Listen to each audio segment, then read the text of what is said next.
Higgins, when you have a moment, to please turn on your webcam and test your audio.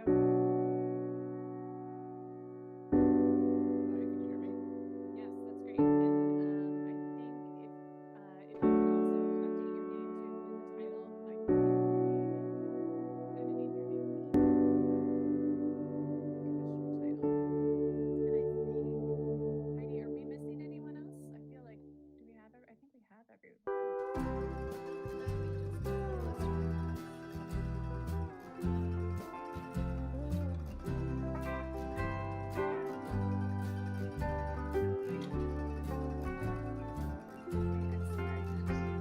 And then Sheila, I'm just gonna.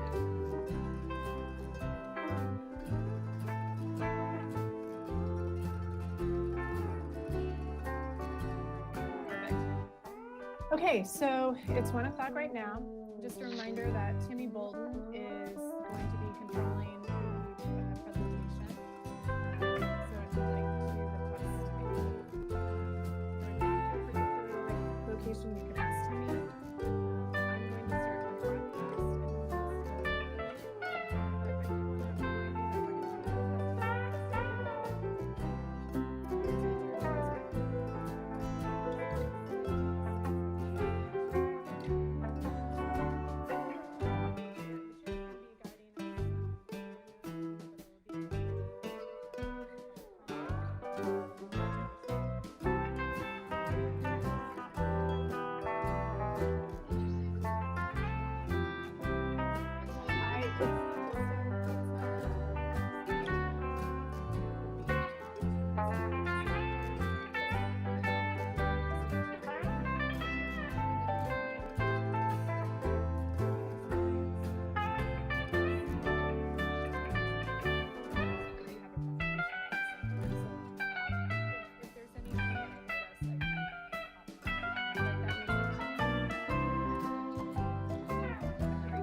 I'm going to turn off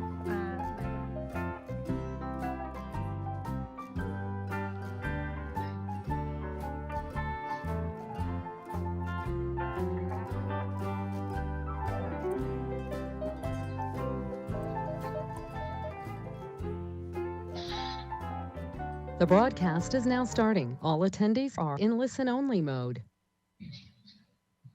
Good afternoon, everyone. I'd like to call to order the City of Santa Barbara Planning Commission meeting for July 9th, 2020.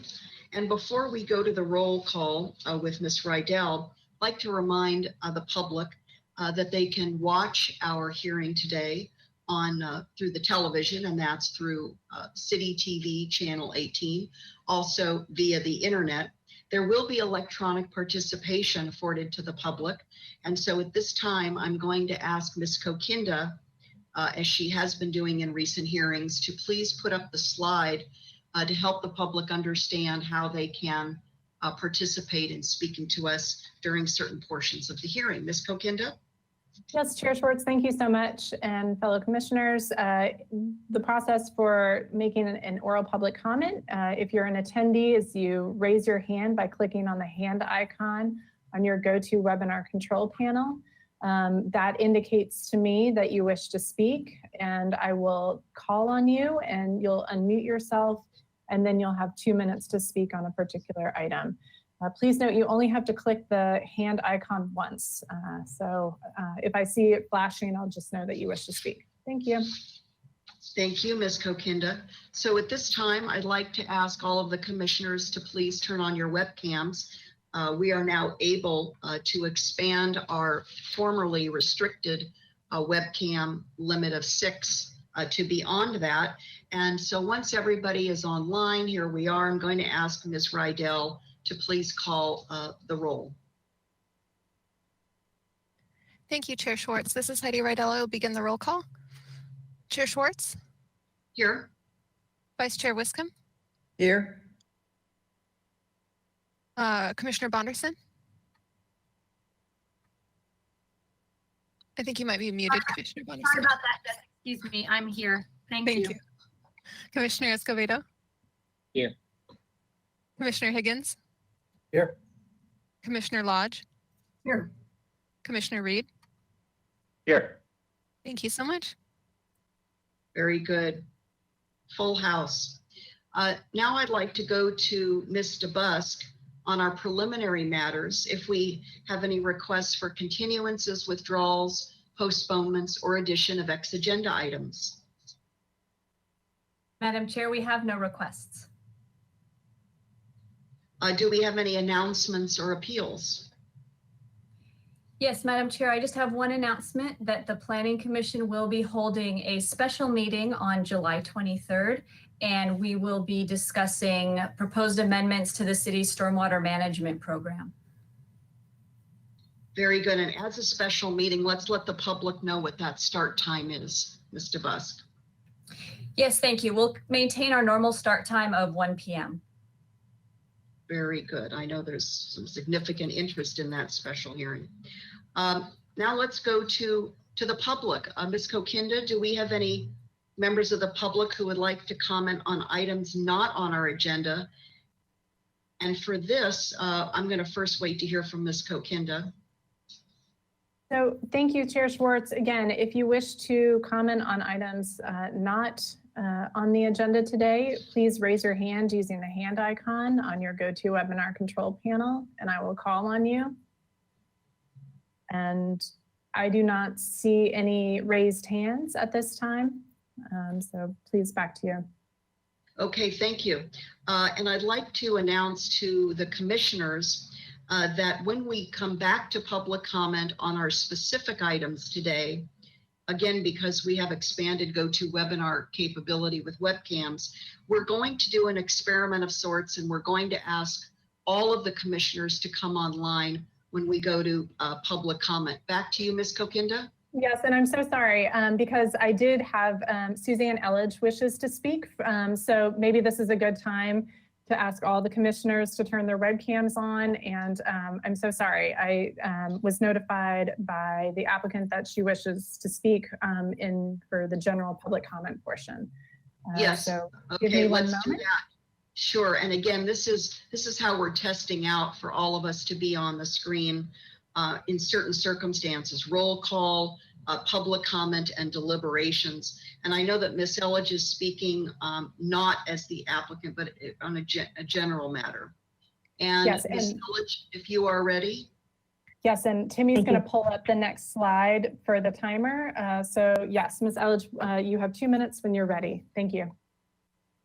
Thank you so much, Chair Schwartz and Commissioners. Suzanne Elledge, representing SOMO Santa Barbara and the 121 Mason Street project. I really just wanted to extend our thanks to the Commission for your endurance and your productive discussion last week. It was quite a marathon, 5 hours, I believe. As a 2-acre full block site in the heart of the Funk Zone, the SOMO project is important and potentially transformative as a model mixed-use project with 144 apartments and 27 privately funded affordable units.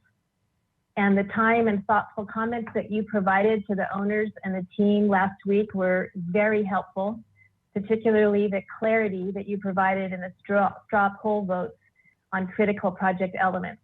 So we just wanted you to know how grateful we were for and are for your guidance, and wanted to be sure that all of you knew that. Thank you so much. Thank you, Ms. Elledge. Okay, that concludes general public comment. I'm going to ask the commissioners, yes, to hang on for a few minutes while we go to our first new item. And this is an application of Suzanne Elledge Planning and Permitting Services, agent for American Tradition, owner of 433 East Cabrillo Boulevard and 103 South Calle Cesar Chavez. We have that description up in front of us now on the screen, and we're going to receive 2 presentations today. Staff will have an approximately 20-minute presentation, I believe presented to us by Mr. Baumann, and then the applicant will have 20 minutes for a presentation. Following those 2 presentations, which should take us again about 40 minutes, I'm going to ask the commissioners if you have any quick questions, sort of a quick first round of questions for staff and or the applicant. And after that quick round of preliminaries, we'll then go to public comment if we have any at that time. So Mr. Baumann, I believe you're up next. I'm going to wait just a moment for your webcam to come on and turn the presentation over to you. Okay, thank you, Chair Schwartz. Good afternoon, Commissioners. This is a Substantial Conformance Determination Planning Commission review for the Waterfront Hotel at 433 East Cabrillo Boulevard and 103 South Calle Cesar Chavez. Next slide, please. So the purpose of this hearing today is that the Waterfront Hotel project, it's an approved 150-room hotel with a valet parking lot located near the city's waterfront. The applicant is proposing some changes to that approved development and requesting a substantial conformance determination. Pursuant to the City Planning Commission guidelines, the question is whether the revised project is substantially consistent with the original Planning Commission approval. The Planning Commission guidelines don't really provide more precise or specific direction on how to analyze a substantial conformance request. It's a determination to consider the whole of the project and the relative scope of changes, as well as the original land use approvals and their findings and the conditions. This determination is being reviewed as a level 4, where formal input from the Planning Commission is requested. We have noticed this hearing so that neighbors and interested parties are aware of the proposed changes, and we can hear their comments and their input as well. The Community Development Director is the review authority making the determination as to whether the project is in substantial conformance. But feedback from planning commissioners will be an important part of that determination. Next slide, please. So in our staff report and in this presentation, we're using the term approved project to refer to the 150-room hotel approved in 1993 at 433 East Cabrillo Boulevard, along with the 111 space parking lot at 103 South Calle Cesar Chavez. As we mentioned, the applicant is requesting to change the approved project. This would be changed to an 86-room hotel and 104 space parking lot, which we refer to as the proposed project. Next slide. This is a simple vicinity map showing where the project is. The two project parcels are outlined there in blue. They're separated by the Union Pacific Railroad running between the two project sites. Next slide, please.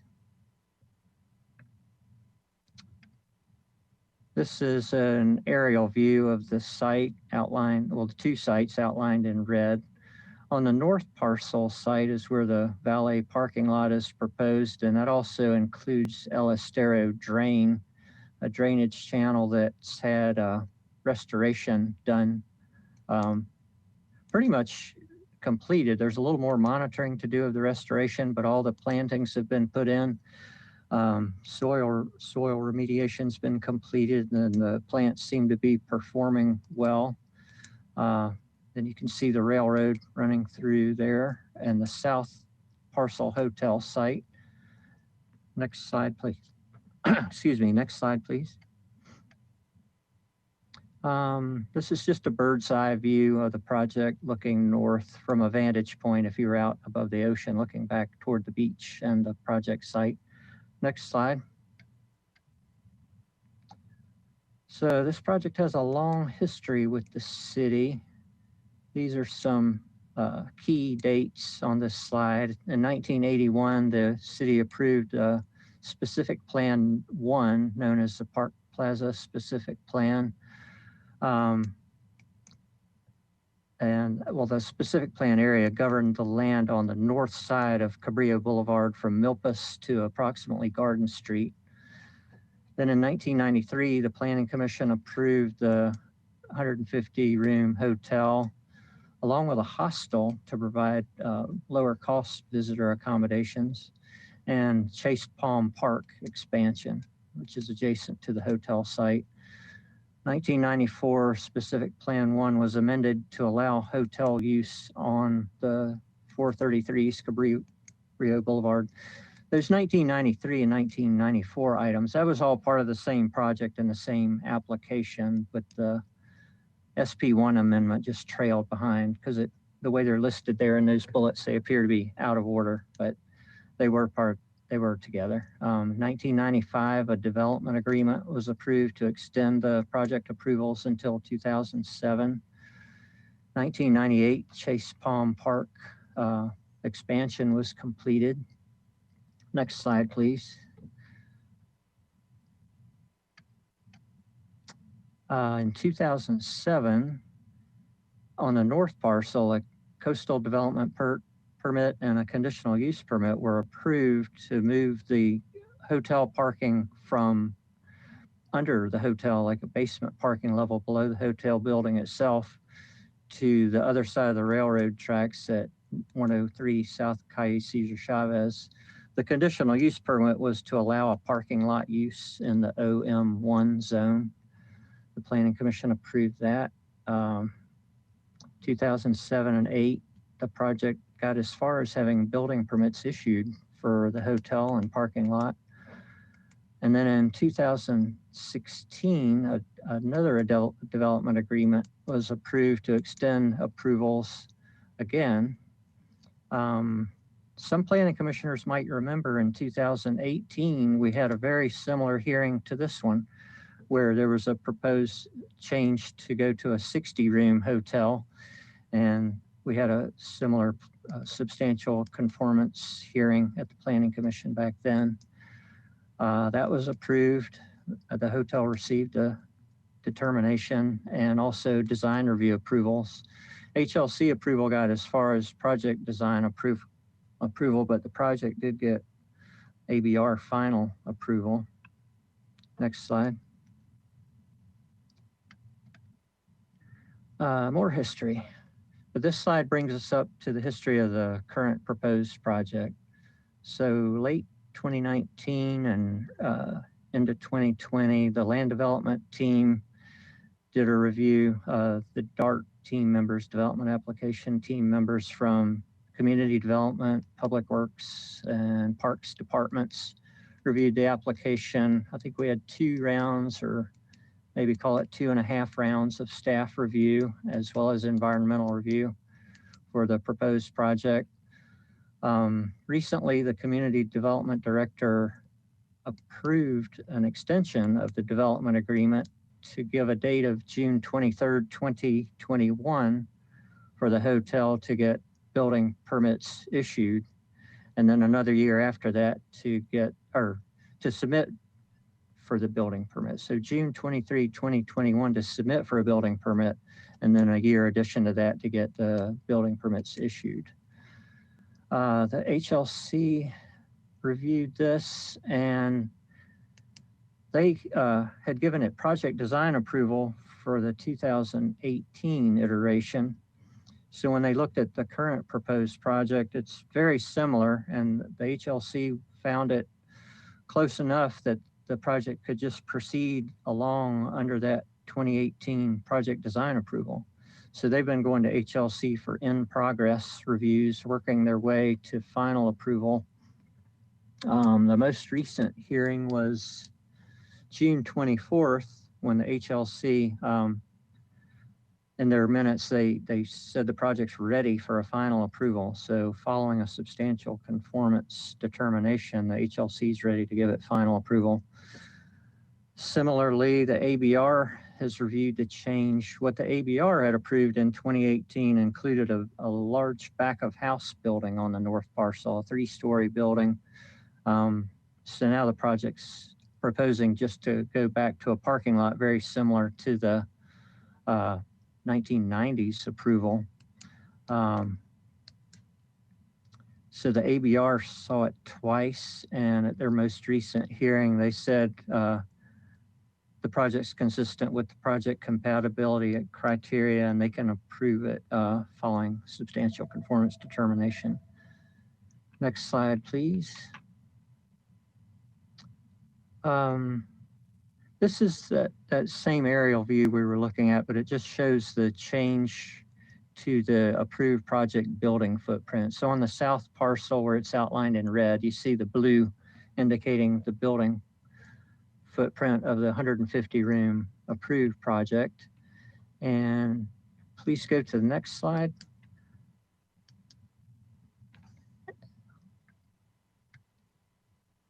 Sorry, you can go to the next slide, please. Sometimes there's just a little bit of delay, Okay. so it's just getting Oh, there. there it is. Okay. So that just shows the pretty substantial reduction in the building footprint. The project plans include a exhibit, and I think the applicant has this in the applicant presentation, a slide showing a better detailed view of how the project footprint for the hotel changes. Next slide.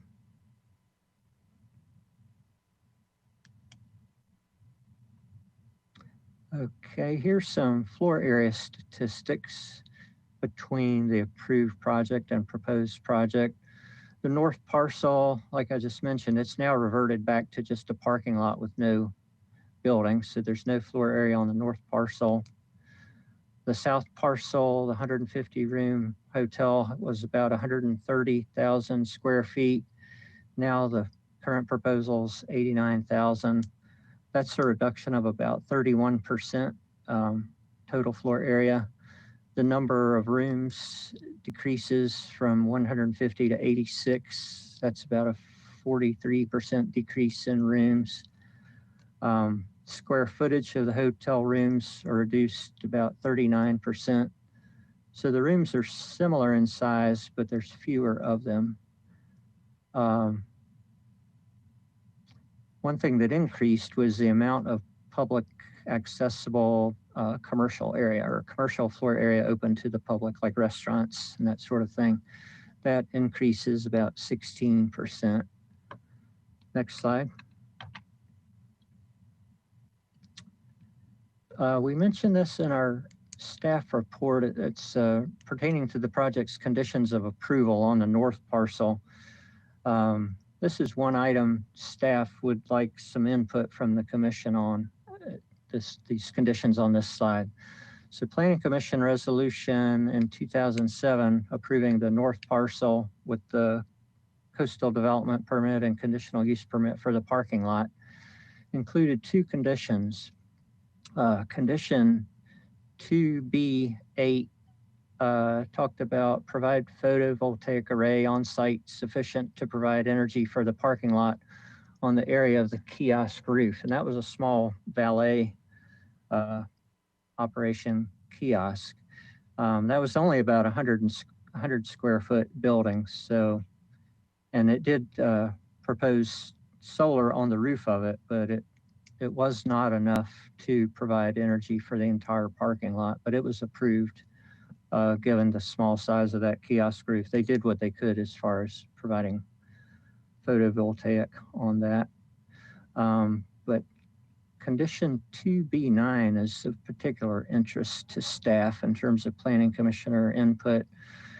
This condition's called consideration of additional photovoltaics, and it says if a substantial conformance determination is needed, then applicant will provide additional information on parking supply and demand, which they have done. That's in your staff report and exhibits, and include coming back to the commission or to staff with the feasibility for use of photovoltaics on the parking lot to generate energy for the entire project. So the applicant has slides covering this in detail in her presentation. It's mentioned in the staff report. The applicant is not, they just didn't find it feasible, particularly financially feasible or aesthetically feasible to have that many, to cover that entire parking lot with solar panels. And as the applicant provided some recent information showing it would take even far more than what you could even do on the North Parcel to provide enough electricity for the entire hotel. So we're seeking some feedback on that one. Next slide, please.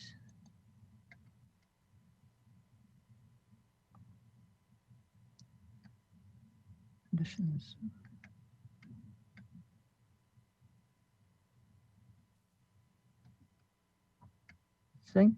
Did we skip over a slide? Could you go back a slide? Yeah, there we go. So this is something Chair Schwartz mentioned to me a minute ago. The staff report on page 13 lists out a list of very specific items for the commission to take a look at. And this comes from the 2016 development agreement, where that development agreement does spell out very specific things to pay attention to when evaluating a substantial conformance request. Do the revisions result in a cumulative or overall increase to hotel rooms, total square footage, building height? Do the revisions conform with the specific plan?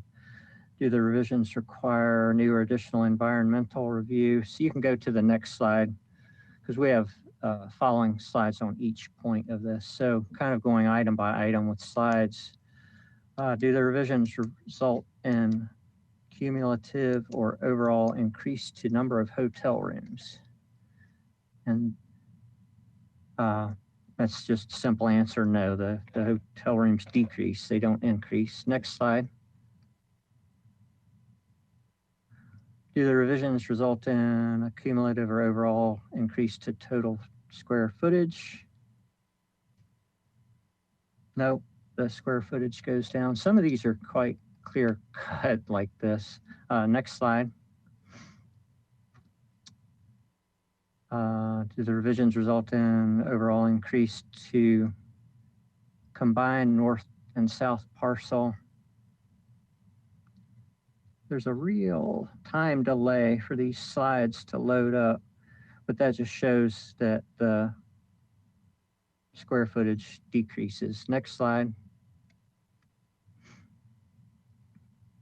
Is there an increase in overall building height? The maximum building height is 45 feet. All the versions of this hotel project over the years have included some tower elements to the building, but those are not subject to the building height limit. But the building height was and is just under the 45-foot height limit. But we also looked at the massing to see how that changed. So from the approved project to the proposed project, the third floor area decreases, and as well as the third floor's percentage of total floor area for the hotel building decreases. So next slide, please. Do the revisions conform with the specific plan? The specific plan has development standards for setbacks, building height, and interestingly, the parking for the specific plan says that the parking has to meet not only the zoning ordinance requirement, but it must also meet the demand for parking for the project.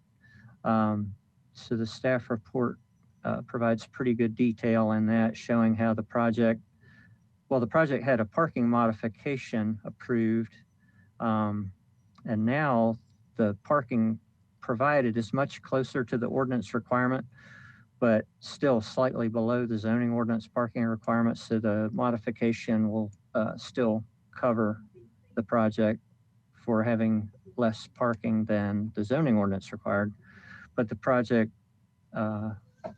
continues to provide enough parking to meet its demand. And now the new proposed project includes bicycle parking. Next slide, please.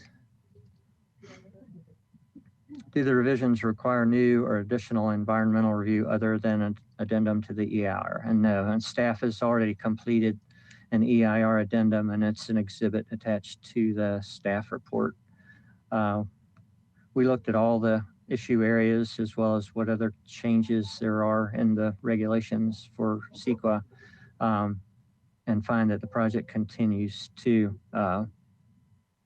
not propose any unmitigated significant effects.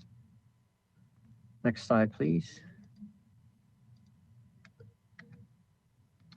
So the staff recommendation for the hearing today is for the Planning Commission to provide input to the Community Development Director regarding whether the revised project is substantially consistent with the original Planning Commission approval. And that language comes right from the Planning Commission guidelines, whether the revised project is substantially consistent with the original approval.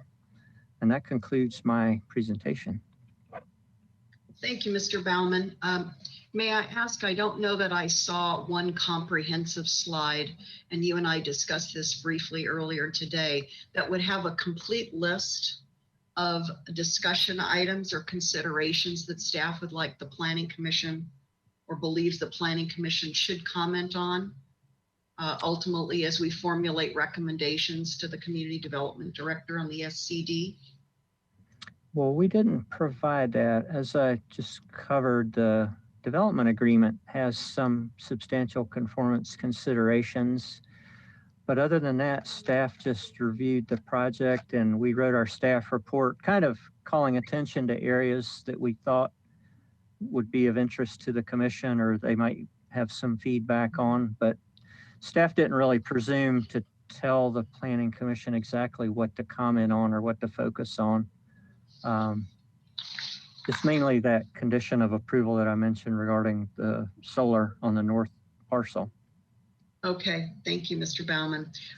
As we prepare now to move to the applicant's presentation, and in tandem with the question I just posed to Mr. Baumann, I just want to offer a clarifying sort of scoping note to our commission, and that the substantial conformance determination, I'm taking this right out of the staff report, page 1, does not represent a new land use approval, but is a review of changes to determine if the findings originally made in support of the project can still be made. So that's our scope. We may need to continue to come back to this scope so that we don't stray afield of the scope relative to changes. That's why I asked Mr. Baumann if there's one comprehensive slide, but we'll attend to this no matter how we need to do that. So thank you, Mr. Baumann, for that. Let's close out on your presentation. And I'd like to ask the applicant to please come forward virtually. And we'll ask Mr. Bolton to load this up. Excellent, thank you. And I'm looking at the clock, we're right around 1:30, so I'm going to turn it over to you, Ms. Elledge. Thank you very much, Chair Schwartz and Commissioners. I am Suzanne Elledge, founder of Suzanne Elledge Planning and Permitting Services. I'm representing the Robert Greene Company today. Some of you were on the Planning Commission 2 years ago when I last brought this project before you, and at that time was representing the Parker family. Since that time, the Parker family decided to retain ownership of the land, but joined forces with a highly qualified hotel developer who shared their vision for this special property on the waterfront. Ultimately, the Parker selected the Robert Greene Company with a beautiful portfolio of hotel projects under its belt. And before I begin our presentation on the project, I'd like to introduce you to Robert Greene, who you see here on the screen, who has a few words. Hello, Robert. Good afternoon. Thank you, Suzanne. Chair Schwartz and members of the commission, thank you very much. First of all, I want to apologize for not being able to be there in person on Tuesday morning. I understand you all came out to the site to refresh your memories on the project. I am in Healdsburg, California right now, where we are about 4 months from opening a beautiful 130-room Montage hotel in the wine country. I just wanted to take a few minutes and not take away too much time from Suzanne's presentation to introduce myself and give you a little bit more background on my company and what we do and our vision for this property.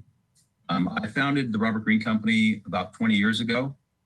We have developed such hotels as the Four Seasons Resort in Carlsbad, which is now a Park Hyatt, the Four Seasons Resort Jackson Hole in Jackson Hole, Wyoming, the Four Seasons Hotel Silicon Valley in East Palo Alto, the Pendry Hotel in downtown San Diego in the Gaslamp, the Everly Hotel in Hollywood, and as I mentioned a moment ago, we are currently developing a Montage Hotel in Healdsburg, in addition to 2 hotels in the desert in La Quinta, a a Montage 134-key Montage hotel, and a 200-key Pendry hotel. Pendry is a second brand by the luxury brand Montage. We entered into the relationship with the Parker family because they decided not to go forward with the development of the project themselves, but rather enter into a relationship with somebody like us. We have executed a 99-year ground lease where Parkers retain ownership of the land. We provide all of the capital, do all of the vertical development of the project. We affiliate with a hotel brand, and then we manage the asset on our own behalf long-term. As you can tell from our resume, we have done very, very high quality projects all around the Western United States with operators like Four Seasons and Montage. We're very excited about this particular opportunity. As you know, some of the really high quality hotels in Santa Barbara, like the Four Seasons Biltmore, the Rosewood Miramar, the Ritz-Carlton in Bacara, et cetera, are sort of the top echelon of the hotels in the market. There is then another group of hotels in the market that are fine hotels, you know, in the downtown area, closer to this location, et cetera. We see an opportunity to do something that actually sits below, if you will, the price point of Four Seasons, Ritz-Carlton, and Rosewood, but well above the other hotels in the market, like the Californian, Canary, et cetera. This is a spectacular location. We love the oceanfront quality of it. We very much like the architecture that's been created. Bob Glazier, our design architect, has done multiple hotels for us over the years. He's still working for us on new projects. So we plan to bring a product to Santa Barbara that really doesn't exist there now. So we sometimes call it new luxury, if you will. So it appeals to slightly younger demographic. It is very focused on high quality food and beverage experiences, the rooftop pool deck, for instance, the restaurant, the lobby bar. We think that this will be one of the best places in Santa Barbara to have a wedding, have a personal gathering, et cetera, for families, et cetera. We are going to bring a world-renowned chef to the restaurant so that the restaurant, which occupies a very prominent location within the hotel, overlooking the ocean, will not only be appealing to hotel guests, but will specifically appeal to and cater to the local residents of Santa Barbara. I'm a native San Diegan. I went to undergrad at Cal Poly San Luis Obispo, so I've been literally traveling through Santa Barbara and in the Santa Barbara region for many, many years. I'm extremely excited about doing this project. We have a great team of architects, interior designers, landscape architects. I am, as usual, paying very close attention to every detail about this project, the architecture, the interiors, et cetera. We will affiliate with a brand, not unlike what we did at Pendry San Diego, where we sort of set a new standard for the hospitality industry in that market, and we're doing so in other markets as well.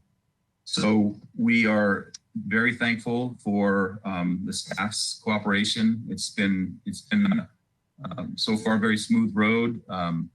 The extension that we requested from June of this year to June of next year for applying for the building permit was done as a precaution when COVID hit.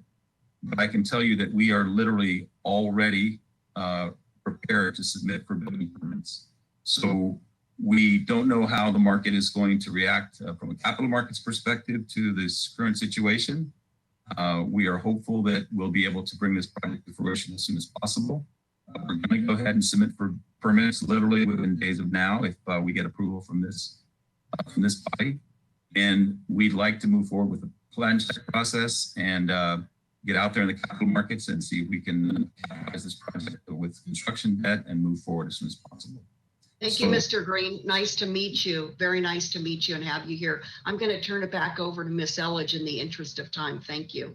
Yes, thank you. Appreciate it. Just one note, Ellen, I don't have a raise your hand flag on my computer, so I'm not sure why, but I'll be quiet now. Pardon my interruption, Chair Schwartz, and just to let the applicants know that as a panelist, you can turn your When you're not speaking, you should mute yourself using the microphone icon. And if you wish to speak or ask for the chair's attention, you can turn your microphone back on and your webcam if it's not up, but you can keep your webcam on now during the presentation. Thank you. Thank you all so much for your attention.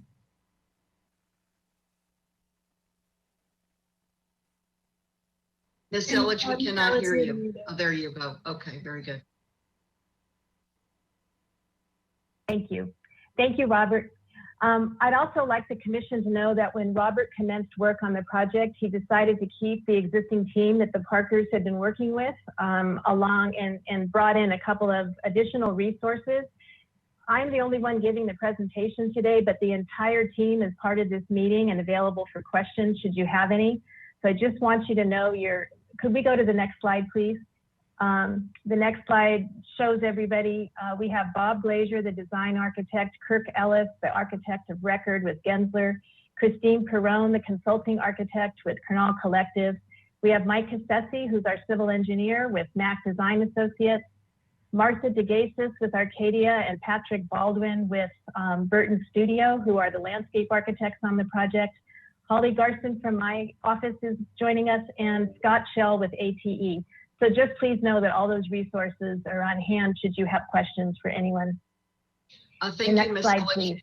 If I could also mention, let's limit our webcams right now, because when we come back to questions, the commissioners may ask a number of the team representatives to come online with their webcams on and answer questions. So we want to be mindful of maxing that out as well. Back to you, Ms. Elledge, to keep going with the presentation. Thank you. Okay, so what's up on the slide now is some language from the 2016 development agreement. When the city and the Parker family negotiated this agreement, there was an understanding that although the agreement preserved the entitlement for the 150-room hotel approved in 2007, the Parkers at that time were envisioning a smaller scale hotel, believing that such a hotel was more in keeping with the current market trends, as well as being more appropriate for the site. So the development agreement provided for a revised project to be submitted with the language that's shown here, and it established the criteria by which the city would determine if such a revised project was in substantial conformance with the 150-room and 142,000 square foot entitled hotel. We can go to the next slide, please. Our letter to the commission and Mr. Bauman's staff report and presentation really provide the analysis of how the project meets the SCD criteria, comparing the 2007 project to the 2020 proposal. In my presentation today, I want to add some comparisons to the 2018 approved project, since this project is so similar to it, and for the fact that several of the planning commissioners were on the commission at the time of the review and ultimate approval of the 2018 plan. The project revisions now in 2020, although the project is so very similar to 2018, yield an even better outcome for the community, and I'll be pointing out those benefits. So hitting the highlights, the biggest challenge in the current plan compared to the 2018 plan, or not challenge, the biggest change in the current plan compared to 2018 was the removal of the previously approved back of house and administrative building on the North Parcel. It was 10,000 square feet and there was a 3rd story component. The Robert Greene Company was able to reprogram the interior space of the hotel on the South Parcel to obtain the back of house and administrative functions that they needed without the need for the North Parcel building, thus reducing the overall floor area and massing for the whole project. Further, there was reconfiguration of the hotel's interior floor plan and a reduction in hotel room sizes that resulted in being able to create 26 additional rooms than what was planned in 2018, achieving this higher count within the same 2018 approved footprint and height. I think there's 2 other benefits to the revised project. That in 2018, the project reserved use of the rooftop pool and bar area for hotel guests only. The current plan opens up the rooftop bar to the public. This will be a very special place with amazing views of the coastline for locals to visit and enjoy. And additionally, the second benefit is the project produces more solar energy than the 2018 project. And I'm going to provide a few more details on that later. If we could go to the next slide. I won't spend too much time on the statistics because Tony really walked through how these comparisons shake out when you compare the current project to the one approved in 2007. I also am providing the 2018 statistics here. The bottom line is that all the substantial conformance determinate the SCD criteria that was set forth in the development agreement that must be evaluated if an SCD was to come forward has been met. And in comparison to the 2007 entitled hotel, it's very clear that there's no overall or cumulative increase in guest room count, guest room floor area, or project floor area. And there is no increase to impacts to visual resources, traffic, circulation, or building height. And in fact, you know, under these criteria, the proposed project is vastly superior to what was approved in 2007. Next slide, please. At the site visit on Tuesday, there was a Planning Commission request for kind of graphic clarification of the spaces in the hotel that will be open to the public. And this slide depicts that for you. This is the first floor, and we've highlighted the area of the lobby and lounge, the restaurant, the banquet hall and meeting rooms, and the retail space, which is the space that's in the upper right-hand corner of the slide. It's separate from the main hotel building in the entry court area. Next slide, please. The second floor area, the second floor has the spa, which will primarily be used by the hotel guests, but there is capacity for some public use. And then on the rooftop of the third floor, as we've mentioned earlier, thank you for moving to the next slide, the rooftop bar will be open to the public.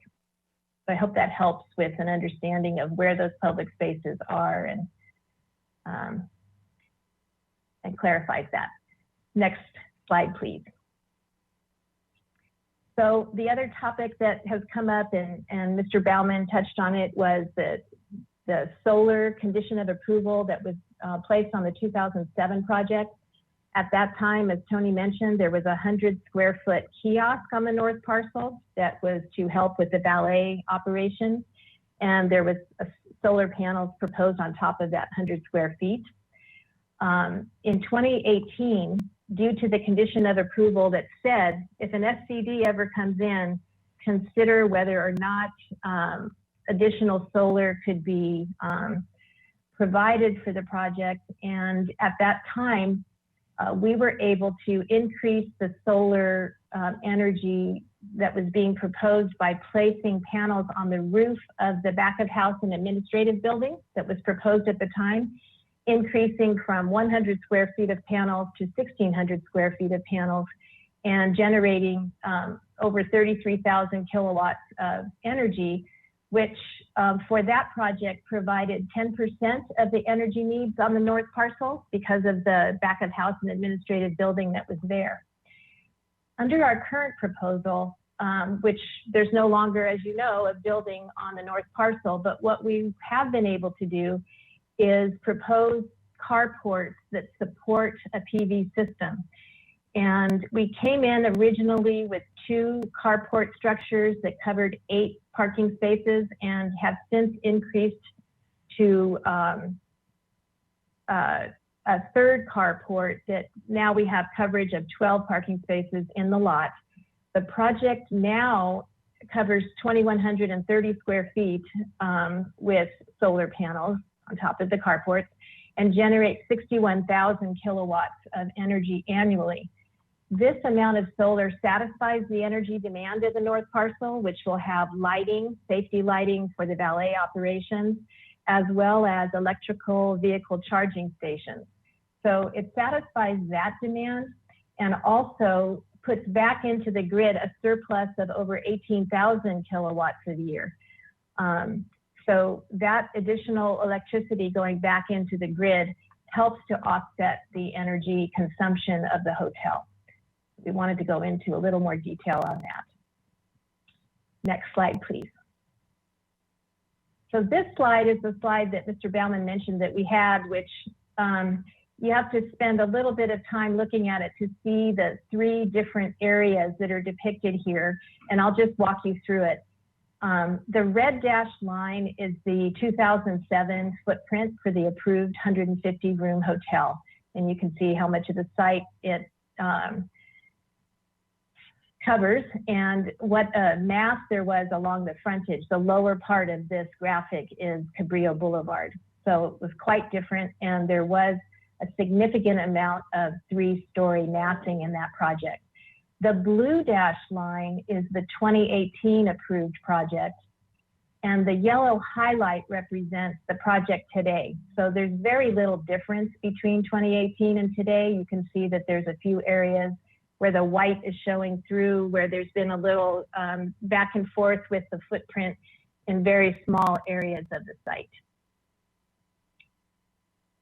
Okay, the next slide. So now I want to just go through, this is the current site plan for the project that really focuses on the architecture. The next site plan, if we can switch to that, focuses on the site plan but shows more of the landscaping without the detail on the building. And then the next series of slides is really a comparison between the 2018 project and the proposed project. In each of these following slides, which we're going to click through relatively quickly because they are so similar, the previously approved image is on the top and the proposed is on the bottom. So we've already skipped through a couple. This is the interior. If you're standing in the middle of the courtyard, this one is, you're in the courtyard looking east. The next one, please, is you're inside the courtyard looking south. To the left there is the restaurant and towards Cabrillo Boulevard. This is the interior west elevation. So again, you're in that big, large interior courtyard looking west. We can go to the next one. This elevation is what you would see if you're in Chase Palm Park looking back to the hotel. Again, top is previously approved and the bottom is what we're proposing now. This is as if you were on the railroad tracks looking at the north elevation. And then finally, we come back around and this is the building that's part of the Porte Cochere. When you're at the entry, we've got that small retail building to the right and you're looking through the entry drive to the hotel in the Porte Cochere elevation. I also wanted to just show you a comparison. We are at Yes. 20 minutes, so I want to check in with you about how many more slides you have. I have very few slides. I will wrap this up quite quickly, I will. So North Parcel site plan in 2018, along with an image of what the building looked like that was to go on that site. We can go to the next slide. We can skip through that slide, go to the next one, please. Now you'll see the 2020 site plan with the parking lot, landscaping all the way around the perimeter to screen it. We can go to the next slide. Shows you the 3 carports that we're proposing and their scale compared to the building that's to the north of us and the location within the parking lot. We can go to the next slide. So I'll skip through these. The design review boards are very pleased with the project. We're on the brink of getting final approval. We need the SDD approval before we can get final approval at the design review boards. They're very happy with the project. We can go to the next slide. These were excerpts that told you how, how they support the project. We can go to this slide. I wanted to remind everybody, we'll stay here for just a second. I'm almost done. This project has produced significant public benefits that have already been realized, in some cases for decades, and yet the project hasn't been built. So I wanted to remind everybody that part of the negotiations with the city that took place back in the 90s, all of the things that are listed here as completed were contributions and benefits to the city that the Parker family provided as part of this project that are already in use. So there was the dedication of the land for the Chase Palm Park expansion. $1.2 million to date have been paid in annual park maintenance fees to the city. There was a street dedication and $400,000 of contribution towards the Calle Cesar Chavez expansion project. It brought it all the way to Cabrillo Boulevard. $124,000 to the traffic signal and improvements of the Cabrillo 101 interchange. Both parcels have been completely, the soil remediation of both the parcels is completed. Since 2018, the El Estero Habitat Restoration Plan was completed, and the hostel was completed a number of years ago. All of those were things that were negotiated by the city as part of the project originally. Still to be completed when the project's actually built out. The project is so old that there wasn't stormwater management requirements, but during the 2016 development agreement negotiations, the project agreed to do full compliance with stormwater management, so that will be in place. And then the project will also install and maintain the landscaping and related improvements to the park transition area. Next slide, please. And Ms. Elledge, I think here we are, we're wrapping up. Great. We are done. I just want to say that I would not want to miss the opportunity to thank staff. I want to publicly thank Mr. Baumann and Ms. DeBusk for their work and their ongoing collaborative assistance. But I especially want to thank Community Development Director George Buell, who from the beginning understood the quality of this hotel project, the benefits it has yielded and will yield to the community, and who has steadfastly assisted us to have this project processed efficiently through the Community Development Department. So I wanted to thank him. We're all here. We hope we get favorable comments from you today, and we're happy to answer any of your questions. Thank you. Thank you both. I'm going to ask the commissioners to, if there are any quick questions to staff or the applicant team before we open it up to public comment, if Ms. Kokinda tells us that we have some public comment. I'm going to wait a moment since in our virtual environment, we have a bit of a delay.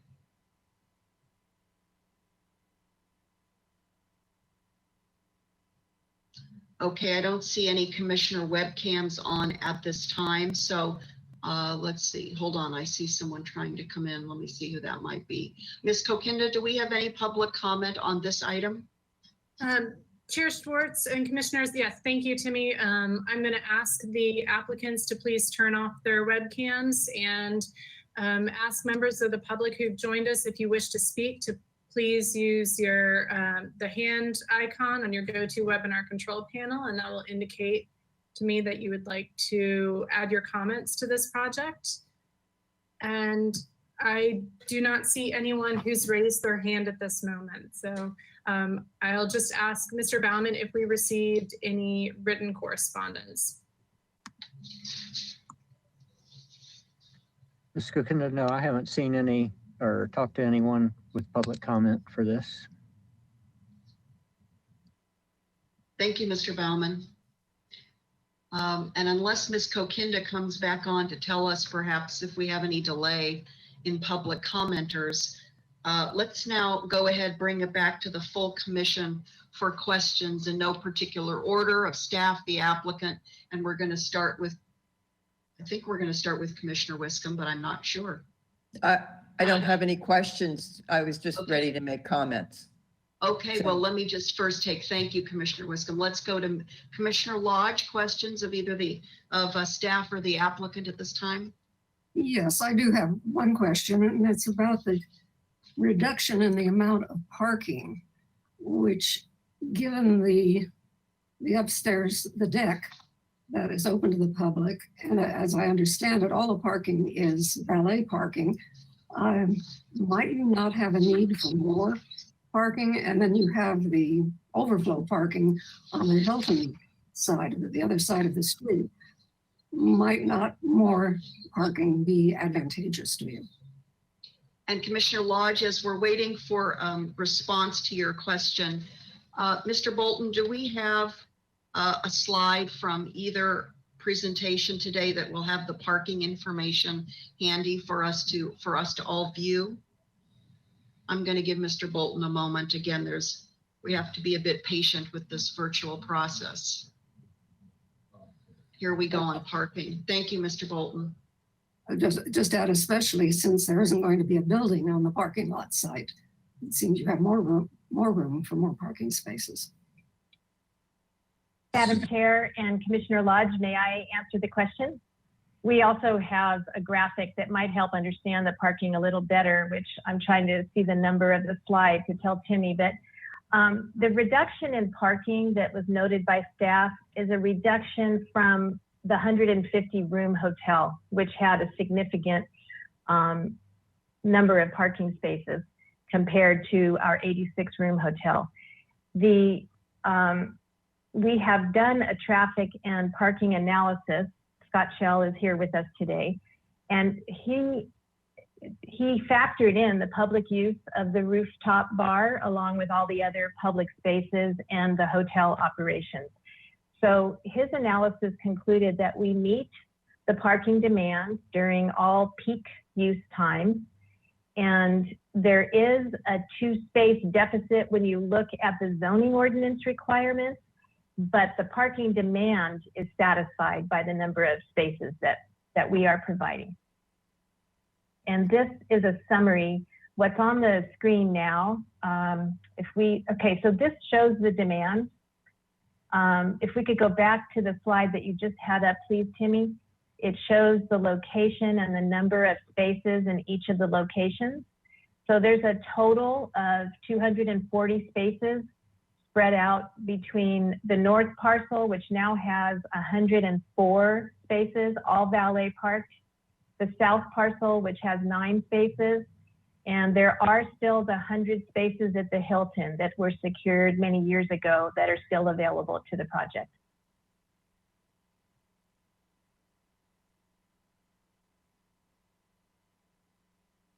Okay, thank you. Didn't Sure. we have the overflow spaces? Suzanne, you want to point out the overflow spaces?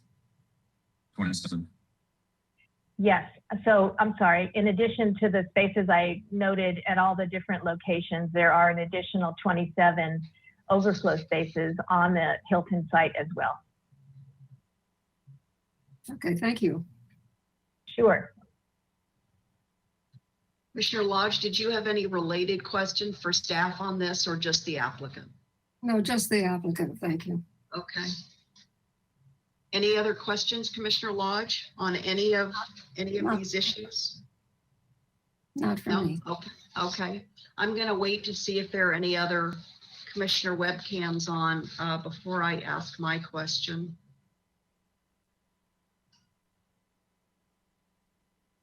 Commissioner Reed, questions, please. Yeah, just a clarifying question for staff.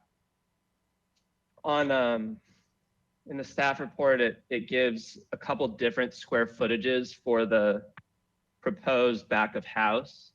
Initially, it states 10,000 square feet on page 2. Then in the project statistics on page 5, it states a net square footage that actually goes up of 13,560.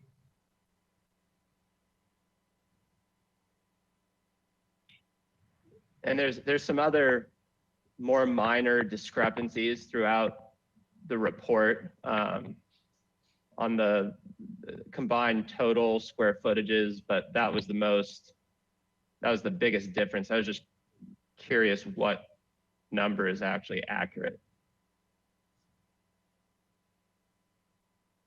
Commissioner Reed, did you want to pose that to staff or the applicant team? Yeah, that was for staff.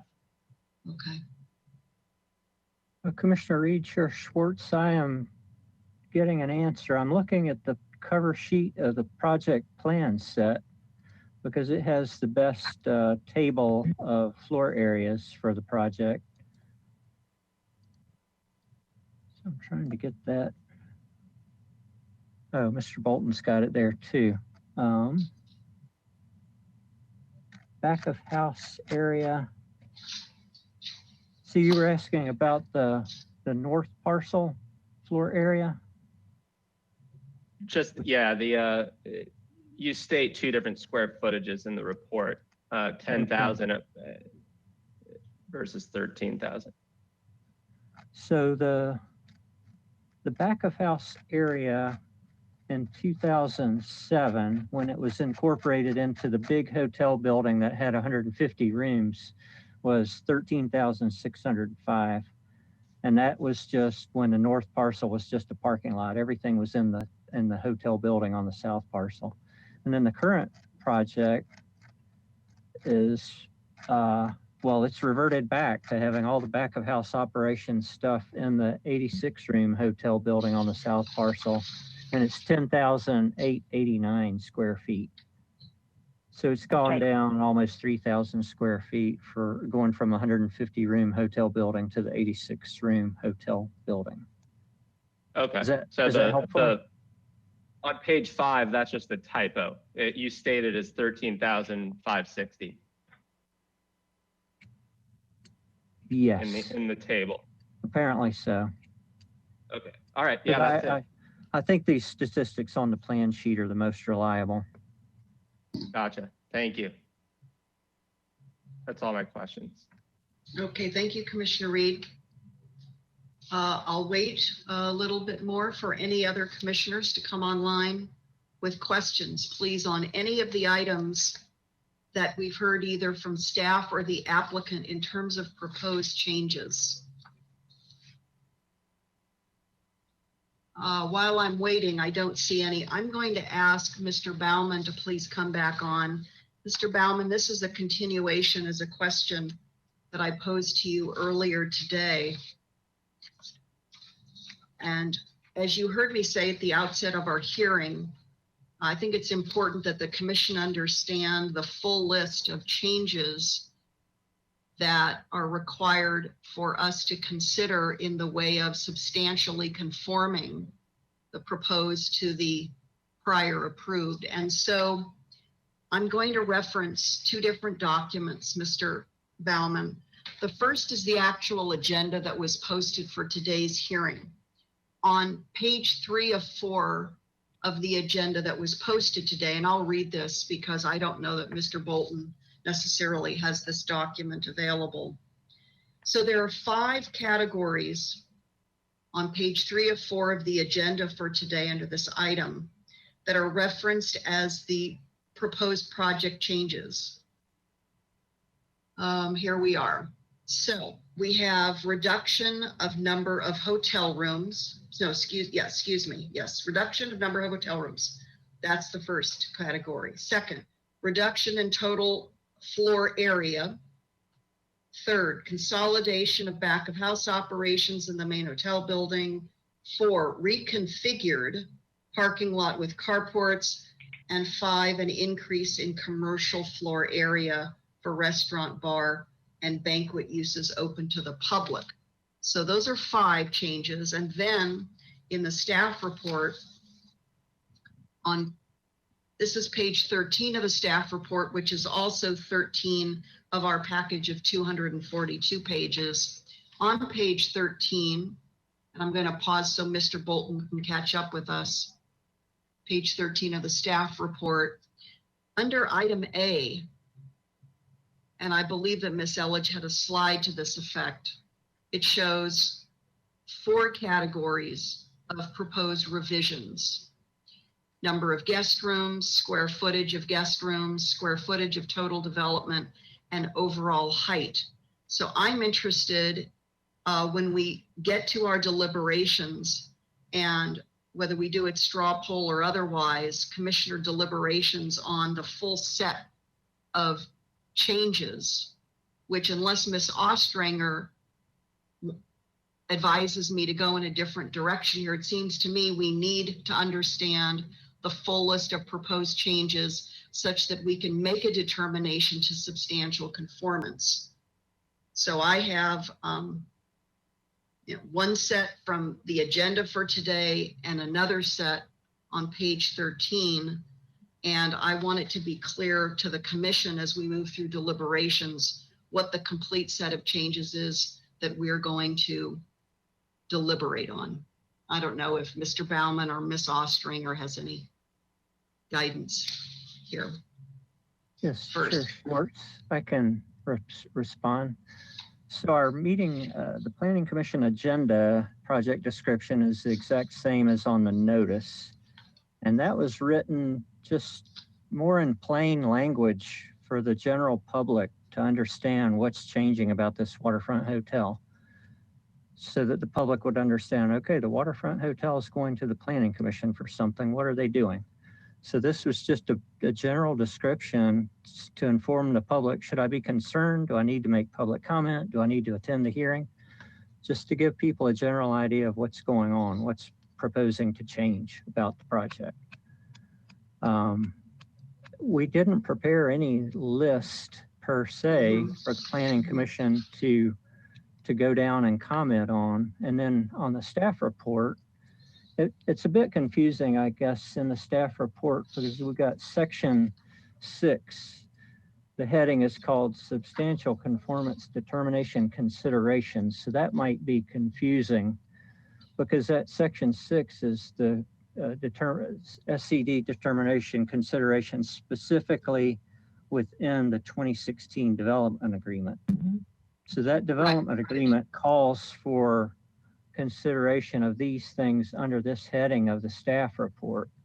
And like I went through in my PowerPoint presentation, some of those they don't bear discussion. I mean, total number of guest rooms on the hotel parcel, did they increase? No. I mean, we don't need Planning Commission input on that.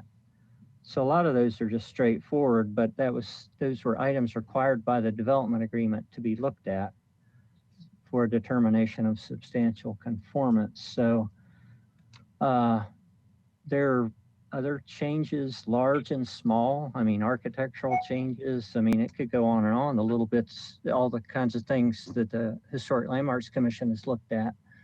Well, and Mr. Baumann, the reason I'm asking is that in some of us, certainly Commissioner Lodge and myself, have been through many different levels of substantial conformance determinations in our years on the Planning Commission, and they certainly have very different scopes. Level 4 is the most stringent, it's the highest level. And as you might recall, Mr. Baumann, the Planning Commission itself required that should there be a revised project, it come back to Planning Commission at this highest level for the most comprehensive review. That's why we are here today. So Commissioner Lodge, before I go to you, I just want to ask, I don't know if Ms. Ostring or Ms. DeBusk has any advice for us in terms of as we head into deliberations. I want to make sure that our comments are kind of line up in succinctness and comprehensiveness back to the Community Development Director. And without a slide that helps us frame those questions, maybe you could advise us at this time. Ms. DeBusk, please. Thank you, Chair Schwartz and Commissioners. When we are reviewing a substantial conformance determination request, you consider absolutely everything. It's the entirety of the changes that are being made. However, you also want to look at it relative to the project itself. So larger projects may have more changes. That's just the nature of it. The items that were called out in the development agreement are the things that the project absolutely must comply with in order to find it in substantial conformance. And then beyond that, the Planning Commission has discretion to give the Community Development Director any comments that they see fit. Okay, thank you. Maybe you can stand by, and I don't know, Ms. Ostringer, did you have anything for us? I didn't want to necessarily take your time, but I think Ms. DeBusk was helpful in what she just said. Yes, I concur with what Ms. DeBusk said. Okay, very good, thank you. I'll pause for a moment. Commissioner Lodge, you've come online here. Did you want to participate in this? Yes, I would. I suppose the only way you could say this project is not in substantial conformance is that it is so much better than what was proposed before. I have no problem. We're actually saying perhaps that it's not, in numbers conforming to what was previously approved. But what is before us is just so much better. Reduce massing, reduce third floor size, reduce number of rooms. I'm ready to say, yes, I can find this very strongly, ready to find it in conformance. Thank you, Commissioner Lodge. And again, I really respect your position there, Commissioner Lodge. I'm trying to help establish an important record, as we always need to when we, whether in any form, render opinions or deliberations, votes, and more, both quantitative and qualitative are important, substantive. So that's why I'm pressing for clarity. Thank you, Commissioner Lodge. I'm going to now go to Commissioner Wiscombe, please. Thank you, Madam Chair.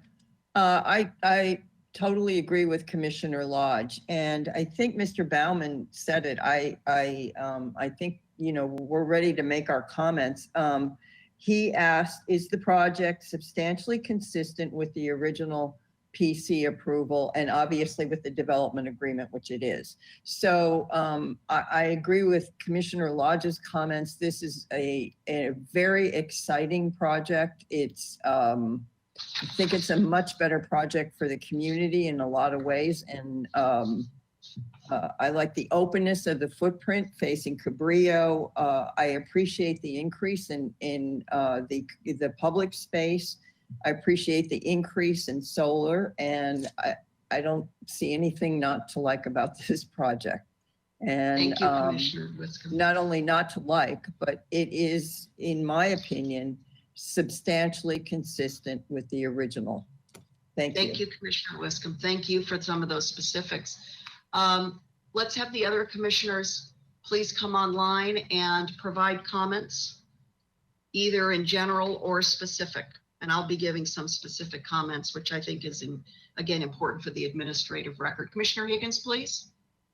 Thank you, Madam Chair. I agree with Commissioner Lodge and Wiscombe. We can move it along. It's a substantially consistent project and a upgrade on the design features and better site programming, et cetera. So good luck to the applicant. Thank you. Commissioner Escobedo, please. Thank you, Madam Chair. Just echoing the comments of my fellow commissioners, this project is fantastic. I love the changes. Getting to look at the improvements on El Estero Drain was fantastic during the site visit.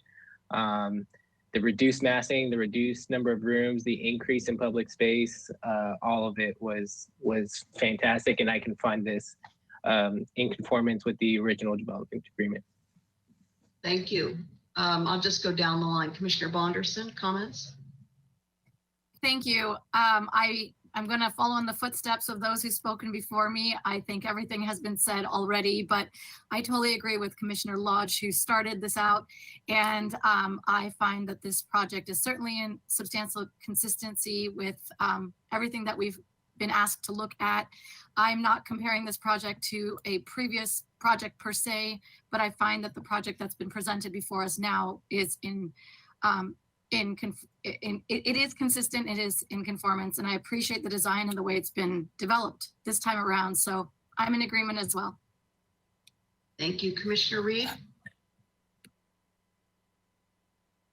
I'm also in agreement that this is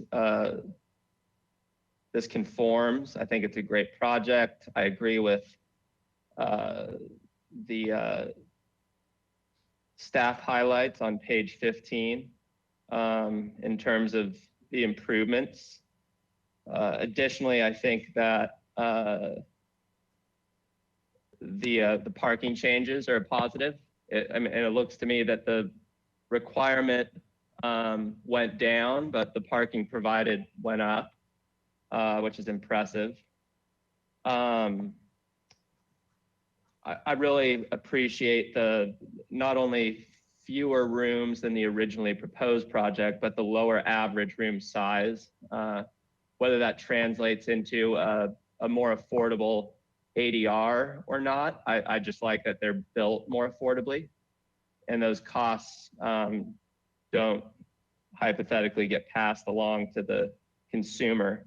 The increase in commercial area that's open to the public, I think, is a great asset. I was really excited to read in the staff report that the pool and bar would be open to the public. The applicant's report clarified that it's actually only the bar, but still great. Again, something that I think the public is just going to tremendously benefit from. Extremely favorable ABR comments.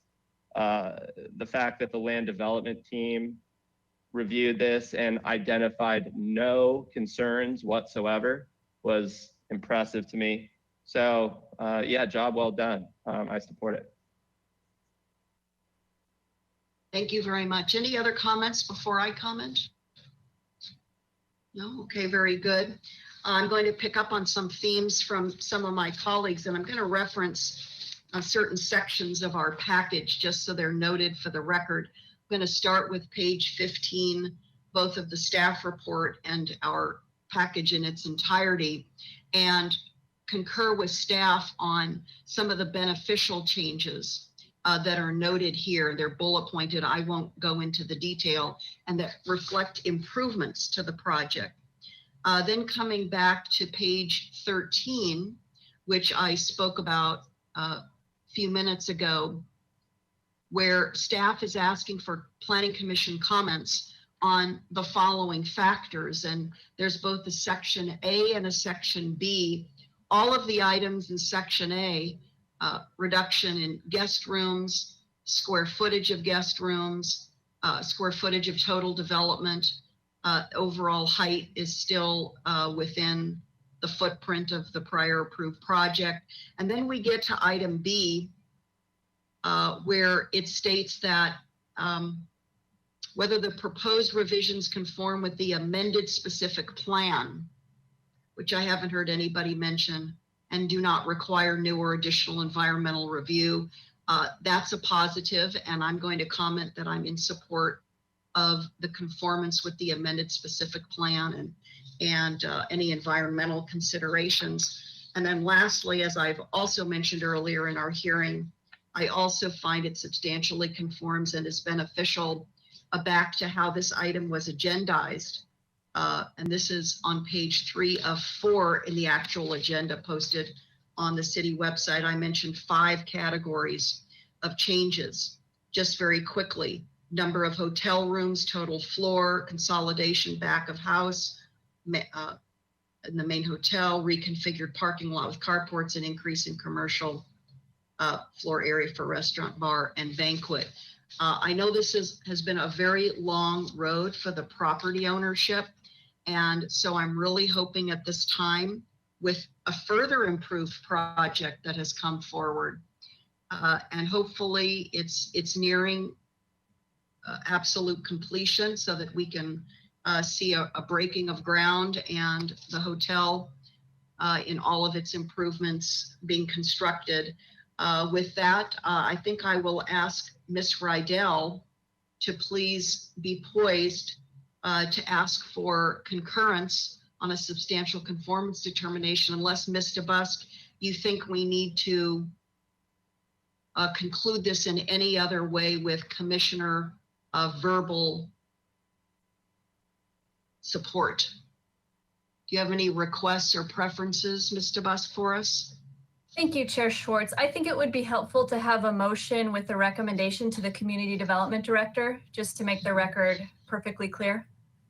Okay, and even though there were somewhat differing comments by the various commissioners, is that sufficient for the record within an overall vote to support the determination, Mr. Busk? Chair Schwartz, yes, we can document the individual commissioners' comments and then include a motion on the item. Okay, very good. So I'll bring it back to the commission. If everybody would please come back online with your webcams, and whoever would like to make the motion, let's move forward with that. I think I saw, was that Commissioner Wisdom or Commissioner Lodge who jumped right in? Madam Chair, I'd be happy to make the motion that the project is substantially consistent with the original Planning Commission approval. And I'm happy to. Oh, we had a dueling second. Who did I hear? Commissioner Lodge and Higgins. Okay, we probably only need 1 second of that motion, even though there was a great deal of enthusiasm there. I'll go with Commissioner Lodge, if that's okay, Commissioner Higgins. And let's just go to Ms. Rydell, if you would please do a voice vote on this. Thank you, Chair Schwartz. This is Heidi Rydell. We'll begin the roll call vote. We'll start with Commissioner Bonderson, Aye or yes? Commissioner Escobedo, Yes. Commissioner Lodge. I think you might have been muted on that one, Commissioner Lodge. I don't know if I heard. Oh, it looks like she's frozen. Okay, can we keep, we'll come back to her if possible. Frozen. I'll move on to Vice Chair Wiscombe, Yes. Commissioner Higgins, Yes. Commissioner Reed, Yes. Chair Schwartz. Yes. And then would you like me to wait for Commissioner Lodge to come back online, or should I mark her as absent for this vote or abstaining for this vote? Ms. How would you Kokinda like is me to here handle since Commissioner Lodge seconded the motion. I'm going to ask Ms. Kokinda how we can proceed to include Commissioner Lodge. So thank you, Chair Schwartz. Commissioner Lodge looks like she's offline, so she might have had a Wi-Fi issue. So it will, we can look to see if we want to do a 5-minute recess, and hopefully she can get back online and to finish the vote. Or it looks like she's getting back now. Commissioner Lodge, are you there? Yes, I am. For some reason or other, my internet connection went out briefly. Yes, okay. So I think that Heidi was just not able to get your vote, so she's going to come back on and finish the motion. Yes, Commissioner Lodge, what is your vote for the motion? Yes. Thank you so much. That is unanimous. Great, so that's a wrap. So that's on a unanimous vote. The commission is supporting a recommendation to find for substantial conformance determination, and it goes back to the community development director. Ms. Elledge, parting words. Madam Chair, thank you. I just want to thank the commission so much. The community has waited a long time for this project to be a reality, and you've taken a step towards that happening by your input today. Thank you very much. I think it was worth the wait. It's a better project. It's a better project than was approved all those years ago. So it's been worth it. Thank you very much. Indeed, thank you. Very good. So we are almost at 2:30. It's 2:26. And we're going to take a 10-minute break. So let's say 2:40, we'll come back, and for the public who are following our hearing today, our next item is going to be another new item. I'm going to wait to read that into the record until we reconvene. 10-minute recess approximately. We'll return at 2:40. Thank you.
Barbara Planning Commission meeting for July 9th, 2020. We could bring us back online, please.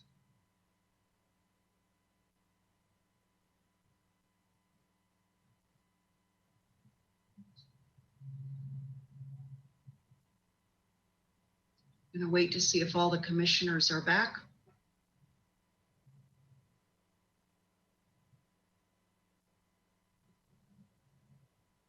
Okay, I think we're all here. Very good. Thank you, everyone. Okay, thank you. We'll come back online momentarily. This next item is another new item, and it's a use of determination, HRC Roman numeral 2 zone per Santa Barbara Municipal Code 28.22.030.B.2.F. And before we turn it over to Mr. Busk for a staff presentation, Commissioner Reed has preliminary remarks for us. Thank you, Chair Schwartz. So given the Political Reform Act, I have a reasonably foreseeable financial effect on my business, given a business relationship that I have with the Reagan Ranch Center. They are adjacent to 225 State Street, and should Planning Commission not approve this use determination, the Reagan Ranch Center has an interest in acquiring the property. And so I need to recuse myself based on that. Okay. Thank you, Commissioner Reed. And we're glad that you were at least able to participate in the prior item, and have a good rest of your afternoon. So with that, Mr. Busk, you'll be making the staff presentation on this item. And before we start, do we have any representatives standing by? I'm looking at attachment 1 from DUDEC or any of the other parties of interest? Or is it just staff and the Planning Commission today on this item? Madam Chair, members of the commission, Ken Marshall is here. Also, I don't know if they're signed in yet, but Jason Middleton and Austin Herlihy are also hoping to present today as well. Thank you, Mr. Marshall. Welcome. Okay, I'll just ask staff, have there been a sound and a tech check for the other gentlemen to make sure that they are able to participate if there are questions for them? Ms. Kokinda? Thank you, Chair Schwartz. I'm going to ask Jason Middleton to please test his audio and turn on your webcam.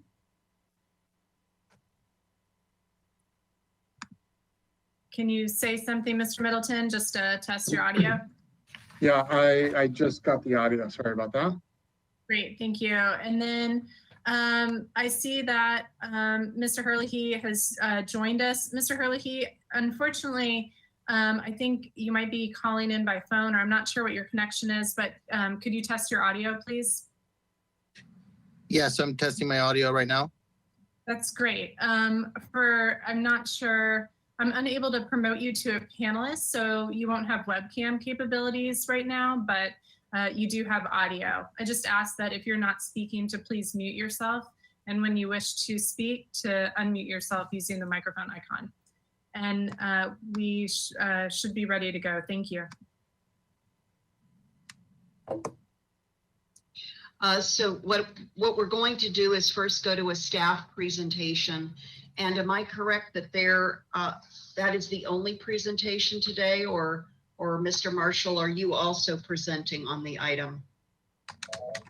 Madam Chair, members of the commission, I would like to make a brief presentation, but in advance of my presentation, our sequence would be ideally Austin would make a small presentation, Jason will make a small presentation, and I will follow up as in closing, if that's acceptable. Okay, very good. Then among you, if you would please balance yourself, coordinate for a total of 20 minutes. I'm going to watch the clock, and I'll come to you after Ms. DeBusk makes her presentation from staff. Thank you. Thank you. Now, if everybody can mute themselves, and we're going to turn it back over to Ms. DeBusk. Thank you, Chair Schwartz and Commissioners.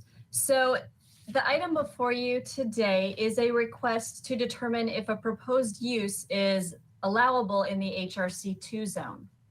As you know, the HRC2 zone is our hotel and related commerce zone. It's located within the coastal overlay zone. And it identifies specific allowed uses.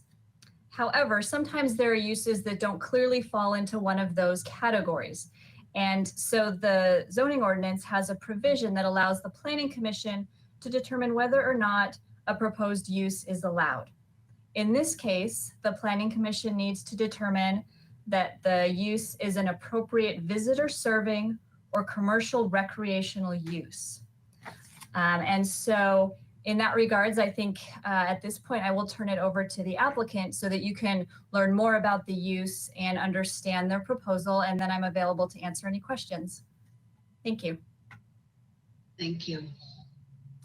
Thank you, Madam Chair. Austin, are you available to start? Yes, I am. Can you hear me? Yes, and Mr. Hurley, can you see the screen, or are you participating through audio only? I can see the screen. I can't figure out why my screen's not working, but maybe you're not looking at me anyway. But anyway, I'll start off by just leading into how I think one thing we have to all keep in mind here through this whole COVID, and even prior to COVID, retail was changing, and the world of retail is changing now, probably for good. And we're going to have to pivot and adapt to what the world is looking for and what's going to be the most successful thing for our community. And I personally believe that, and this doesn't necessarily even pertain to this particular building, but bringing business downtown is going to generate more business. And I think bringing high-paying jobs downtown is going to, help all the other restaurants and so forth. And I think what Mr. Middleton has done here and what he's planning on doing is going to do that versus leaving another vacant retail building on State Street, which we have plenty of right now. I think the other thing is to take a look at the location of the building. I think, from a massive foot traffic standpoint, it's definitely not. It's the State Street sidewalk actually goes underneath the freeway in front of it. So I don't think it's something that's front and center as far as the community would be concerned, or maybe even the Coastal Commission or whatever would be concerned as far as being visitor serving. But I do think that his use is visitor serving. I don't think you can deny that in any way. I think it's close enough that I think it's time for everyone to kind of make common sense decisions here. And I think, it'll definitely be a benefit to our community to have his business down there, probably much more than, I hate to say it, but the Reagan Ranch. And I think that it's close enough for you guys to make the decision, make the right common sense decision to get this building filled and help the other surrounding retail. Thank you, Mr. Hurley. Who's up next, Mr. Marshall? Madam Chair, if Jason could be next, and I'll follow him. Okay. Mr. Middleton, welcome. Thank you so much for having me. I really appreciate it. First of all, my company is, we started our company here in Santa Barbara 12 years ago. We're an aviation business. So the core of our business has always been visitor serving and travel related. It's just what we do. We've been bringing people into Santa Barbara for 12 years now. And I started the business out at Santa Barbara Airport 12 years ago in the little corner storage room and one of the hangars out there. And our business has always been aviation related, but we do a lot of other services such as vacation planning for people, and also things like helicopter tours and little like offshoots in the aviation space. Our primary products that we sell or that we work with customers on are aircraft sales and acquisitions, aircraft charter, and aircraft management. And we've been doing that for a long time. We've built the business here in Santa Barbara. We have a lot of well-paying jobs and a lot of people here that they're obviously local jobs here. But we built this business, here in Santa Barbara, visitor serving, very focused on the aviation sector. We've decided now to pivot into the marine space, and not actually pivot, but just basically do what we do in aviation in the marine space. And just like being at the airport when we started Silver Air, when we start Silver Water, we really feel that it's important to be in an area that has not only a lot of visitors, but that's also down by the water. I think it's going to be very important for us to have access to the waterfront and be more in where our customers are actually going to be. So Silver Water is going to be a marine-based company primarily, and we will be doing boat yacht charter, boat and yacht sales and acquisitions, and management as well. So very similar to what we do with aviation. Our company has been doing this in the aviation space for many years, and we feel that it would be a very valuable asset to have in the community, and also serving visitors as well. We have a lot of people that come into Santa Barbara every year, and particularly down the waterfront, and we want to capture these customers and be able to service them in a very positive way. We also plan on putting a very robust sort of visitor experience in our building there, so we can actually have people directly come in and meet with our experts to help them with whatever their needs are, and particularly focused on the marine space down there. So that's really the primary reason for us to be down in that area. It's very important to us to be down there, and like I said, we do have a lot of well-paying jobs, and I think that bringing our business down to that area will really help a lot of the local businesses down there, particularly during the week when we're not as heavily traveled. There's not so many tourists in the area.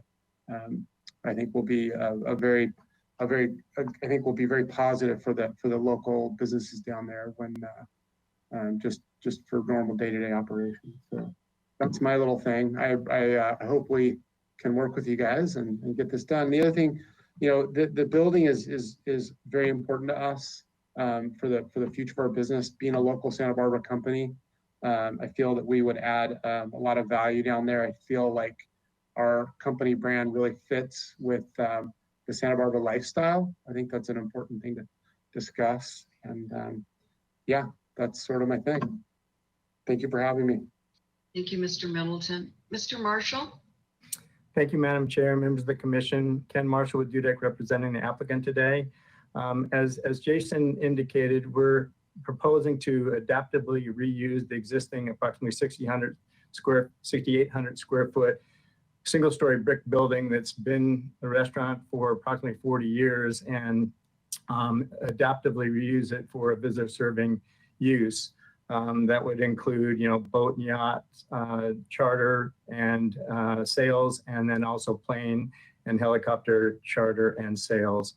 As you saw in the memo dated July 2nd from planning staff, it talked about the Santa Barbara Municipal Code, section 28.22.010, and that's the intent of the HRT zone. And I will quote, it says to promote, maintain, and protect visitor serving and commercial recreational uses. It also goes on, and this is important, it says tourist and travel related uses shall be encouraged in this zone. So I'm going to go back to these phrases a couple of times throughout my presentation because I think they're critical to us understanding the request and considering it. So this again, promoting, maintaining, and visitor serving and commercial recreational uses and tourist and travel related uses shall be encouraged. As indicated in our letter to you dated the 23rd, actually staff has said that we should be considering code section 28.22.030.B2F. And if I could ask for your indulgence, instead of saying that every time, I'm going to refer to A, E, and F, if that's okay with you. A is allowable uses, and it's the one that says other recreational equipment stores is an allowable use. And we're maintaining and interpreting that Silver Air's water use and air use is in essence a store that rents or charters other recreational equipment, in this case, boats, helicopters, and planes. And that's for viewing and visiting Santa Barbara for the tourist and the coast. And therefore, it is a tourist and travel related use. And it, as I said before, is encouraged, these items are encouraged in this zone. So we actually believe that A is an appropriate use, and this Silver Air and Silver Water does fit that category and of uses. We also believe that in addition to A, it also, Silver Air, Silver Water, is consistent with the use allowances under E, which is talking about sale of boats, water supplies, and related equipment. We believe that as Silver Air and Silver Water, they not only charter boats and helicopters and planes, but they also broker the sale of these vessels. So we believe that, again, you can make the conclusion and determination that Silver Air, Silver Water meets either A or E's use allowances. But if you don't, as staff has indicated, that they're asking you to consider F, which is, other visitor serving uses, commercial recreational uses that's deemed appropriate by you as the commission.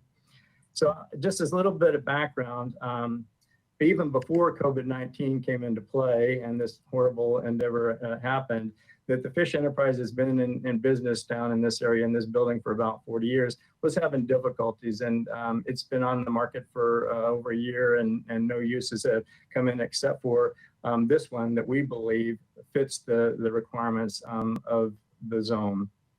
And so I think in the vein of today's world with COVID and thereafter, we need to consider new and unique and creative opportunities that are in keeping with the overall intent of the zone, as I said before, of tourism, and that we can be compatible with these type of uses and promote them. And so this is the use is tourist and travel related, and in our conclusion, should be encouraged in the zone. And we believe that Silver Air, Silver Water is just that use. As Jason indicated, that to successfully achieve his consumer-facing strategy, he needs to be by the water and with a high concentration of tourists and travel-oriented people to accommodate his water and aviation services. And the waterfront's just such an area that has a lot of tourists, a lot of people that are interested in the water, in the harbor, and in the air. And it should be noted also that the Silver Air component that was his primary official use in the beginning, that business utilizes the City of Santa Barbara Airport, which is also located in the coastal zone, and is also a tourist and travel related use. I also wanted to, before I forget, mention that although this is in the coastal zone, as I think Austin alluded to, but it's in the non-appealable jurisdiction. So this is your decision and your decision only. This isn't something that will go to the Coastal Commission. As Jason indicated, he's got specific uses that Silver and Silver Water rely on for their success, and they need to be in heavily concentrated tourist areas. And these services include yacht charter, yacht sales, helicopter tours, aircraft charter, aircraft sales, glider tours, and other related travel and tourism. So all of these services relate to the tourist and traveler. They're centered around the exposure of visitors to the Santa Barbara waterfront area. And again, to be successful, he needs to be in this area. So we're hoping that you can agree with our conclusions that this use is compatible with the zone, is an allowable use within the zone, and we hope that you will see it the same way as we. And hopefully that we can get a positive result from this, because otherwise all we're going to have is another vacant building on State Street, and none of us want that. If I might, I'd like to reserve a little bit of time at the end of public comments if we have any need for rebuttals, if that's appropriate. Sure, no problem, Mr. Marshall. Thank you so much. Okay, very good. I'm going to ask Ms. Kokinda if are there any public commenters at this time before we bring it back to the commission, first for a round of questions and then deliberations. Thank you, Chair Schwartz and Mr. Bolton for putting up the slide. If you wish to speak on this item, please raise your hand using the hand icon on your GoToWebinar control panel, and I'll call on you. First, I have Brian Kernal. Brian, I have just unmuted you. If you could please unmute yourself using the microphone. Looks like you have. Please go ahead when you're ready. You have 2 minutes. Yeah, I will thank you very much, Chair Schwartz, commissioners. As a new downtown Santa Barbara board member, as somebody who's aware of this project, known the fish enterprise for my entire existence here in Santa Barbara, I do have serious concern about the importance of flexibility to allow our buildings to be occupied.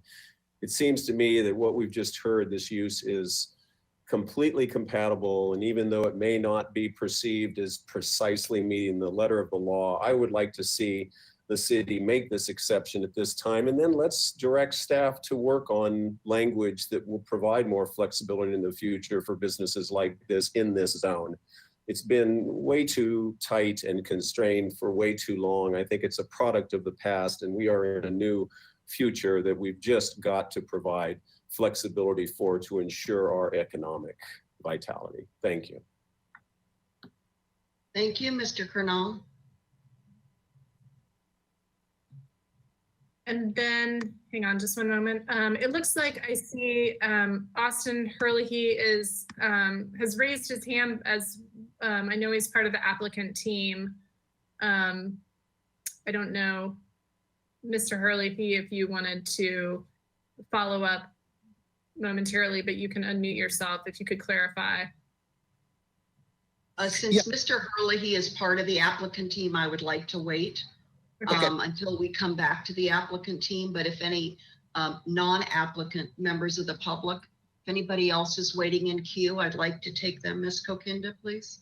That was the only other person that unless we received any written correspondence, I don't see anyone else who's raised their hand at this moment. Okay, Ms. DeBus, did we receive written correspondence for the record on this item?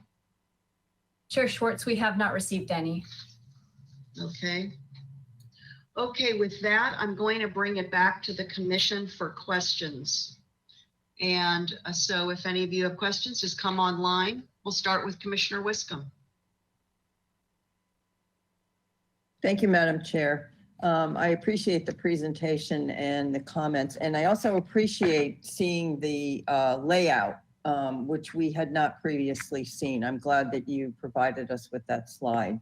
I just wanted to ask, and I guess this is for Mr. Middleton, on page 4 of 9 of Mr. Marshall's letter, which is 6 of 18 in our staff report under company history. It states that in addition to our focus on fixed wing aircraft operations, the company also provides helicopter transport, yacht transfers, and tour services with coastal and valley sightseeing. So I wanted to ask you, what percentage of your business focuses on the helicopter transport, yacht transfers, and tour services with coastal and valley sightseeing? Yeah, these have generally been ancillary services for our company as we conduct our normal business in the aviation sector. So, transferring to yachts, and we actually we've already been in the yacht business a little bit, but this is a future focused thing. That's going to be a heavy emphasis on our business moving forward. Okay, so right now it's a very small percentage, but you hope to grow it. That's correct. Yeah, that was the whole point of being down in this area. We really that needs to be part of our plan. Okay. Madam Chair, may I assist in answering that question? Oh, of course, it's to the full applicant team, whoever would like to participate in responding to Commissioner Wiscombe, please. Thank you, Madam Chair. Commissioner Wiscombe. Jason didn't really explain the full details of his evolution, but as he has explained to me, he literally started out at the airport with one plane, and he needed to have proximity to the airport for visibility. And he was able to then grow that, and then has many, many planes and other facilities. And he's now not located at the airport anymore, is on Upper State Street. He had a vision to then expand his capabilities beyond what he has historically done with air and a little bit in the water business, and really create a new second division, if you will, that is a component of his overall tourist related facilities relating to water. And so that's why he needs and wants to be in the waterfront area, similar to what he needed to be at the airport. And he hasn't really done this. This is sort of a chicken and egg, to be honest with you. What he's explained to me, he's been in the business, but he needs to be down in the water to get the water side going. And I think that's the rationale behind this. And I hope that's accurate, Jason. Yes, correct. Sorry if I didn't explain myself very well. That's okay. That's great. I appreciate the explanation. So I guess my next question is, so does the company own yachts for charter, or do you plan on acquiring them, or are you going to subcontract with someone for yachts for charter? So great question. We're going to apply the same model to the marine division as we have in the aviation division, which means we don't own any assets. We manage them for private owners. We're a services business essentially. We manage and operate aircraft for people. We want to apply the same thing to the boating world, the marine world. We also do sales and acquisition. So if a client wants to purchase an asset, we have the resources to help them with that. And then on the charter side, we manage and operate our aircraft on behalf of owners, and then we charter them to the public. It's similar to like a vacation rental business. Like if you're in real estate and you have a vacation rental management company, it's a fairly similar business model to that, where individuals own these assets. We have the expertise to manage and operate them for the owners. We take care of them, maintain them, make sure they're available. When the owners aren't using them, then we can charter them out to the public. Okay. We're going to apply that same principle to the marine side. Okay, because when I went to your website, it wasn't clear whether you owned them or not, but I just assumed that you owned the aircraft that were shown. So those are all privately owned and you manage them. Correct. Yes. Okay. We don't own the airplanes. Yes. Yeah, that's great. Okay. So when you get to things like gliders, and it's going to be the same type of thing. You talk about, glider services and things like that. So it'll be the same thing. Yeah. So there's our industry, and the same thing with the marine world. It's very segmented into specific categories that we're considered a fixed wing operator on the aviation side. Right. We don't actually operate helicopters, but we have partners that we subcontract with to work with our customers. So we may fly somebody somewhere, land, and have a helicopter pick them up and take them to a boat or a ranch or wherever they may be going. We call them helicopter transfers. So we would subcontract another company out to do that in the aviation space. Okay, great. And then I had one particular question on page 6 of 9 of Mr. Marshall's letter. So you talk about the company changing its strategy as it was explained previously in the letter. I think it's a really admirable business plan at this point in time. So why are tourism-related experiences listed as secondary services as opposed to primary services if you're going to have this big visitor center and, really cater to visitor serving uses in Santa Barbara? So I was curious why. Maybe that tourism-related experience is not what I think it is. So. Well, first of all, getting people here, right? The aviation side is historically like bringing people in, right? And then once they're here, what are their experiences so the way I envision it, if, on the aviation side, you bring somebody in, come down to our office, we can set up other experiences for you, right? Whether it be a coastal tour, a boat trip to the islands, a glider flying out in Santa Ynez, all these secondary type activities that we could support tourism with. And not only just, even if people want to come in and have those experiences, we're going to have a visitor center that they can come in and learn about these things and book experiences. And if they want to book a charter on a boat, we can do that. If they want to book a glider experience over in Santa Ynez, we can do that. So the primary, the marine and aviation is the primary, and then all the other experiences go along with, kind of go hand in hand with those. Okay, so if I'm a tourist and I come in and I say I'm here for, not to put you on the spot, but let's say I'm here for 3 days, and one of the 3 days I want to do a helicopter tour, would you be able to accommodate that request then, as for me as a visitor? Absolutely. Okay. So there's, even though you don't own the equipment, you have flexible relationships with the people that do, so that the equipment can be available to the visitors when they want to make a trip. Okay. The largest helicopter operator on the West Coast is Helinet out of Van Nuys. We bring helicopters up to Santa Barbara all the time. And they bring the helicopter up, and they can pretty much do whatever you want to do. If I may add to that as well. Yeah, sorry. I think I don't think it's a misnomer, but maybe a little bit misleading on the primary versus secondary. The primary are the things that are listed there, and we've been talking about the yacht sales, yacht charter, helicopter, aircraft, all those things.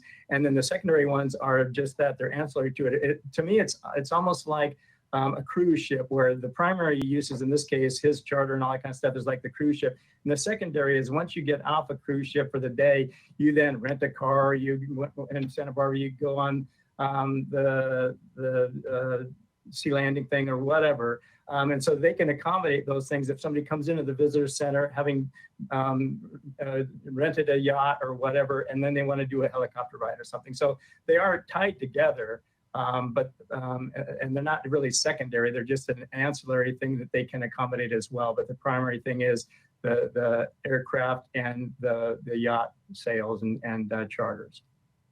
Yeah, good. Just for some context and an example, we had a client in Santa Barbara recently, and they wanted it. They had never been to Santa Barbara or California, like this area, and they wanted to explore the Channel Islands. And we chartered a helicopter to go from the airport out to Catalina. We took them to Catalina for the day, and then on the way back, they toured the islands and came back and landed back at the airport. So that's just an example of what I kind of envisioned that side of the business would look like.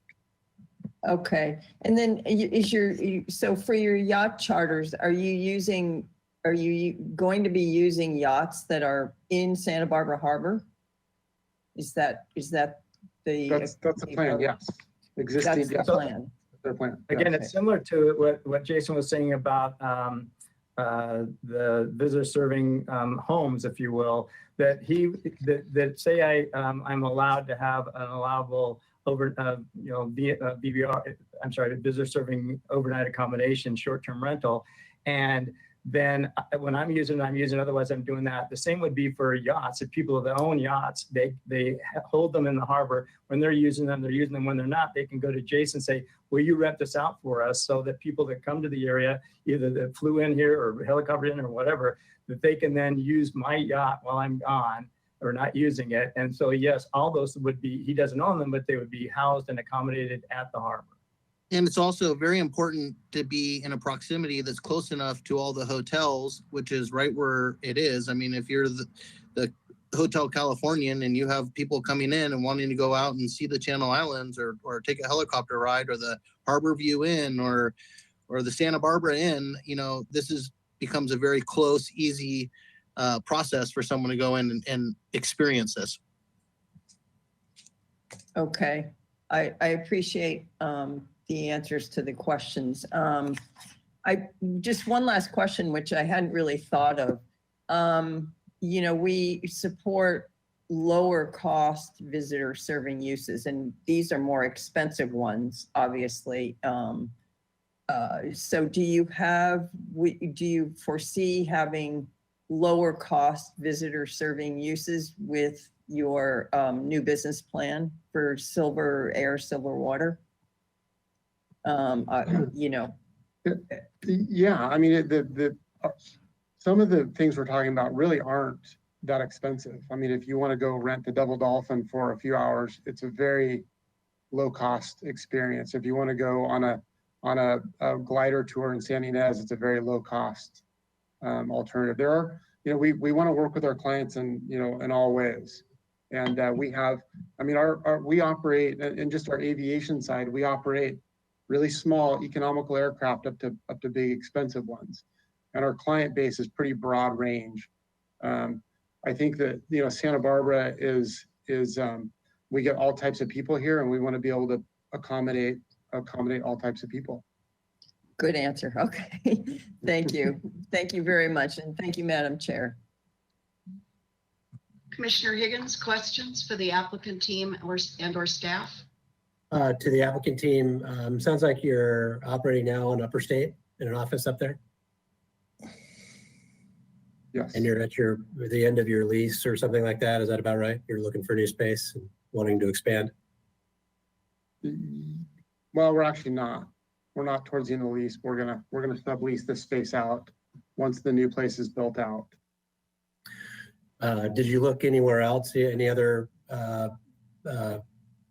suitable, you know, suitably sized, empty or otherwise available spaces come before you, or is it just this one?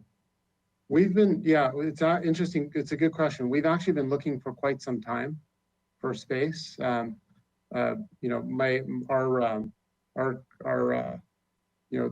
commercial real estate broker, I don't think he's on the call today, but, you know, I've known him for many years. He helped us find the space we're in now. And this is something we've been talking to him about for a while. And then the opportunity for the Enterprise building came up, and it just fits exactly what we're trying to do. So even though we're not totally up on our lease here, we decided to give it a shot. What, and how many square feet is it that you're looking to move into? I think the livable square feet there, do you know what it is, Austin? It's about 6,000, I think. Yeah, it's 6,800. Okay, and I just am not too familiar with the building. There is a second level there? No.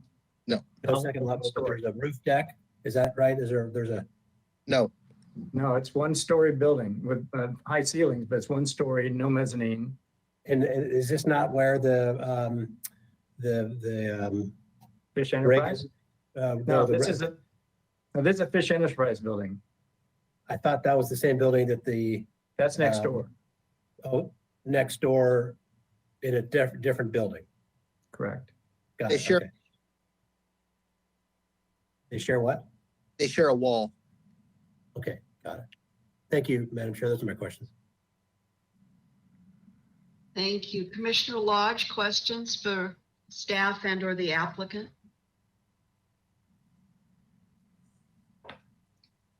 Commissioner Lodge, you're still muted.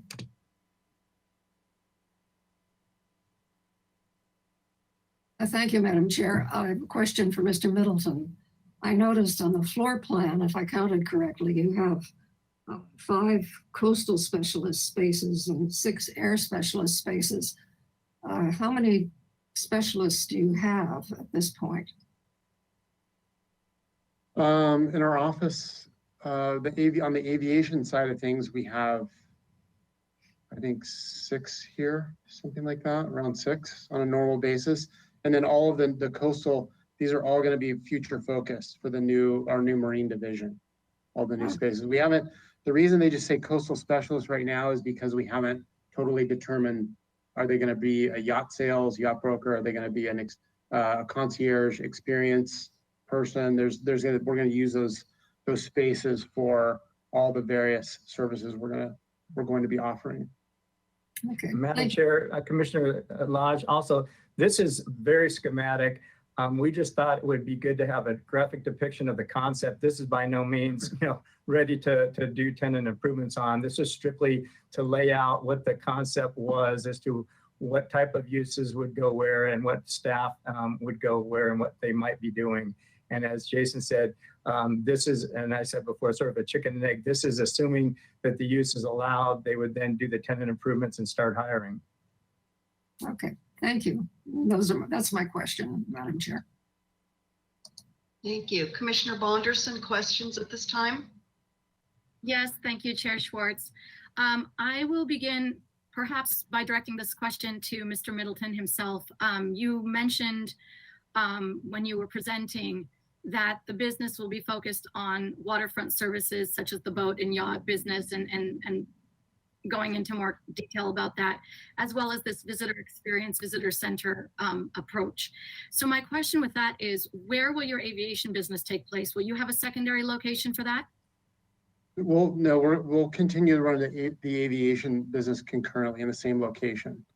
We will be leveraging our operations staff for both.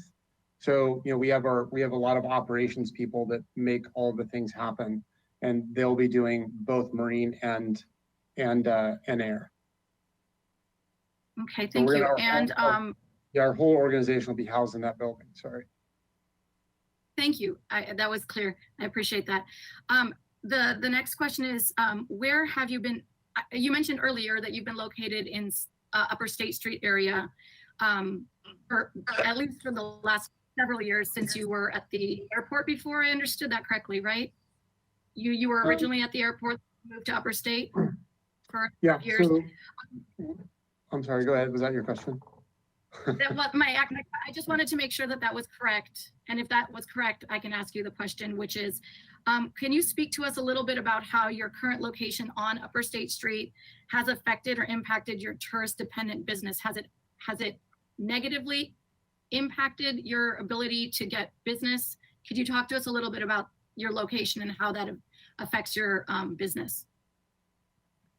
Yeah, so like Ken mentioned earlier, we are really wanting to be more direct to consumer focused, so more directly with our customers. And being up here on Upper State, we just don't have customers up here. So it's something that we've realized for a long time, and that was the entire impetus of moving down into this waterfront area, so we could be more directly connected with our customer base and future, not only current, but also future, and be able to service them with the new marine division and some of these other services that we're going to be providing. Based on that, I'm just interested to know, I'm not going to assume anything. I want you to tell me, but I would probably imagine that you get a lot of the business you do gain currently through marketing and putting your business out in front of different areas that you expect would put you in connection with your client base. How would that be different when you're on the waterfront? Are you expecting to be moving around and drawing people in, or would you be continuing that form of marketing where people just know where you are because you're connecting digitally or in some other capacity to those clients? Can you talk to us a moment about what would change? Absolutely. Yeah, absolutely. I mean, the visitor center, I think people will come to visit us from out of town just to connect with us and see our services down there. The other part of that is, we don't invite people into our current operation right now because it's just not set up for that. That's not what we do. It's just purely operations. And so right now, our organization isn't set up for people to come in. And that was why we really wanted to be down in an area like that, so we can now invite people in through marketing efforts, digital marketing, come to Santa Barbara, come stay at the California Hotel and come talk to us about recreations in the area, come, charter a boat from us. If you need a helicopter tour, come in and do that. So we really want to be more focused to the consumer and the tourist and the traveling public in that area. And it's just, being up here in Upper States, it's really very difficult to do that. So when you ask, has it negatively impacted our business? Yes. I mean, it negatively impacts our business in the way that we can connect with our customers in a meaningful way. So. Yes, thank you so much. I can imagine, and at the same time, I don't want to assume. Additionally, because the location of the property you're interested in, where the fish enterprise used to be, it's kind of up and away from the main walking pathways and circulation. So that's why I was particularly curious about how you would get people to know you're there. and how that would potentially be different than if you were in a different location in Santa Barbara. Because they may not see you there, how would you potentially be marketing? And if that marketing would be any different if you were located elsewhere. It sounds like to me that your location being in downtown would help shorten the distance from the marketing connections you're making so it becomes walkable, but otherwise there wouldn't be any form of attraction to get people to know you're there. Am I correct to understand it that way? Well, not necessarily. I think it's important to know, Austin actually noted it earlier about the proximity to hotels, and I haven't really talked about that.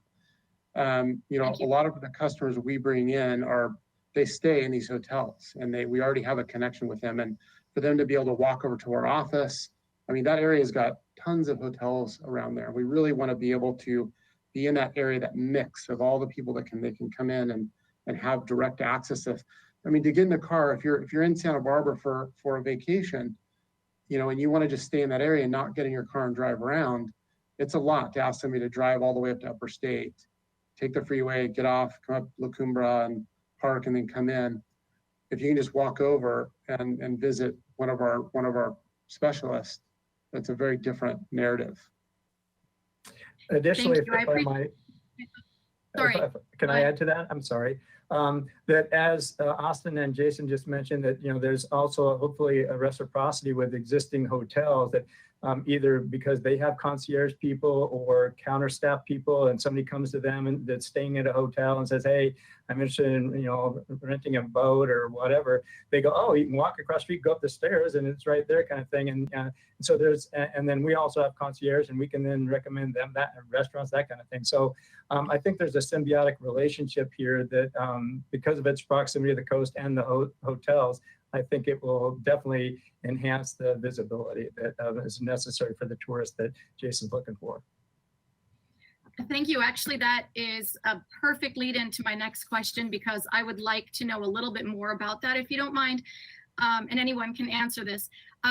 Mr. Middleton mentioned again in his presentation that he believes that the business will help to directly improve the other businesses and the culture of downtown. He may not have used those exact words, but I was interested in finding out if you could please expand a little bit on how you believe that the business that you are providing and introducing to the area would directly impact and improve the other businesses. And I don't mean just the hotels, but there are a number of other kinds of businesses in that area. What would make your business special in that regard? Do you mind expanding on that a bit for me? Sure, certainly. I mean, I guess there's a few things that I would say, and we've kind of talked about them a little bit in here. One, just having employees, having local, well-paid employees in that area, the restaurants alone. We actually do bring in a lot of people. Our company, we have many employees that aren't in Santa Barbara. We often bring our employees in, and we stay at Hotel Milo. I just had 8 of our sales directors staying in Hotel Indigo for 3 nights, and we do that often. We have clients that come in that stay in these hotels and eat at the restaurant. So just during the week alone, I think having a well-paid employees, local Santa Barbara employees in that area, they're gonna go to a lot of the local restaurants and shop more down there, and they're gonna spend more of their life down there than getting in their car and driving up here and then going home after work. I think it'll keep people in that area a lot more. And then the other part of it too is there's really nothing like this in Santa Barbara, and I think that having what Ken and both Ken and Austin mentioned, having this symbiotic relationship with other businesses down to be able to offer these services, and then us them as well. If we bring somebody into Santa Barbara and they're looking for a really nice restaurant, we can refer them to one of the local restaurants and just help out in that way. So that's sort of how I envision it. I mean, I'm a Santa Barbara local. I love this town, and I want this town to be successful. And I want to keep this company in Santa Barbara. And I think that I'm a strong believer in the local community here, and I want to build a local community. So I want to be part of it. Along those lines as well, I have an office of some 30 plus employees in downtown Santa Barbara on Chapala Street. And I can tell you, as a business with employees, at lunchtime, all the cars are still there for anyone that drove into work, and they walk to the Paseo Nuevo, walk to State Street, walk to any of the facilities for all lunches and picking up, goods and services. So I see that as identical to what Jason's experience would be down there, that his staff would be walking everywhere to all the shops and restaurants and facilities that are there, that a blank office or a blank space would not be accommodating anything. Also, from a real estate perspective, the idea of having 10 straight blocks of stores that sell widgets, that's not going to work anymore. You need to have a mixture of businesses, just like you have to have a mixture of housing and business. You need to have different mixtures of business, because you're not going to have 10 blocks of shoe stores or dress shops or anything like that. And you need to be able to fill up these storefronts. I mean, it's critical. And I think that this really is a perfect fit. Thank you. Well, thank you to all three of you. I appreciate the information as you've shared it, and I understand it as you've shared it. Thank you so much. Would you please speak to us about your floor plan? Now, before you say anything, I understand it's just a tentative idea. It's a general model, and you won't necessarily be committed to this floor plan if your project goes forward. But I'm a little bit concerned about the proportions that I see on the screen, with the clear understanding that it may change, but I'd like to talk to you about that. For me, looking at it at a very small scale, I understand it to be a lot of office space in comparison to the visitor space or the visitor experience that you've been talking so fondly about. I appreciate that vision. I just don't understand how you are bringing it to life, especially if this is your first attempt at throwing your thoughts on paper. The plans show approximately, from what I understand, maybe 20% of public space or planned space that would be dedicated to visitor services. I might be wrong because I don't know exactly what we're looking at here, but I do want to point out that goes against the zoning section 2822-030 C3C, which, if you'd like to follow it, it's on page 14 of 18 of the staff report. And basically that item requires non-visitor serving uses shall not exceed 50% of the total square footage of the building. And I just want like you to expand on your vision a little bit, even though of course we're not committing to anything on paper today. Can you please discuss with us how you foresee your business to require the use of the space at this time? Certainly. Yeah, the office, the offices that you see in here, really if you look at the schematic, around the wall, these are areas where meetings can happen. For, somebody comes in, they walk into our visitor center, we'll have like graphics and brochures and lots of kind of interactive things for them when they walk in. If they're there for, depending on what they're there for, then they'll go and sit down with a specialist, discuss what their needs are, and so really all of these, I look at my vision of the building is to really all of it, or a lot of it, be visitor serving, even in the operations side, right? When you see, the people in the operations, they're there to serve whatever the customer's needs are at that time, and they, so I guess if you ask what my vision is, I'd really envision this as sort of a machine. When you walk in, you like whatever your needs are, you'll kind of go to that area, sit down with a specialist that's an expert in that area, whether it's a visitor experience, a boat charter, boat sale, an aircraft, whatever it may be. We'll have a specialist there for them to work with. Excuse me, Mr. Middleton, one moment. We have a Ms. DeBusk come online. I don't know if Ms. DeBusk would like to comment at this point, but I also would like to ask Mr. Bolton if there's any way to enlarge this, not only for our viewing, but the public's, because the print is very small as it appears on the screen. I don't know if it's formatted in ways such that allow Mr. Bolton to expand it so we can see the proposed areas by use to Commissioner Bonderson's question, which I think is an important one. So while I'm letting Mr. Bolton see if there's any way to do that, Ms. DeBus, did you want to comment at this time also? Yes, thank you, Chair Schwartz and Commissioner Bonderson. I did just want to make it clear that that code section that you referenced related to office, that only applies on the second floor. So that is a different code section that says general office uses are only allowed on the second floor of a building with a conditional use permit. So if you find that this use constitutes a general office use, then it would not be allowed in the zone. And that's only on the second floor, so the first floor would not apply. This would not apply to the first floor at all. That is correct. If you see number 3, it says general office use. The second and third floors of commercial buildings are allowed to be used for general office uses upon issuance of a conditional use permit. And then there are specific findings, which is what you were looking at. Thank you. I actually have that underlined, and I'm really glad that you clarified what I need to be focusing on. And I want to ask you, since you're with us now, if you don't mind, just to clarify for me and anyone else who might need to hear it, the first floor doesn't have any requirements of a division of space. Do I understand that correctly? That is correct, other than the fact that all uses need to fall within the allowed uses. Got it. So pretty much disregard my question. I think it's not necessary any longer. I think my only other question to wrap up my series here is just out of curiosity, back to Mr. Middleton himself.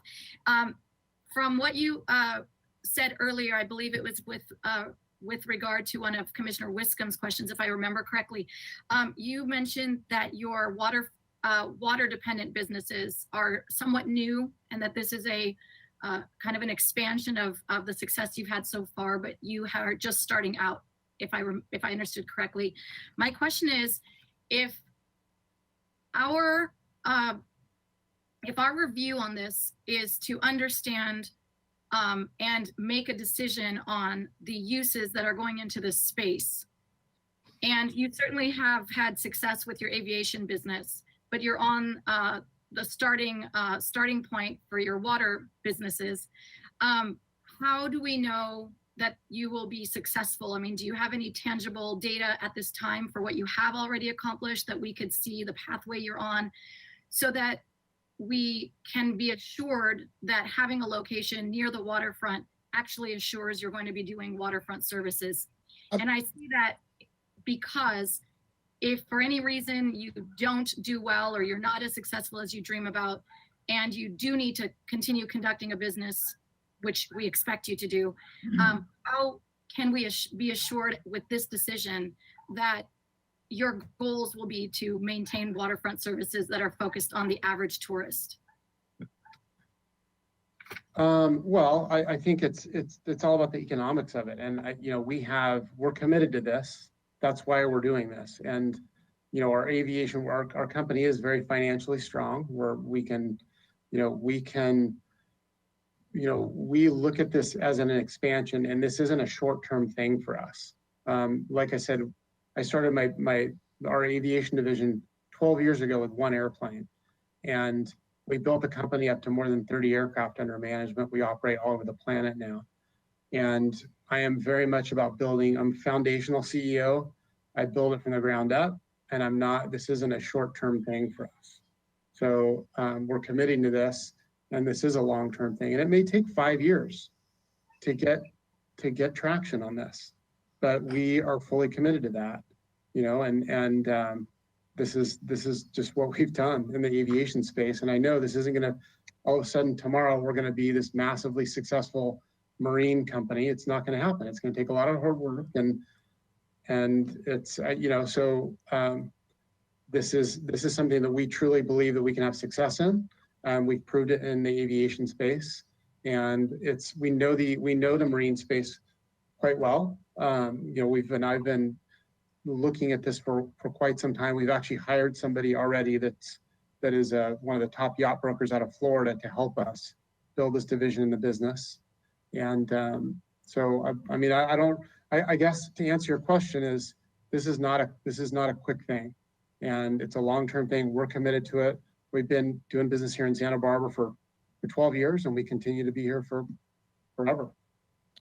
And I also want to touch base on that question, because I think it's kind of an odd question if you ask me. I mean, think about how many businesses go down there and you know, business owners take risk, and they're out there trying to better our community, and they're taking risks, and sometimes they fail, sometimes they don't. I mean, obviously his intentions are that he's going to make this work, and he's putting a lot of money behind it and so forth. So, you know, in times like this, I just a little put off by that question. Any other questions, Commissioner Bonderson? Otherwise, I'd like to move to Commissioner Escobedo now. Of course, Chair Schwartz. I would just like to conclude by saying that as a businessman and as a business model that you are envisioning, I highly respect where you're going and what you're thinking about accomplishing. And I certainly want to say that your success in aviation shows. I did quite a bit of research to see who you were and what you were bringing to this project. So I understand what your goals are and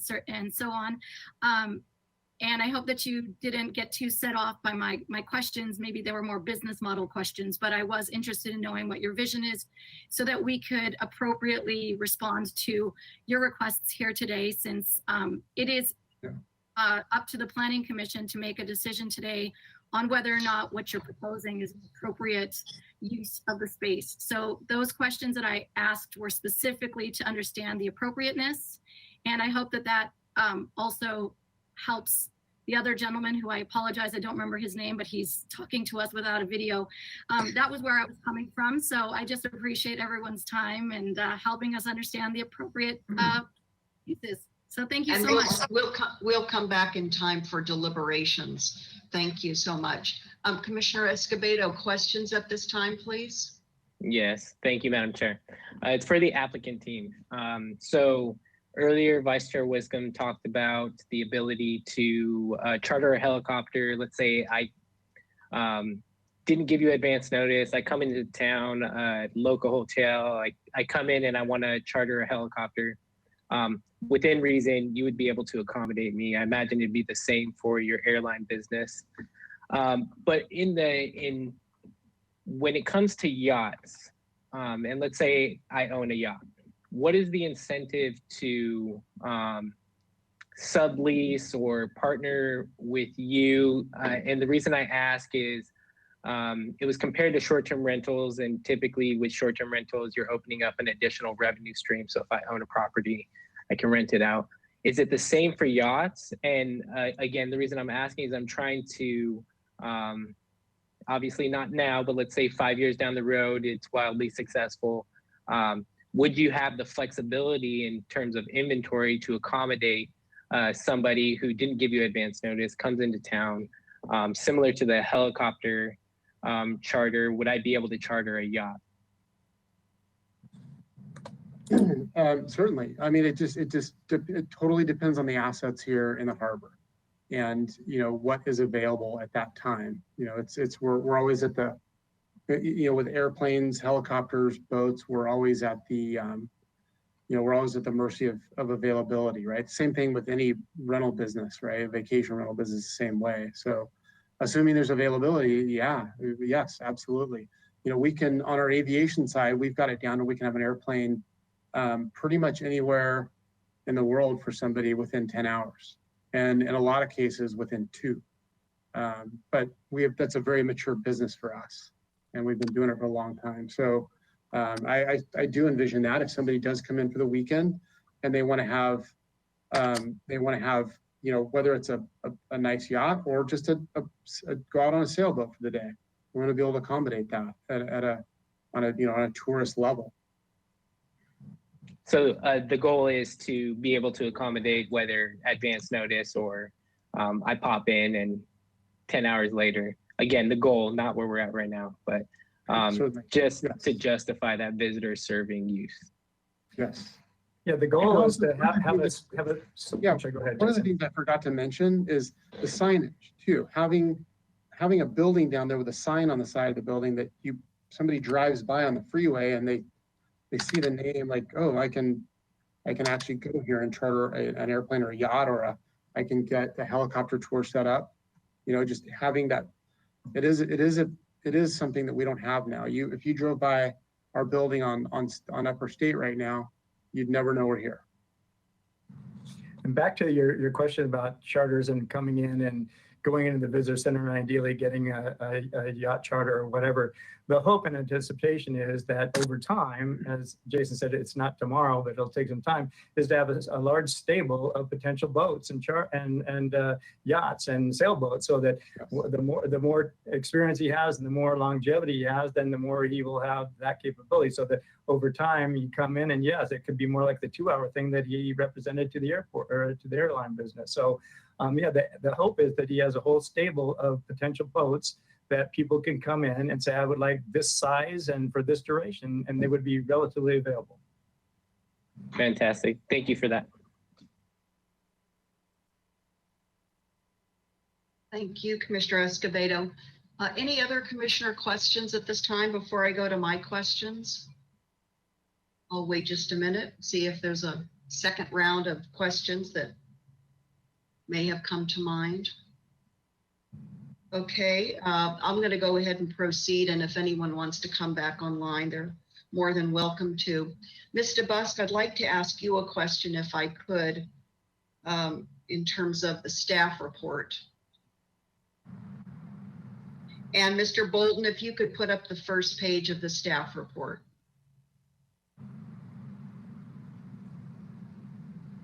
I don't know if we can enlarge that perhaps just a bit. In the paragraph that starts, the applicant believes, Ms. DeBusk, I wanted to ask you to perhaps further comment on the statement, staff was not comfortable making the determination, given that much of the use sounds like an office use, which is only permitted, and then it goes on, provide that detail. And then the second to the last sentence in the same paragraph is what I want to focus in on. However, the applicant has included a more detailed description of the business, which does include a visitor center experience. So I don't know if I'm to read between the lines. I'm not crystal clear as to the fine points, shall we say, of staff's discomfort. Do you have any further comments, insights for me in reading that again? Sure, Chair Schwartz. When we originally discussed the proposed use with the applicant, it was more just related to the yacht sales, rental, helicopters, etc. When we saw their letter that more fully explained the idea, it included information about the visitor center experience, which does seem to fit very clearly within the HRC2 zone. So that aspect of the request is not a concern. It's the rest of the business, and does that fit well enough within the existing allowed uses and is more visitor serving versus just a general office use. Mm-hmm. Okay, thank you, Mr. Buss. Let's see, I want to now come to the applicant team. Few questions in no particular order. Could we go back to the site plan or the conceptual site plan? I would like to understand, perhaps as a follow-on to Commissioner Bonderson's question, could you just give me some rough percentages as to kind of pure company office space versus visitor serving spaces, and the square footage related to that? And as you're doing that, I'm thinking back to Mr. Marshall's reference to Section A and Section E, which eventually I'm going to ask Mr. Bolton to put back up on the screen. So relative to tourist and travel related, sale of boats, etc., what are we looking at in terms of the configuration of uses here, please? Jason, you want to start, or you want me to start on that? I can, yeah, why don't you start, Ken?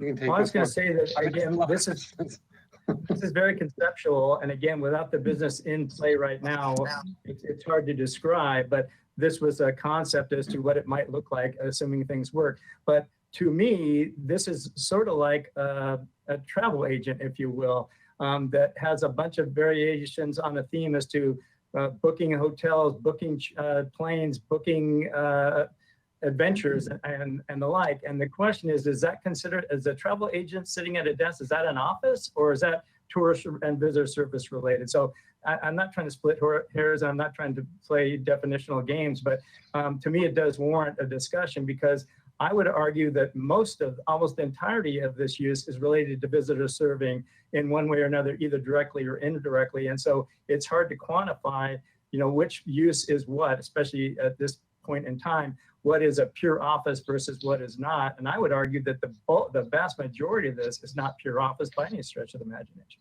Jason, I don't know if you can illuminate any more. Yeah, I mean, like I talked about earlier, Ken, I really see this whole operation as a machine that's going to work in a symbiotic relationship with each other. And there's obviously operations things that happen, and there's customer facing tourism things that happen. And it'll really depend on what people are coming in to do. They'll get funneled to the right channel. And then that's sort of how I envision it working. So I mean, I just see the whole thing as a visitor serving entity. And even as one of the, I'm sorry, that on the use allowance, where there's talking about sales. So that, again, if one of these areas or a bank of areas is devoted to sales, is that an office, or is that related to the visitor serving and sales? So again, I think it's hard to put a description on percentage of what is office versus what is not, because as I said, I would argue that the bulk of this, maybe almost the entirety of it, is related to pure visitor serving and tourist related. Okay, thank you.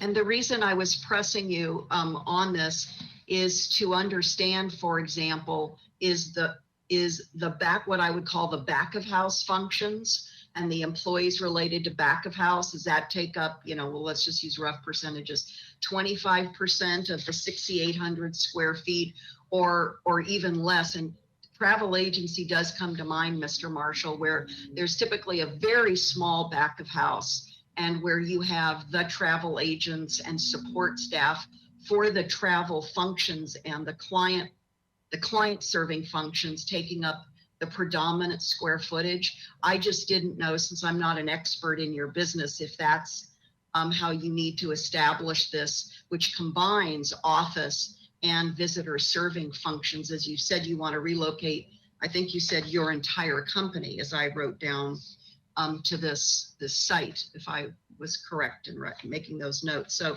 I think that helps. Let me just continue on then with my questions.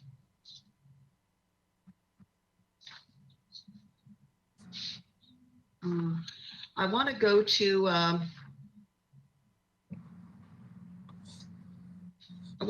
page, in our packet, it's page 9 of 18. It's page 7 of Mr. Marshall's letter, the June 23rd letter.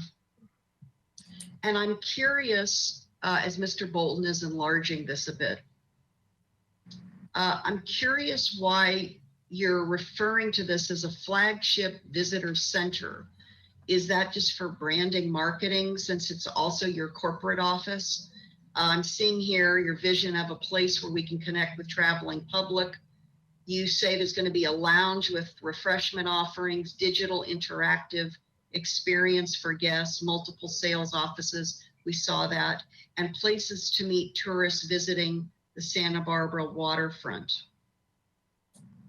If I could start and attempt to answer that question, that the flagship nomenclature, that across the street well, actually it used to be at Garden and Cabrillo, there was a Chamber of Commerce kind of visitor center. Then there's now a visitor information center contained within the California Hotel project.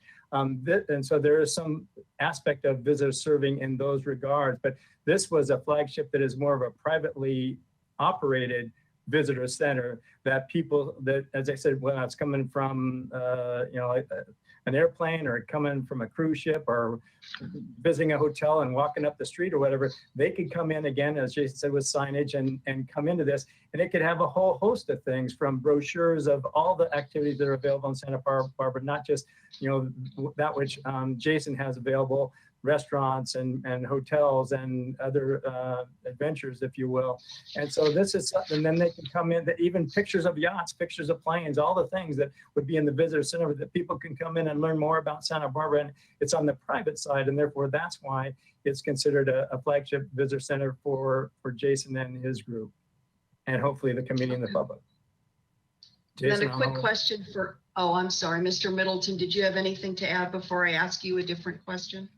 No, that was good. Thanks, Ken. Okay, very good. And then as I was thinking of your page 6 of 9, and one of the other commissioners asked about why the tourism related experiences are listed under secondary services. I think it may have been Commissioner Wiscombe. That leads me to ask you, just, for general education purposes, and also how you'll be using your the space in serving tourism. Can you tell me if custom tours are on the rise, and if so, what kind of percentages are we looking at in the Santa Barbara, South County region? Yeah, so tourism. Oh, go ahead. You want me to answer that, Ken? I wasn't. Oh, okay. Yeah, interestingly, tourism has changed a lot, and people are looking for more experiences now. They really, when they travel to a destination like Santa Barbara and other places as well, they don't want to just go sit on a beach. They want to be active. They want to go experience the culture. They want to experience, what the region has. We have the Santa Ynez wine region here. We have the Channel Islands. We have the Mission. We have amazing hiking trails around here. These are all things that people want to experience now. And this is our business. We're in the travel industry, and we see this often. During this lockdown, during the pandemic, coming into this, we actually had a lot of our customers calling us, where can we go and what can we do? And we jumped into gear and helped them out and all this. I think there's a lot of opportunity to support the traveling public with experiences.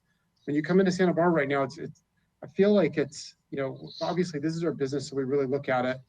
It's very dislocated on how you experience things in Santa Barbara. You can set up a wine tour, you can set up a boat charter, you can do all of these things we're talking about doing, but there's no place you can go and just plan my experience.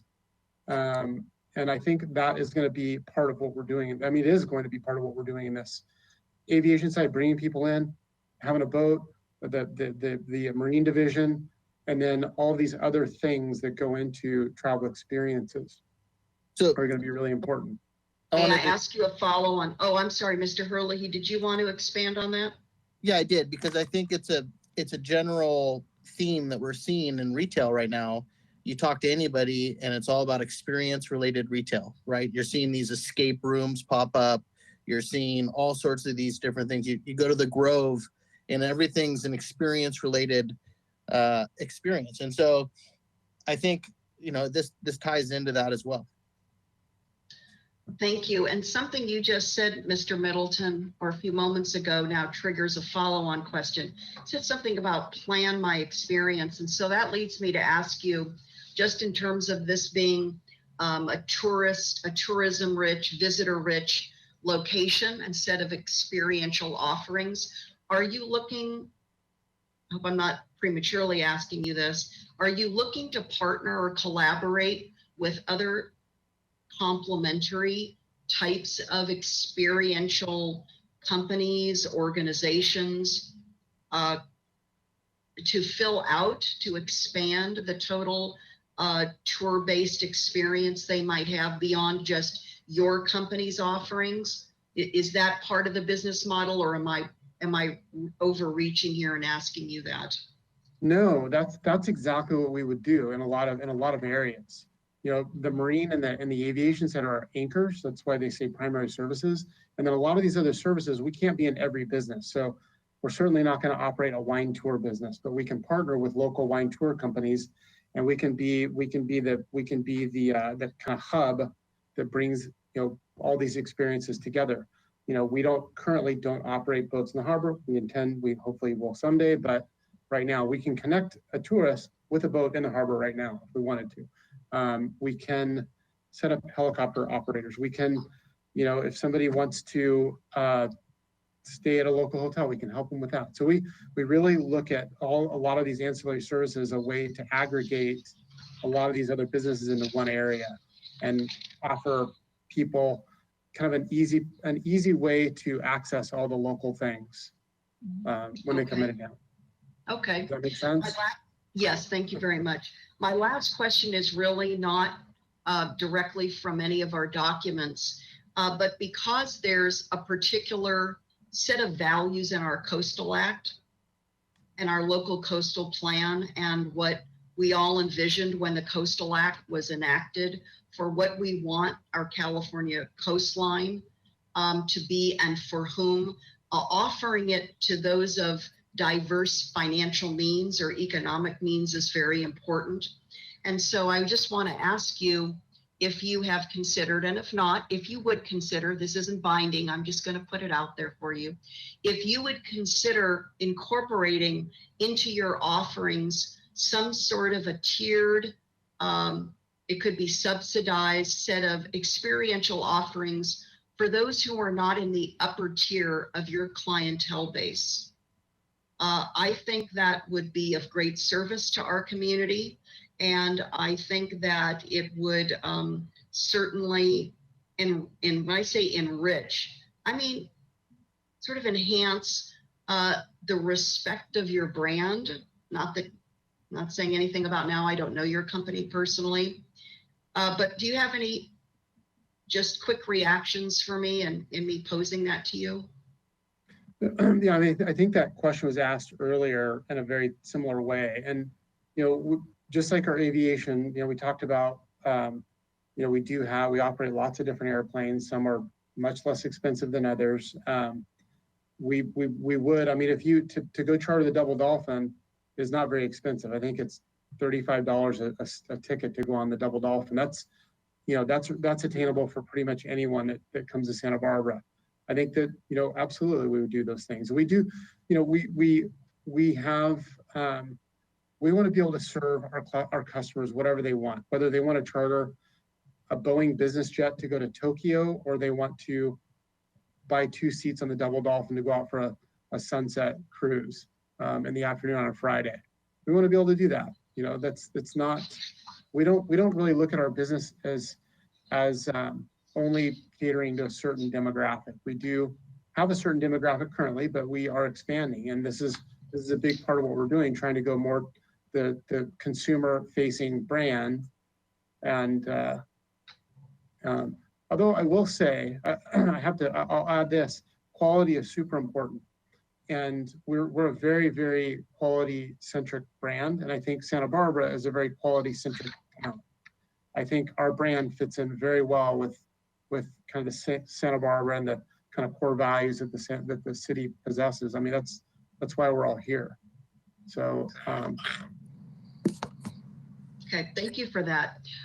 Okay, those are my questions. I haven't seen any other commissioners come back on, and I haven't seen Ms. DeBus come back on to further elaborate on answering any of our questions. So let's go to commissioner deliberations. I'd like you to hold off on making a motion, please, until all the commissioners have been able to comment. Commissioner Wiscombe, would you like to kick it off? Thank you, Madam Chair. I appreciate all of my fellow commissioners' questions. I think we've done a very thorough job of covering this. I think this is a commendable business plan in a time when diversity needs to take place for business. I thought I'll start by saying on page 1 of our staff report, Ms. DeBus says the coastal land use plan describes the hotel and related commerce to land use designation. Timmy's putting it up now. Yeah, thank you, Mr. Bolton. This designation is a mixture of 2 land use designations that allow a range of uses, including visitor serving, coastal dependent, and coastal oriented commercial recreational. So I'll just stop it at recreation. So I really do think that although the business plan is developing, and this is an additional area, the marine area that Silver Air wants to go into and become Silver Air, Silver Marine. I think it is appropriate in this location. Mr. Hurley, he made comments that retail is changing. I think it's important that we look at that. And he also said the use is visitor serving. I do think it is visitor serving. And I think that when the business plan gets developed and the operation gets going, there will be a creative menu of services available to not only our tourists, but I think our local community too, that may want a different kind of experience than they've had living here in Santa Barbara. So I think it's a very commendable approach to an expansion. Mr. Marshall said adaptively reuse the space for visitor serving. I think that's what this accomplishes. Mr. Cornell during public comment said that he has serious concerns about flexibility. I think we're in a time where we do need to be flexible. And Mr. Hurley, he also said a mixture of businesses are needed. And I think that this particular business can support other businesses. As Mr. Middleton said, if someone comes to town and wants to charter a helicopter, but then says, where can I go to have a nice Italian meal? That can be provided.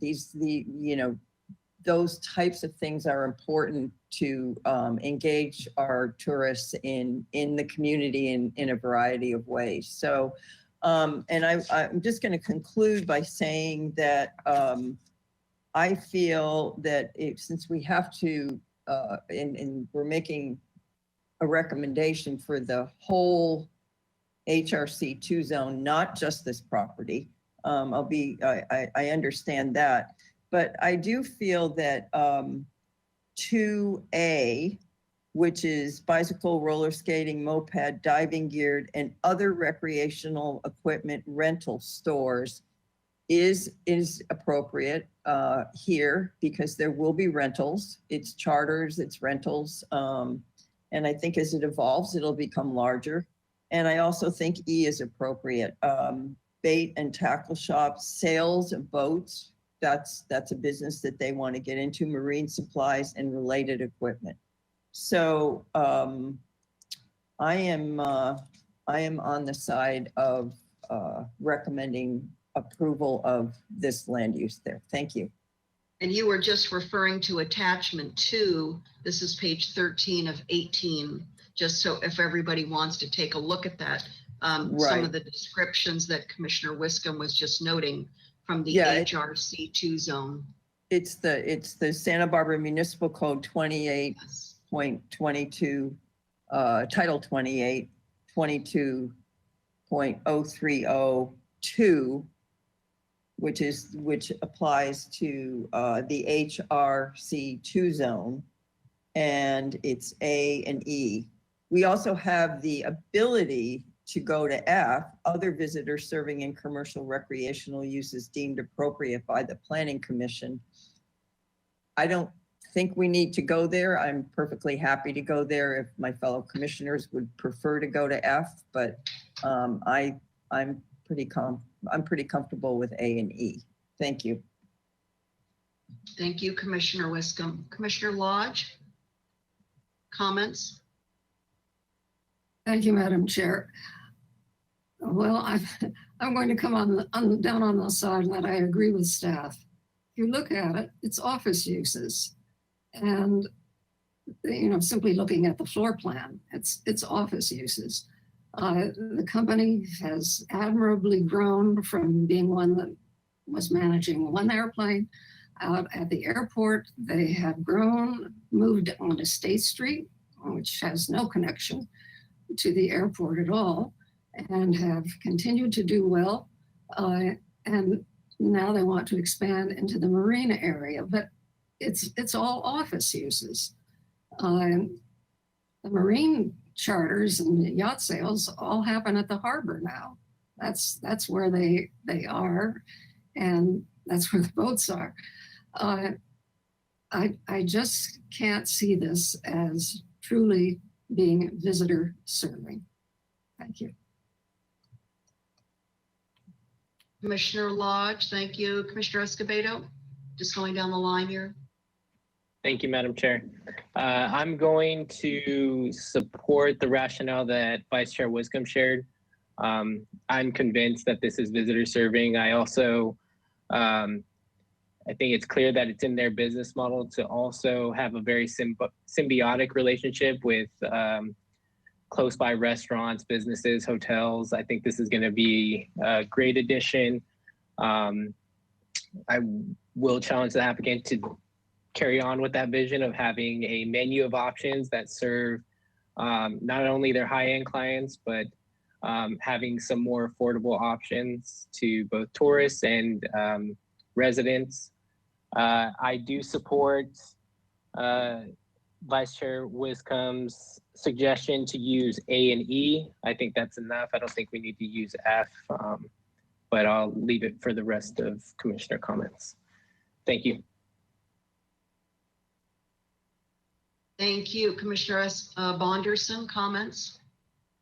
Thank you, Chair Schwartz. Firstly, I understand and I can agree that there may be an essential need for a business whose focus is on renting, chartering, and selling of yachts and boats and so on to be located in the HRC 2 zone here near the waterfront, and to locate them as close to the harbor as possible to support current and future touristic reliant needs and other businesses. However, I don't feel comfortable approving a business whose primary company focus until now has been general aviation that charters or sells helicopters and planes and so on to be located in this area, because the shoreline location is not essential to the success of running that kind of business. Without more real successful business data, we don't have any proof that the waterfront services or travel office, visitor center, and so on would become the prominent purpose of this service, especially because in the documentation that's been provided, they've identified themselves that it would be a secondary service, and that concerns me. So then if they continue to focus on business and air travel, there is no absolute unique reason for them to be located in this area to make and to be able to make decisions on this, especially because it's a discretionary decision. We have to make a discretionary decision to make or allow what we see to be permittable in this zone. So based on Title 28, the one that's on the screen that we've just been referring to, Vice Chair Wiscombe has already identified, I won't read it again. I don't find office uses or an aviation business to quite fit into the zoning based on what we see here on the screen. So to conclude, I would say we're being asked to determine if the use as a yacht and helicopter planned charter business, I'm reading that directly off the staff report, that use could be permitted in this zone, in the HRC's 2 zone. So although I could support the waterfront use for the boating and yacht services, I don't find that the office space or the aviation business would fit into this permitted use as laid out at this time. Perhaps we would need to look at this more carefully and really decide if that's a tourist use that we want near the waterfront.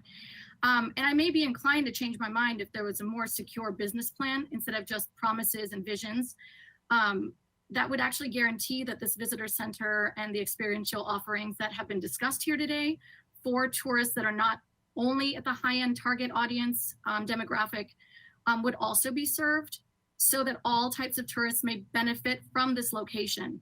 So at this time, I cannot support the project as it's currently being proposed and being discussed here today. I'm not quite ready to make a a zoning exception or bend the zoning, as I understand it here on the screen, to be able to make this fit. So for me, it's a no. Okay, thank you. Commissioner Higgins, comments, please. Yeah, I'm really conflicted. So I'm not sure I'm going to signal any particular direction officially until I hear from you, Madam Chair. But I'll just tell you what's going through my mind is that we're being asked to defend policies set up by the Coastal Commission and that are quite old. So that's 2 strikes. Old policies, certainly in context of COVID, and before that, revitalizing State Street. I don't want to have to defend those, and I'm more firmly in favor of local control in general. So I don't really like what's being asked of us, and I can appreciate why staff didn't want to touch it either, or was asking for us to help them with that. And the specific proposal, and I know we're trying to broaden this to the whole zone district. We go back and forth. We've had some of these lunch meetings in the past, although this isn't a lunch meeting, where we get asked these questions about compatible uses, et cetera. And we've seen some projects in the funk zone all the way down to Salsa Puentes that are a stretch from a policy standpoint. And this one seems like it's a location, a use that's found a great location with parking. But and it's a we're being asked to accommodate the tenants' objectives. Okay, so and I don't really like doing that. But I also can't I can't put myself in the middle of that either, given our current state of affairs in this city and with the pandemic either. So I am torn. I think we really have to provide better clarity in our coastal land use plan about this. We have had people come and say, look, I'm going to sell some real estate down here in the coastal zone, and that's tourist oriented. You can make an argument that that's tourist oriented, but you can't make an argument that any other retail sales are. I don't quite get the difference. So it's squishy, and I'm looking forward to hearing some other commissioner comments, or at least yours, Madam Chair. So I'm torn. Okay, thank you, Commissioner Higgins. Let's see, I'm ready for my comments unless anybody else wants to come back online just for comments. We're going to hold off on making a motion at this time, but feel free to turn your webcams back on just because we're in deliberations. And again, GoToWebinar now allows us to all be on the screen simultaneously. I'll begin my deliberations. First, to the staff report. I can once again understand staff's conflicts or confliction with how to render both an accurate interpretation of a proposed use vis-a-vis the literal language in this zone designation, the HRC2. And here again, as Commissioner Higgins referenced, we have been here before, both at lunch meetings and our 1 o'clock hearings on items where the proposed use or uses do not exactly fit in the description of and the scope of the allowances of antiquated zoning. And I'm going to bring up the new zoning ordinance. My colleagues have heard this from me before. The public has heard. I go back to the new zoning ordinance. When we took that up, what did some of us say, myself included? We must push our zoning language, our zone designations for the most flexible uses. I think Commissioner Higgins, you and I were quite vocal on this under the new zoning ordinance hearings. And so here we are with, I think, fairly inflexible zoning language and zoning considerations because we've not really undertaken it and gone back to the Coastal Commission for new certification. And yet our world has changed. Our community is changing, and we must be more flexible and still somehow remain within the spirit of what we need and what we want and what is called for under the Coastal Act in the coastal zone. So where I too vacillated back and forth with whether or not I could squarely and strongly support the applicant's request, I feel that I need to ultimately come out on the side of providing that flexibility, of allowing the applicant, based on what's been proposed thus far, and that's really all we have to go on. So I'm not going to ask Mr. Bus to come back online, but I'm going to sort of speak indirectly to the applicant to say, we're going to be watching you. We're going to be watching this going forward to ensure that both in spirit and in what you've described to us today is exactly what you will intend for this space in the coastal zone, in this zone. And even the site design that you sketched for us, that it, from what I could tell from my read of it, does predominantly configure for visitor serving functions, not predominantly back of house with a couple of desks up front for visitor serving and tourist serving uses. And, you know, when it comes to the sustainable vitality, vibrancy, economic survival of our town, and I've been thinking so much about this, as I know we all have, we need to help businesses move into vacant spaces. That's a priority of mine. And if we need to flex our zoning interpretation to do that, I think that's our job. And if this business, Silver Air, Silver Water, cannot make a go of it in this space, they're going to have to figure that out. I don't need to figure that out.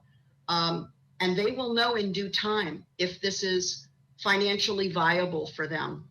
But in the meantime, our city is hurting in so many ways. And I think it's our Planning Commission's responsibility, along with other city decision makers, to step into real strong leadership positions and decisions to help our community move forward and to remain viable and vibrant and diverse. And I think this company can do that.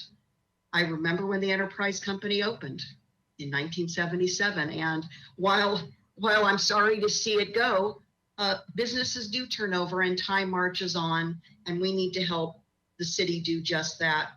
So I will be supporting what I expect to be a motion to allow the applicant to move forward with their uses in the HRC2 zone. And I'll look to my colleagues to see if any, well, let me just say, further deliberations, further comments before a motion. I think Commissioner Higgins wanted, yes, Commissioner Wiscombe, did you, before we make a motion, did you want to say something further?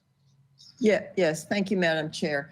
To Commissioner Bonderson's comments, I just wanted to say to 2A, which is up on our screen now on our Santa Barbara Municipal Code, 2A, other recreational equipment rental stores. This is in effect a rental store that you can go to. And while we don't have any data on the marine side of it, we do have data on the air side of it. People do rent helicopters to go on sightseeing tours. That is recreation. That is recreation for visitors. It's a visitor serving use, and they will be able to go to this store, which is the visitor center, and say, I'm going to charter a helicopter for the day. I think the word rental is antiquated. I think charter should be in there. as well. And that's the word that the applicants use more, charter than rental.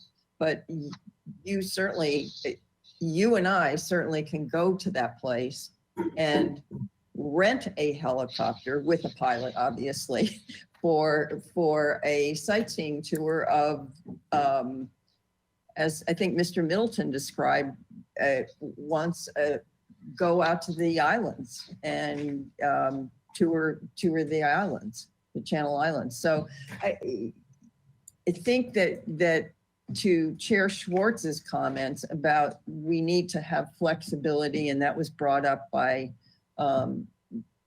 several people, including Mr. Cornell during public comment. I think we do need to bend our antiquated Title 28 codes a little bit and allow for some flexibility. So that's my comment. Thank you, Madam Chair.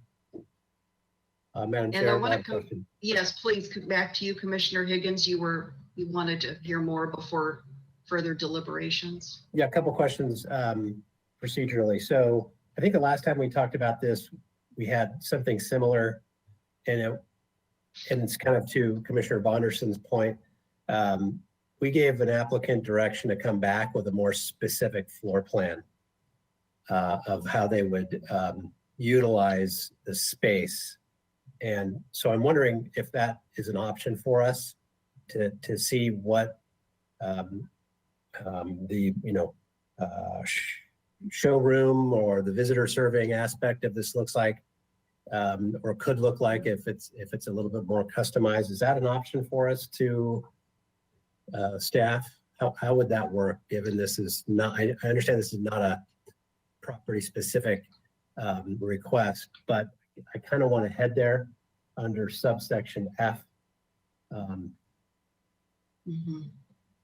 don't know. Is Ms. Let's ask DeBusk Ms. available to give us DeBusk. some- Yes, let's ask Ms. DeBusk about that.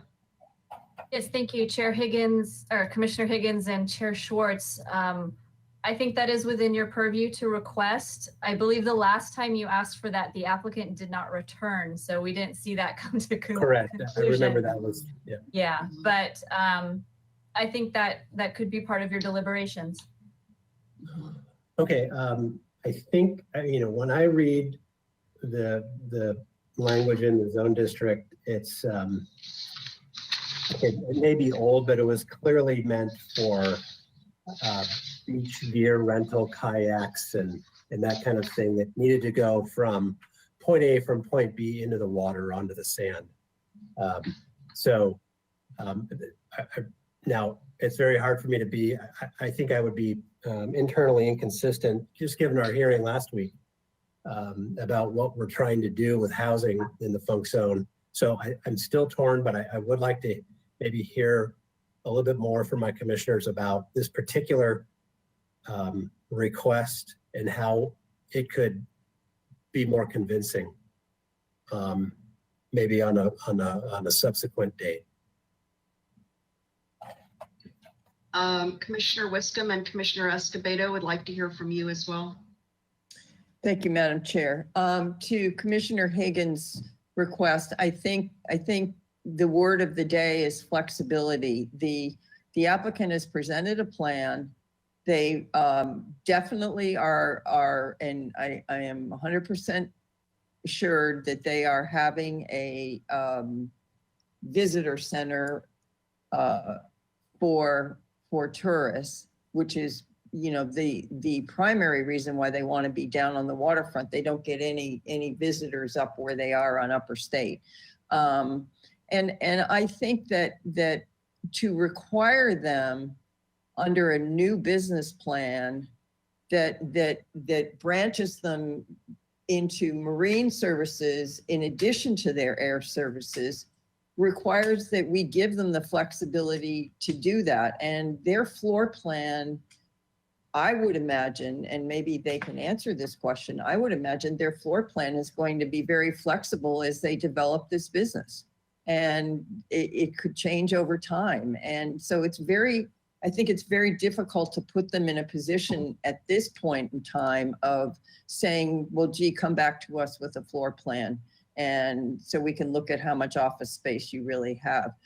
If I go in there to buy a yacht, I'm probably going to go into one of those little cubicle things that they call the office. If I'm going in there for a, sightseeing tour of our coastline, I'm probably going to be out front and not in one of those little cubicles. So I think we have to be as a commission, I think we have to let them be flexible while they develop that business. Thank you. Commissioner Escobedo, any response to Commissioner Higgins? And then I'd also like to comment myself. And we'll come back to you, Commissioner Bonderson, in just a moment. Thank you. I think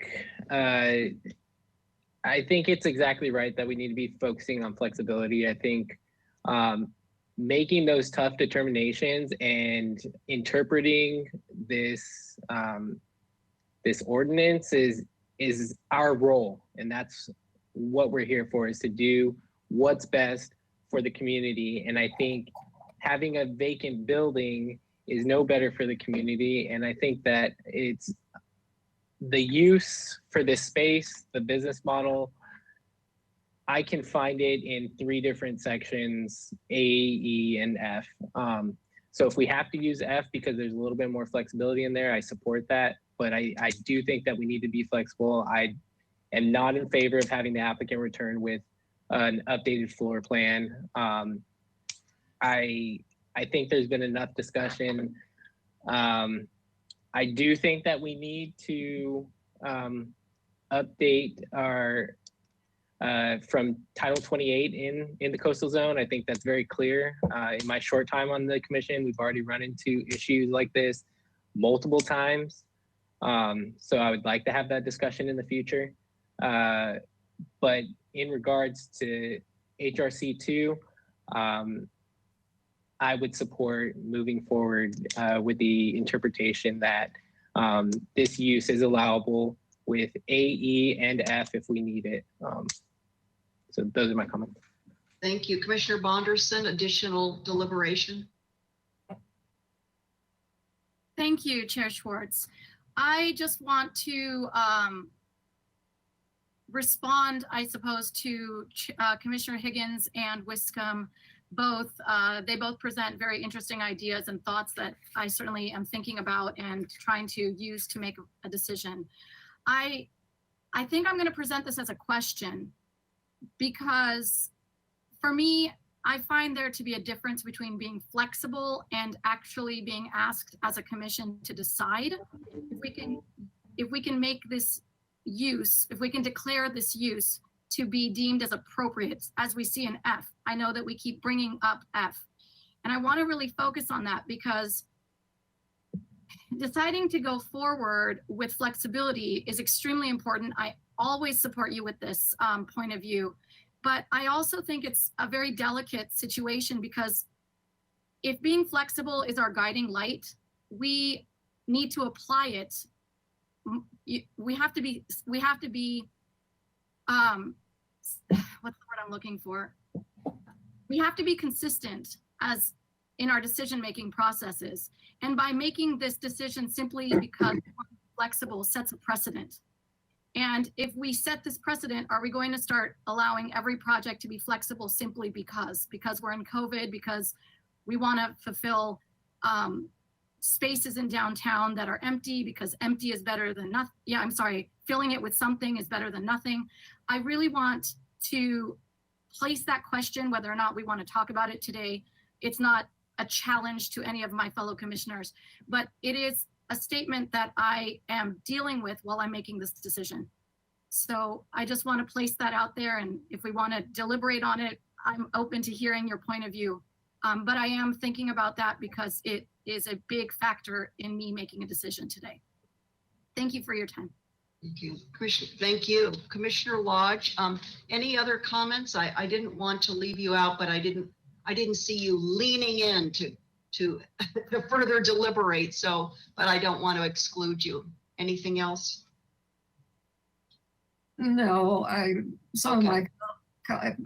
just will add this comment. Some of my colleagues are apparently willing to be much more flexible than I am. I think, yes, some flexibility is needed, but it is so clearly, to me, an office use. And I think a lot of stretching has been done to have people decide that it fits within the specific A2 items. So I can't support this use in that location. I'd love to see the building have some good use in it, but not just any use. Okay, thank you, Commissioner Lodge. Commissioner Higgins, I think you had your hand up to continue, and then I also have some thoughts I'd like to provide. So I think in the spirit of how, at least I've handled these or seen these handled in the past, I'm not going to be able to support the request today. My question of staff is, since we're 6 and not 7, what happens with a tie? Does it fail? What's the direction then given to the applicant at that point? Assuming that's how this lands to either Ms. Ostringer or the chair. Ms. Ostringer? If it's a tie, it'll fail. Okay. And is there an Thank you, appeal? Ms. Is there an appeal opportunity? I don't know. Ms. DeBusk, do you know?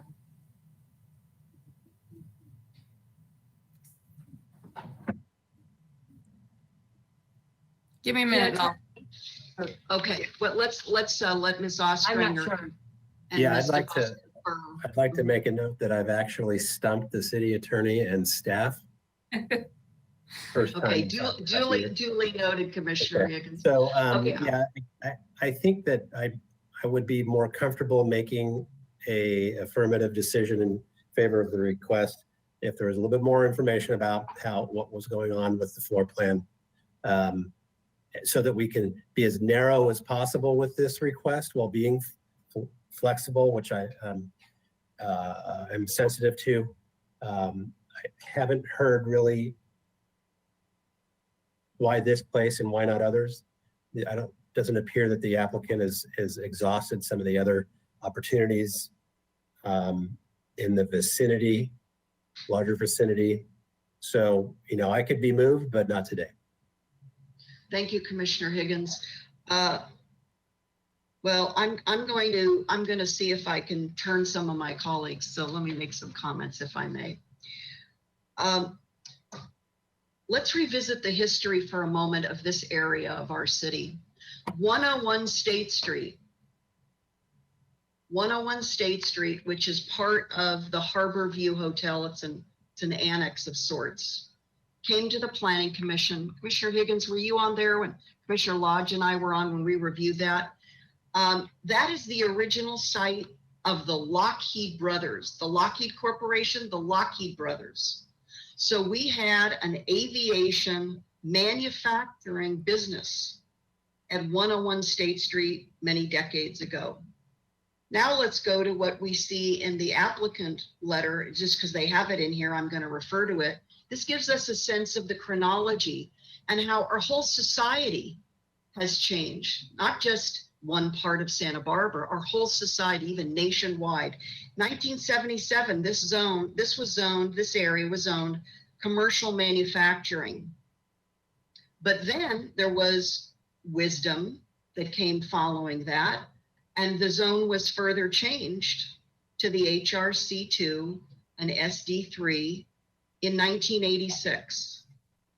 Well, we know a lot has changed, not only since 1986, but just in the last few years.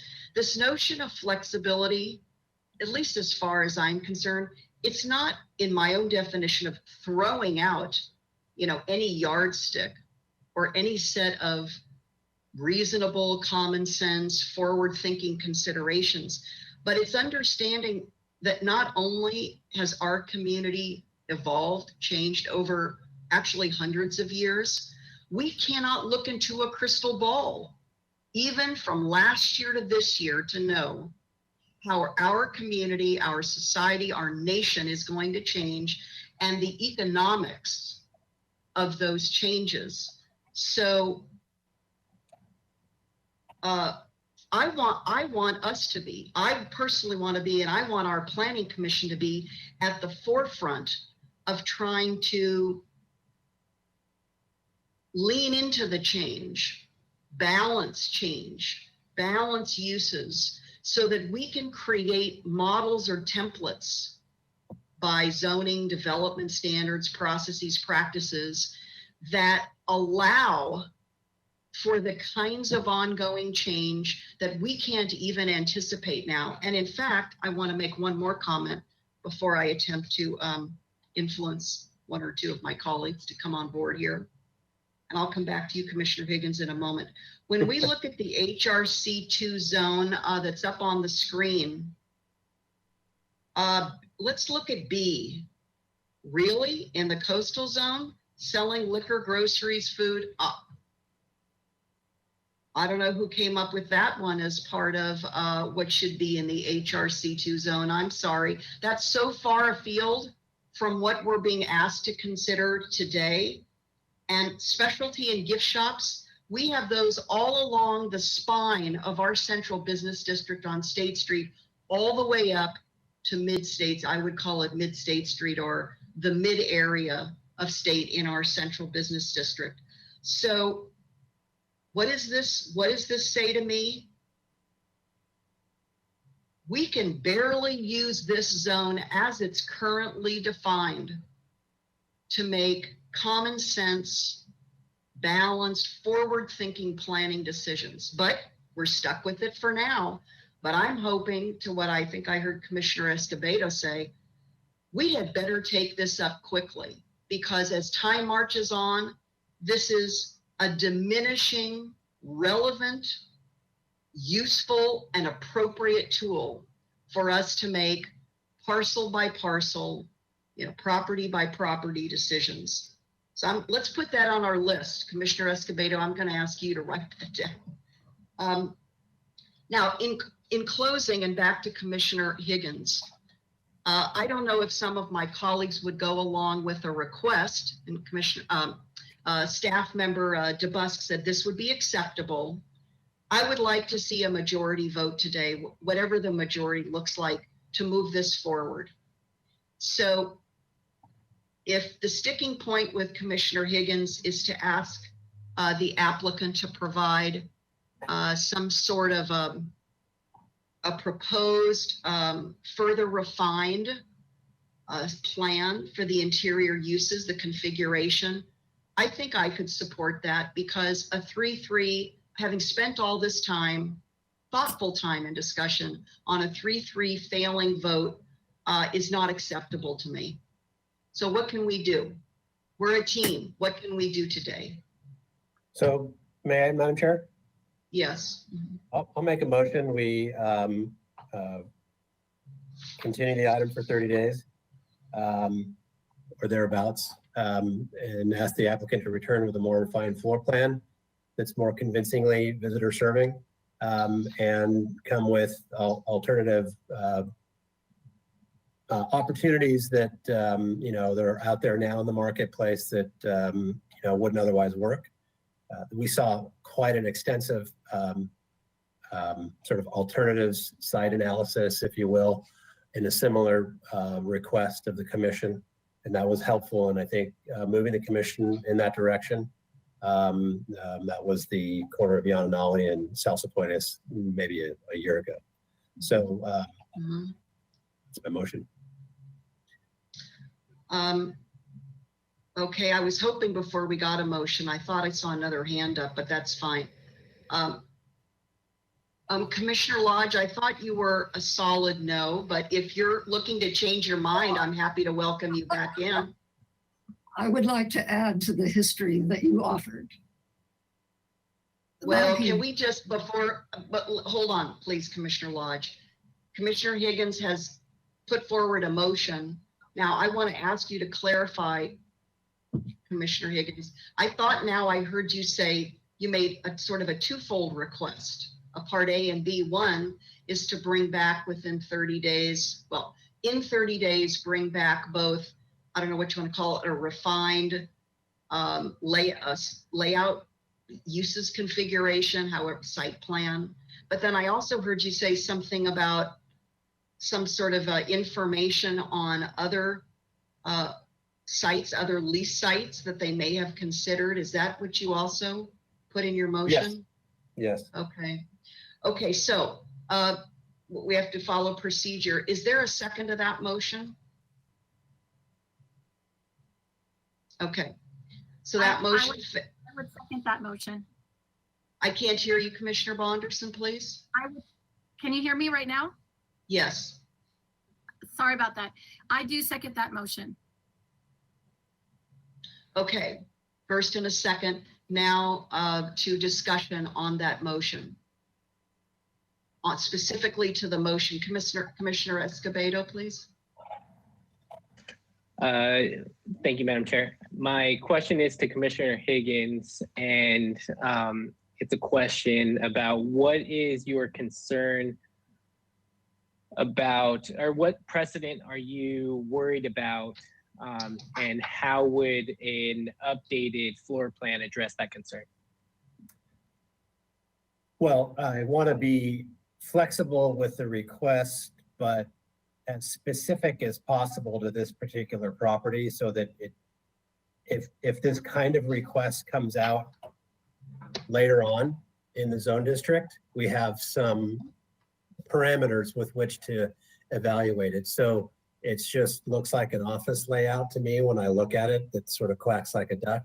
So if they're in context, there's other requests we've seen that have had more definitive or convincing visitor serving components. And I hate to get into the weeds on that, but I think as I look here at what the uses are, you know, it just needs a little bit more help. Okay, so other discussion, I'm sorry, Commissioner Escobedo, other discussion on the motion? No. Commissioner Lodge, just no? Yes. Okay, Commissioner Lodge, discussion on the motion, please. Yes, because as people think about their vote, you offered the fact that Lockheed Aircraft, as a sign of the change in uses over time. But you should also, everybody know that they were there because they built seaplanes. It was ocean related. Commissioner Wiscombe, discussion on the motion. I'm going to make a comment, but I want to turn to you if you have anything to say. Thank you, Madam Chair. I'm not quite sure why the second part of the motion is being made and what that has to do with the issue at hand here. You're asking Commissioner Higgins for an evaluation of other sites that they've looked at. Is that correct? In the past, what's the reasoning for that?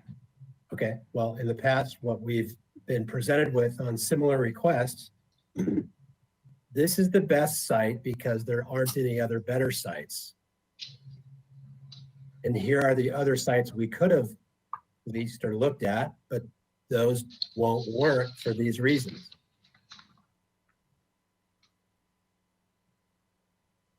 It's fairly open-ended. I think an easy thing for the leasing team or the applicant to dig into. It's a Google search on LoopNet. I don't know. But don't you believe that they've already looked into other sites and this was the site that they picked as the best site for their business? So no. I don't understand where that will weigh in with the Planning Commission. Are you saying that you might think another site's better, so you wouldn't approve this once they come back? They already, I think, indicated that they haven't looked for anything else. That this was a location that came about, and I want to make sure, and I'm challenging them in a diplomatic way or a respectful way, that we have an applicant that hasn't gotten into this sector of business in the past, but that promise in the future is being what is being leveraged for this specific request. I mean, there's some other properties out there that wouldn't work. But they And, are in, show me they are in a finder- visitor serving business. They are in a visitor serving business already. No, but They they provide- haven't really looked at any other available properties that are out there. So that's my request. If I might add, since we're having a bit of a round robin, which I very much appreciate, and this virtual environment allows us, I think, to do that pretty well. As staff is reminding us in the staff report, the request from this applicant, though it's for a specific property at 225 State Street, the decision we're going to make, and Mr. Busk, you can jump in if you think I'm off base here, really should be considered applicable to the zone itself, the HRC2 zone, not just like a project specific on a parcel specific basis. So with that, I'm a little less inclined, Commissioner Higgins, to support that second part of your motion. But again, I'm looking for a motion that will at least get us a simple majority today. And I suppose we can just, are there any other comments to see if Commissioner Escobedo, I don't know if you have weighed in. Hold on, Commissioner Bonderson, I do see your hand. Let me come back to Commissioner Escobedo and then because I heard Commissioner Bonderson, you say that you supported the motion. So I want to find out what Commissioner Escobedo's thoughts are in going in a particular direction. Hold on, Commissioner Bonderson. Commissioner Escobedo, please. Thank you, Madam Chair. I too have trouble supporting the second part of the motion. I also have trouble supporting the first part of the motion, but in an effort to continue this and keep it alive and so that we don't stalemate, I could be persuaded to support just the first part and continue this for 30 days. Okay, so I'm going to come back one more time to Commissioner Bonderson, and then I am going to seek the assistance of Ms. Ostranger in reminding us from our training on making motions how we can proceed. And I have a thought, but so please stand by, Ms. Ostranger. Commissioner Bonderson, one more comment, and then I'm going to proceed to Ms. Ostranger for something. Yes, of course. Thank you, Chair Schwartz. I'm sometimes concerned that my video isn't working because you don't see that my hand's up, but I definitely want to add something or question something that I think would be important because we are trying to get out of a stalemate. And if any of you are interested in persuading me to vote for this, we need to talk this out for a moment. I want to share that I am not interested necessarily to stop this project. I would be inclined to support this project, but there are a few things I would need. And as we are trying to work out the best format, maybe Ms. Ostringer has other suggestions on how we could move forward. Maybe our decision is a yes with some conditions. Maybe it's as Commissioner Higgins already made a motion for, and we're stuck in that pathway. But in any case, I feel that the need to provide an opportunity to give this applicant a chance to give us what we need to be able to support this project is fair. It provides a good faith on our part. It shows our flexibility, and it also supports whatever it is that we decide, because as Commissioner Higgins mentioned, once a project comes to us, if it has the material that we need to feel comfortable making our decision and giving it approval, then it lives with that project and it continues forward with that project. And I certainly understand that precedence is set with that. So if another project comes in a few weeks down the line or a few years down the line and the ordinance hasn't changed yet, they're going to look at that decision and they need to see that we have asked for certain information, we've received that certain information, it's allowed us to make decisions, and most importantly, the applicant has exhausted their options. So for me, I do strongly support wanting to hear more about their options, because as far as I'm concerned, maybe having this kind of business closer to the airport would make more sense. But Okay, I let's won't- do this. I'm sorry, Commissioner Bonderson, I'm going to have to intervene for a moment here because we really need to just stay focused on the motion and discussing the contents of the motion and not really deviate outside of that while we have a motion on the floor. So I'm sorry, I apologize for inserting myself, but I need, yes, so I'm gonna have to. It's okay. I understand your need. Let me just finish my sentence and I'll make it very short. I just want to say that if we decide to move forward with this, if this motion is continued and we make a decision on it, it would be very important for their verbal application to match the discussion today, because their documentation and their letter in the staff report indicates that a lot of these items are secondary. A visitor center is secondary. And I would really like to see how they might be able to think this out and propose a more supportable project that's connected to our current land use, municipal code land use ordinance, so that we can confidently support this project. Thank you. Okay, thank you. Commissioner Wiscombe on the motion, please. Thank you, Madam Chair. I'm with Commissioner Escobedo. I really don't think it's fair to the applicant to continue this. I would love to get, I'd love to get a majority of our commission to support this, but I absolutely can't support the second part of the motion. And that being said, I wanted to just take a trip to 2F. Other visitor serving and commercial recreational uses deemed appropriate by the Planning Commission. And it goes to Commissioner Bonderson's comments about, perhaps the motion should be crafted, a substitute motion should be crafted that says that what was before us today was a visitor center for marine and air. It was for marine charters, it was for marine sales, it was for air charters and air sales that we feel are all visitor serving commercial uses and recreational uses. So I was thinking if we could go to 2F as a substitute motion and not condition it, but back it up with what we've seen today, if we might get a majority of the commission that's here today to support that. Okay. I don't think Madam Chair, I'll amend my motion. Hold on, let's me, let me finish. Wrap up and then we'll proceed. Go ahead. I don't, well, my train of thought was interrupted.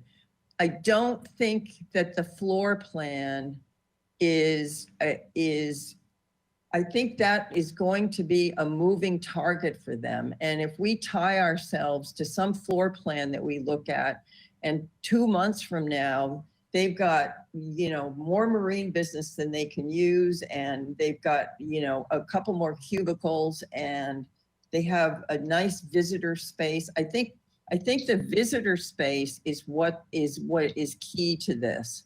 They want the walk-in business. They're not getting that up on Upper State Street. They want people to come up State Street from their hotels and drop in.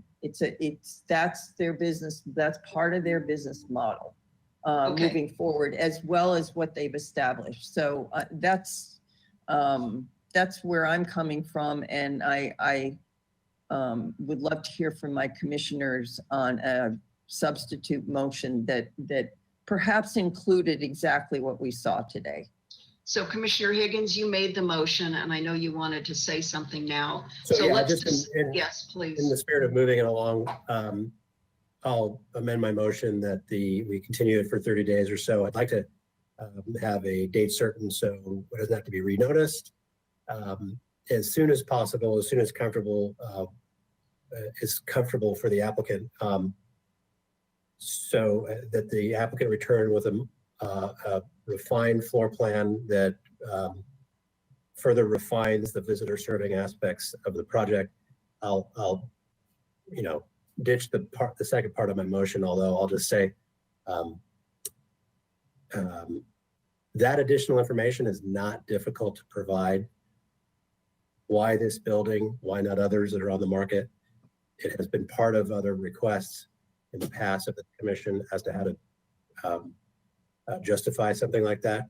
I personally will be more moved if the applicant comes back with that kind of information. But at this point, I'll remove that out of my motion just to move this along, we continue the item for 30 days. Okay, hold on one moment, Mr. Commissioner Higgins. Ms. Ostranger, could you please help us facilitate either to make a substitute motion or another path here?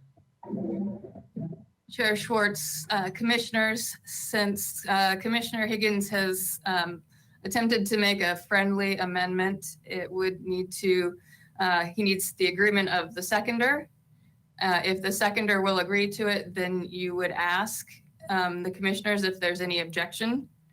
If there is an objection, then you need to take a vote on whether it gets amended. If the majority agrees to amend it, it's not as complicated as it sounds, and I can walk you through. First step is if the seconder agrees to it, does the seconder agree to it? That would be me, and yes, I do agree with the amendment. Okay, so we have a friendly amendment. Okay. Well, so the next step is to ask if anyone of the commissioners objects to the friendly amendment. Objections to the friendly amendment is on the floor. Please speak up. Yes, I object. Okay, that's easy then. Now we need to have the chair needs to call a motion with regards to who can support the friendly amendment. If the majority can, the amendment is passed. If not, so we'll do a voice vote. We'll ask Ms. Rydell, or do you just want to do it by the raise of hands? It needs to be on the record, so don't we need a voice vote through Ms. Rydell? Voice vote. Voice vote. Ms. Rydell, are you still there with us, waiting patiently to help us? I sure am. Okay, let's do a voice vote per Ms. Ostranger's articulation of the friendly amendment. All right, so we're taking a straw poll on how many commissioners can support the friendly amendment. We're taking, Heidi, hold on. It's a formal motion. It's a formal motion on who can support the friendly amendment. Question, do we need a date certain? Or can that be a second different motion? Your motion hasn't been voted on, and I believe you said 30 days. And That's not, is that just to be clear, to a planning commission hearing date, sir? we do not need to notice this item, so the date certain is not important at this point. Okay. Okay, back to you, Ms. Rydell, for the voice vote, please, on the friendly amendment. My question with this being a formal motion is, do we need a maker of the motion and a seconder for Yes, who can support the amendment? It was Commissioner Higgins and making the friendly amendment, and Commissioner Bonderson, who seconded it, as I recall. Is that correct? Yes. Yes, and I know those were the first and the second for the original motion and the amended motion. Are those the same motion makers for this vote for who can support the friendly amendment? Since they made the friendly amendment. So in this case, it's the chair is bringing the motion forward because that's the only way that it can go forward. And does it need a second? No. All right. So I will begin the roll call vote. We'll start with Commissioner Escobedo. Yes. Commissioner Lodge. Yes. Vice Chair Wiscombe.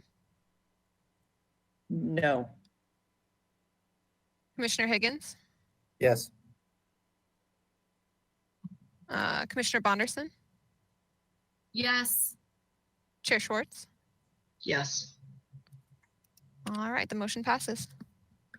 Madam Chair, may I So- speak to the motion? Yes, please. In fact, I wanted to invite Mr. Marshall back in. Thank you for your patience, Mr. Marshall.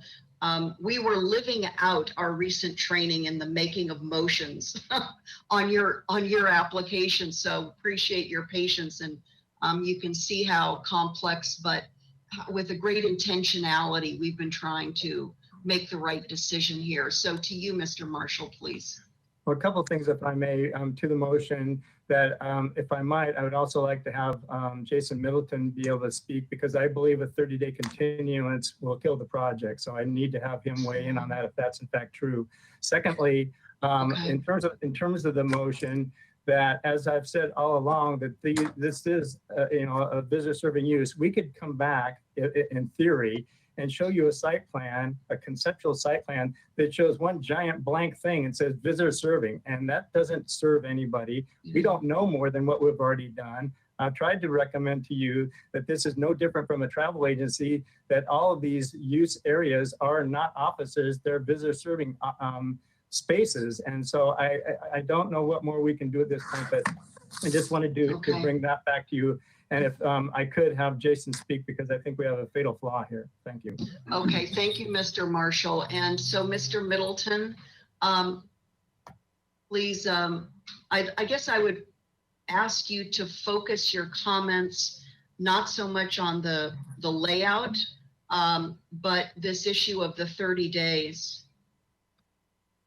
Yeah, I mean, I appreciate this. Watching this today was very eye-opening for me.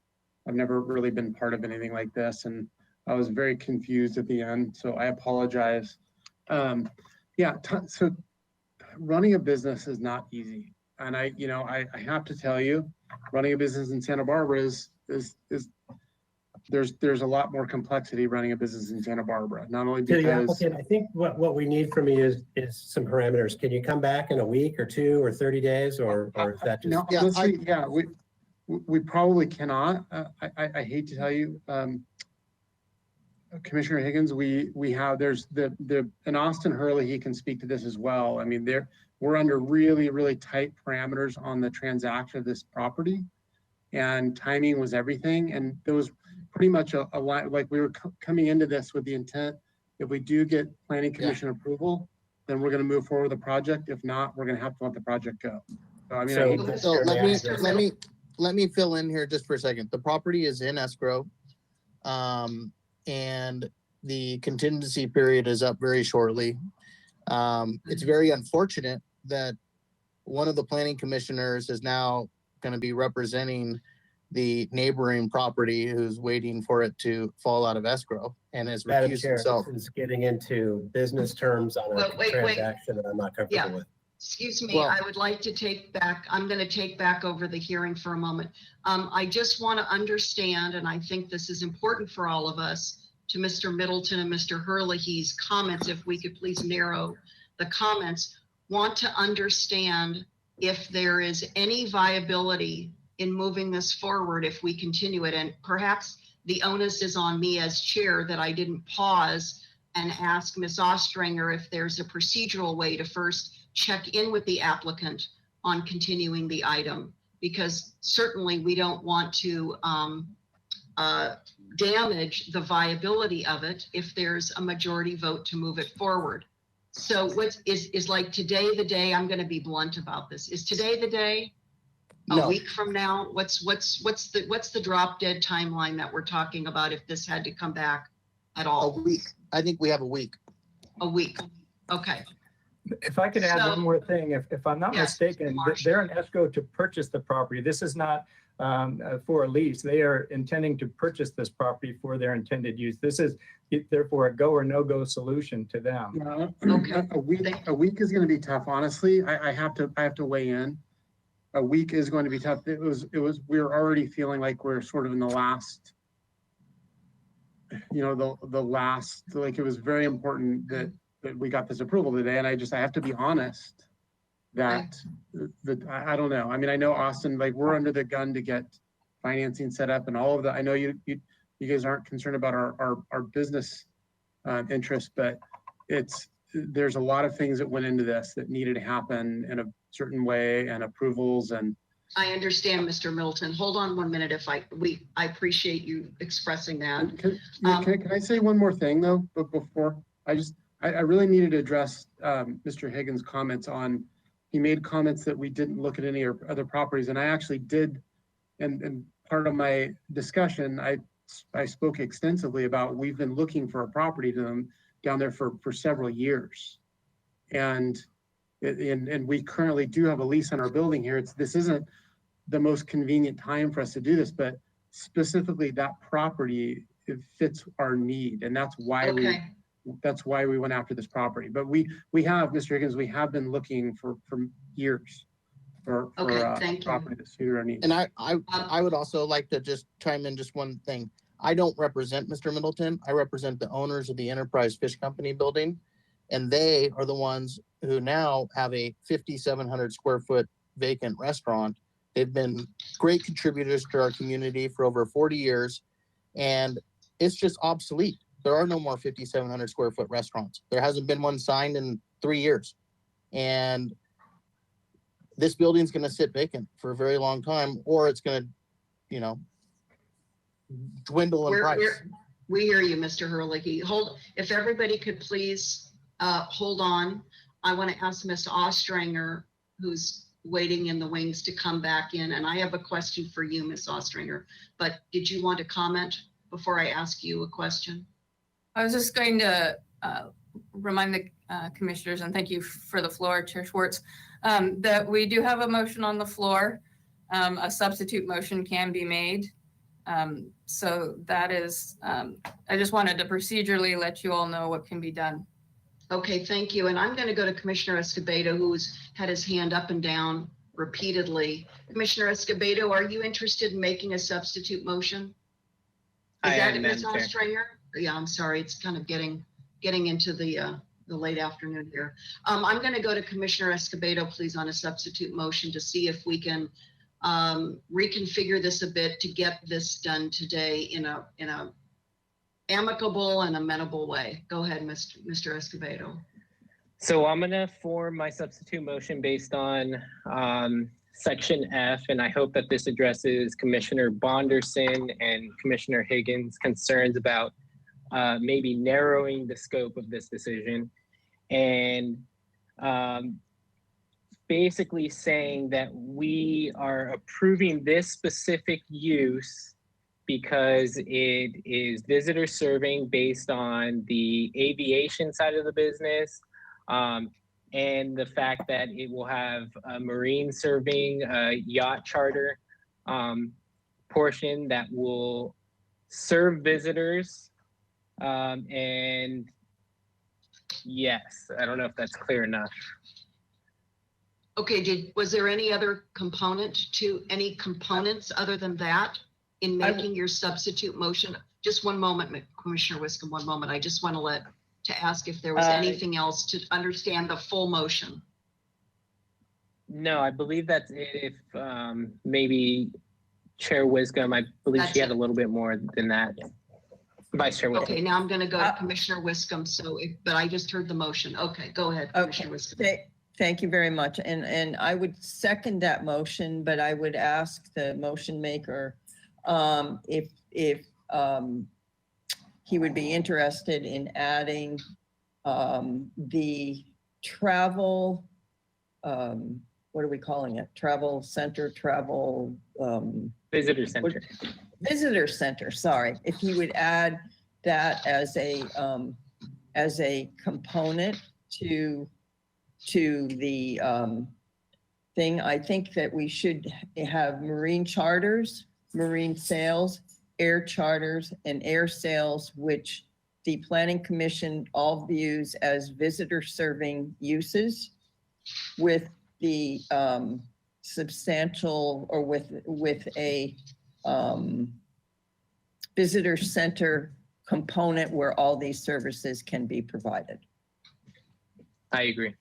So working together, tag teaming between Escobedo and Wiscombe, we have a motion, and then if you're in agreement, Commissioner Escobedo, and again, I'm going to look to Ms. Ostranger. Chair Schwartz, Ms. sorry. Yes, I please help apologize. us. So the Chair Schwartz, excuse me, Commissioner Wiscom had not actually seconded the motion. She indicated that she would second it. I did second it. So now that And then- okay. I'm trying to help. Seconded and then asked the main motion if he could expand on it. Procedurally, you didn't second it and you asked him to make the motion or to add that to his motion so that we won't have to do a friendly amendment. And now you're seconding the motion, correct? Yes, and Okay. asking for the friendly amendment. Is that right? Is that? So I changed his it before the second. yeah. So you asked him to make these Whatever, just tell me what I need to do or what anyone needs to do. All right. So just second the motion as he stated it. No. With the changes. He accepted your changes. Now I second it. I second it. Okay. Good. Okay, so we have between Escobedo and Wiscom, we have a blending this modified motion. It is a motion. It has been seconded by Commissioner Wiscom. Is there any discussion on this motion? Otherwise, I'm going to ask Ms. Rydell to do a voice vote pretty quickly. Commissioner Higgins, you've had your hand up. Okay, so we already voted on something and now this has been resurrected as a different vote on something we already voted on. I've never ever seen that in my life. I'm going to ask Ms. Ostringer to please come back on. Procedurally, Ms. Ostringer, could you explain the acceptability of this? You don't need process? to get into details, just confirm the parallel universe that I'm living in right now. Is that really what's going on? We're allowed to do that? Chair Schwartz, Commissioner Higgins, right now, your motion as amended is still on the floor. Commissioner Wiscom made a substitute motion, so we have to vote on the substitute motion first. Okay. And we'll vote. If that fails, then we vote on the. Okay, I have some additional comments. Let me just state, it's very unfortunate. We did not hear from the applicant as a courtesy before the first vote took place. I fully appreciate the bind that the applicant is in. I also cannot fathom how we can make a change to our zone district standards based on somebody's escrow procedures. That floors me that that's being part of the reason why this zone district change is before us. So I won't support the motion, and I'll save some more colorful comments for another time, maybe directly with the chair or the applicant as to how this has been sort of a real rocky one for me.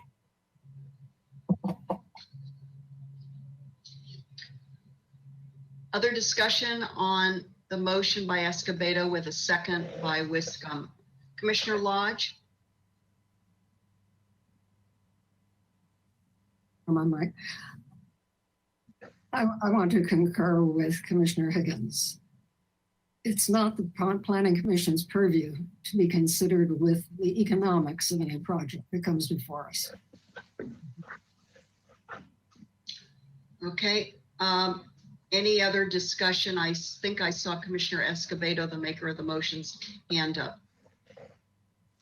Yes, thank you, Madam Chair. And I just want to address my fellow commissioners and their comments. And I want to reassure them, as I stated from the very beginning, that I think that this is an allowable use and has nothing to do with the applicant's state of their escrow or application.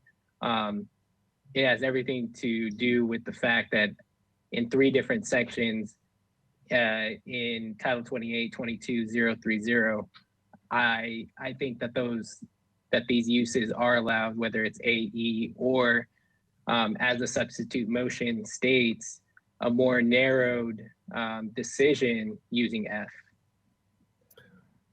All due respect, Commissioner Escobedo, I appreciate that, but you already voted. We already voted on something else, and the new information that's here is somebody's escrow terms. So That's why this is coming back to us, I think. So I didn't think what was asked in terms of coming back in a week or two was a deal killer. And I don't think it ought to be. Did I see who? Yes, Commissioner Escobedo, you were not finished there, or? I just wanted to clarify that what we voted on was the friendly amendment. And the reason I voted in favor of the friendly amendment is because I could not support the original motion that had the second part in it at all. So I did not vote on, or we did not vote on the original or the motion. Thank you. Commissioner Wiscombe, I think you're next, and then Commissioner Vonderson. Thank you, Madam Chair. I'm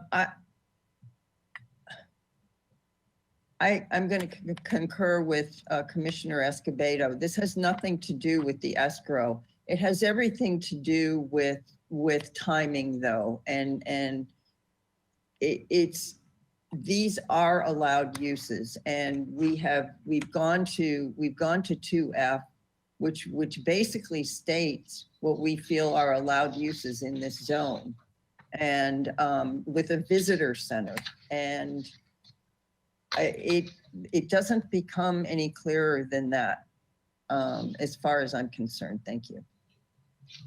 Commissioner Bonderson? Thank you so much. Comments on the motion? Yes. I just want to say that it is important that we remember that this is a project that's come to us for us as an entire commission to decide if this use is deemed appropriate. And I think that at the moment, we are pretty obviously in the middle of an even split without our 7th vote. So in an effort to try to maybe help the applicant and move this forward with conditions that would make the individuals who are leaning to no perhaps a little bit more comfortable, I want to remind everyone that this project has not yet been submitted to the city.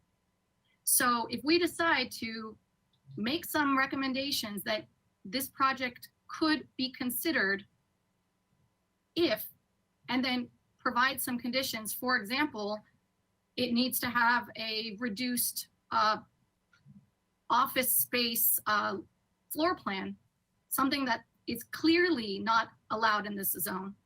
Or perhaps we want their written documentation to support that the visitor center is their primary use, because that's not how it was presented today.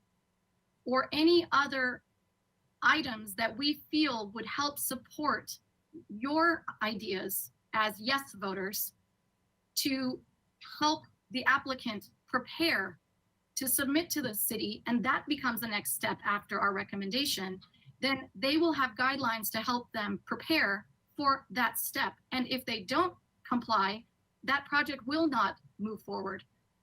And I think that that's very important, because if staff could have made the decision on their own, they wouldn't have never brought this to our attention. So we really need to help make a decision on how this project could become a reality and how this would be something that could be submitted to the city and considered. So thank you, Commissioner Bonderson. Thank you. I'm just going to say that we've had extensive deliberation. I think we are beyond a reasonable amount of time for brainstorming, shall we say. Additional information that would have been required or requested. And unless staff, before I go to staff, unless there are any other commissioner discussion points on the motion by Escobedo, seconded by Wiscombe, and unless staff has anything else to offer, either Ms. DeBusk or Ms. Ostringer, I'd like to ask, I think we should just go to a vote and see what happens. And Commissioner Wiscombe, you had one last thing you'd like to impart? Yes, thank you, Madam Chair. To Commissioner Bonderson's comments, I think it'd be helpful to read back the motion because it was changed, but we do reference the visitor center in the motion, and that is definitely part of it. And I think that's important. I don't think we should put a lot of conditions on it. We're here to make a decision on whether this qualifies as a space that, a business that is a visitor serving use and which would be allowable in that zone. So thank that's you. my So comment. if we could have either Mr. Busk or Ms. Rydell read back out to us the final motion, which I'm going to refer to it as a blending of Commissioner Escobedo's language and Commissioner Wiscom's language, which she did then second, then we can go to a voice vote. Does a staff member have that for us that you could verbally articulate? Chair Schwartz, this is Heidi Rydell. I do have the motion captured. As best as I could, please correct me if there's anything that doesn't sound like what Commissioner Escobedo or Vice Chair Wiscom was intending. But what I have is approve this specific use based on permitted land use B2F and the visitor center component.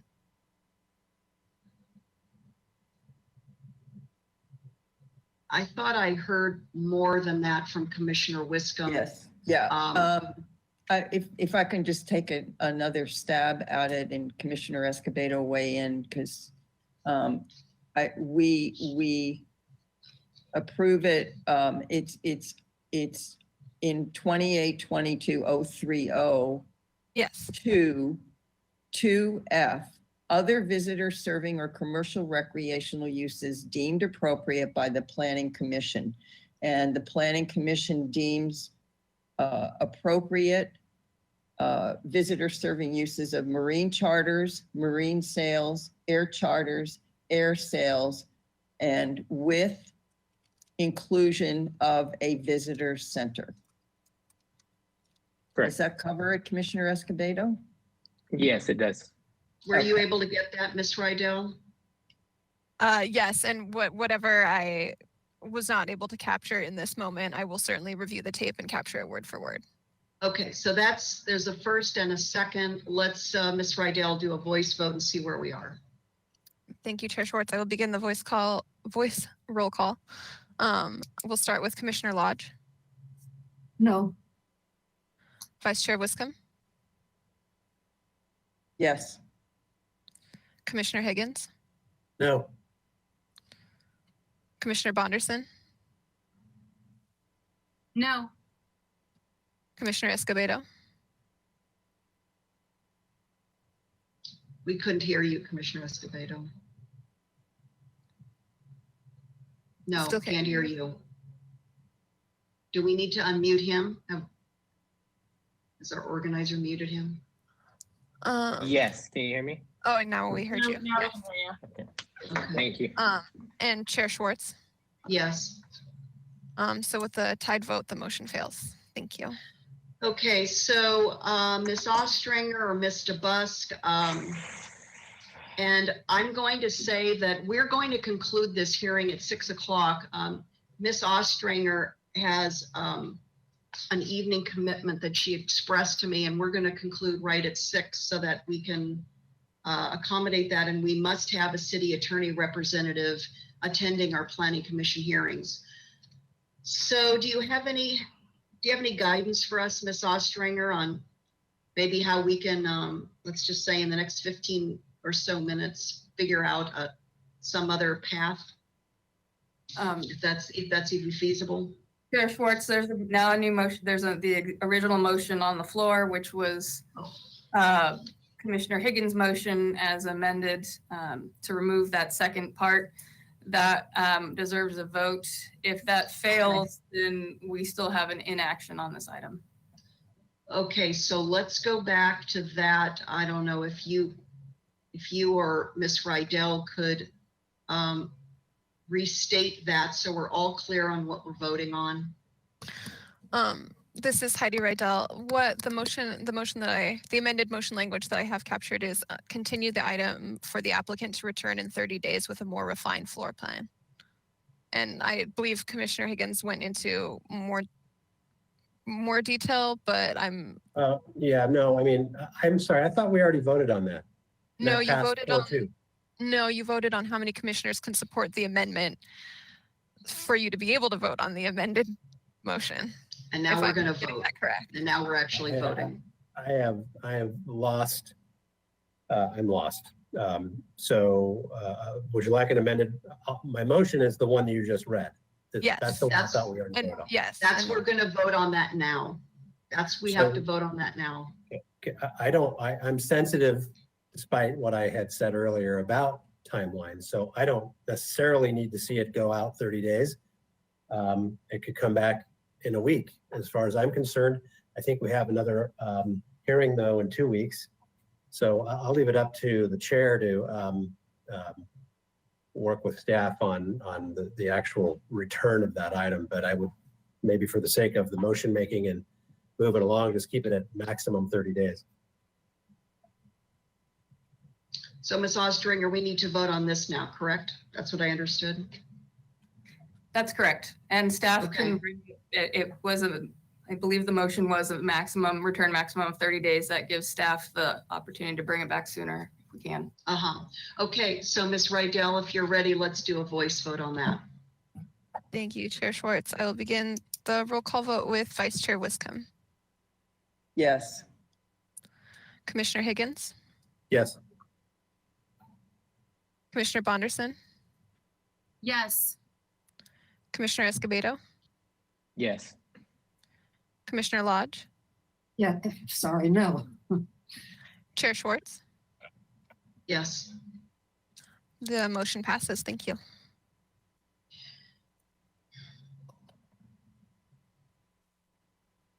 So that's the final vote, right, Ms. Ostringer, then today on this item? I Correct. think her screen froze. Okay. Yeah, your webcam froze for a moment there.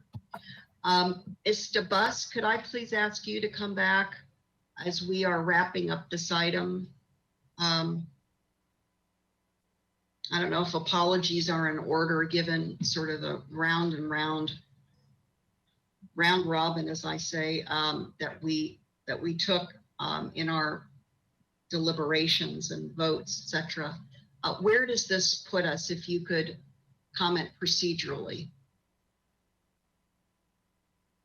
Chair Schwartz, so procedurally, we will just need to identify an agenda that this can come back on.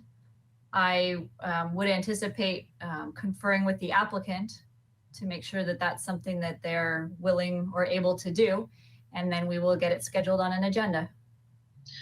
I would like to ask if I can sort of use the discretion of the chair for a moment, Mr. Busk.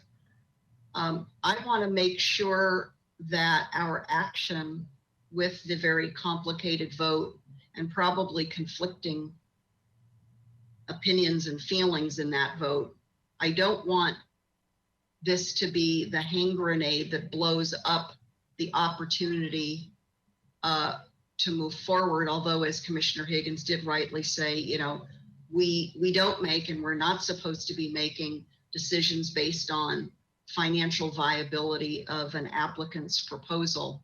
So I'll just play this out for a moment, Mr. Busk. If the applicant says that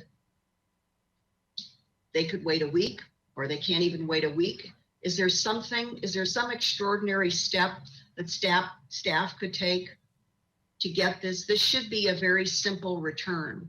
I think we'd need to contain the time allotment, and I would facilitate to that. So it's a quick return and resolution. What are your thoughts about that? And I know you need to confer with the applicant further if they've signed off, but. Yes, I would concur with that. I don't believe that we would necessarily need information in advance, or at least not far in advance. Our agendas do need to be posted 72 hours in advance. Okay, Ms. Ostringer, additional thoughts and guidance? No, I was just going to say what Ms. DeBus said. Under the Brown Act, we have 72-hour notice requirements. Okay, so my request through you, Ms. DeBus, would be to work swiftly with the applicant team. Is our city staff, do they work tomorrow, Friday? I know every other Friday it's rotational, but are you all in the office, your virtual offices tomorrow? Our offices are closed, but I will be working tomorrow, so I can make contact with the applicant. Okay. Let's go ahead and do that then, please. And Mr. Busk, you know how to reach me on a moment's notice. So if there's anything else to be discussed, please call me on my cell phone. I want to see this worked through. And I think that's it. I wouldn't ordinarily ask Mr. Marshall to come back on, but Mr. Marshall, just in just a few minutes, if you wanted to, no, we're not going to do that. So we've concluded this item, correct, Mr. Busk? That's it. You're going to work with the applicant team. Okay, very good.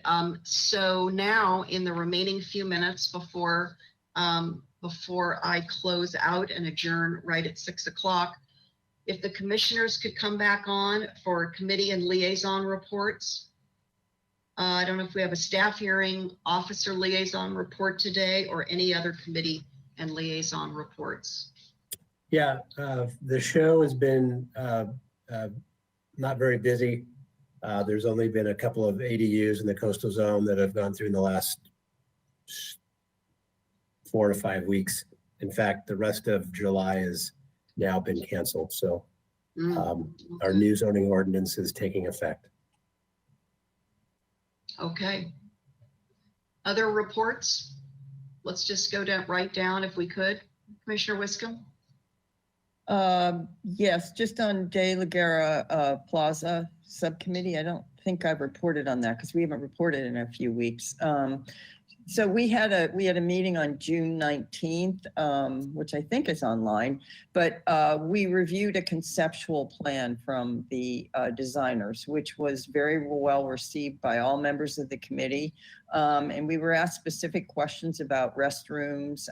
Everyone agreed that they should probably be somewhere off-site. We gave the consultants some direction on that, and also on kiosk for food, if that should be on-site or off-site. So basically, we all decided everything should be off-site, and surrounding in the plaza should be the plaza. And so it was a pretty exciting concept review, and that's all I have to report. Thank you.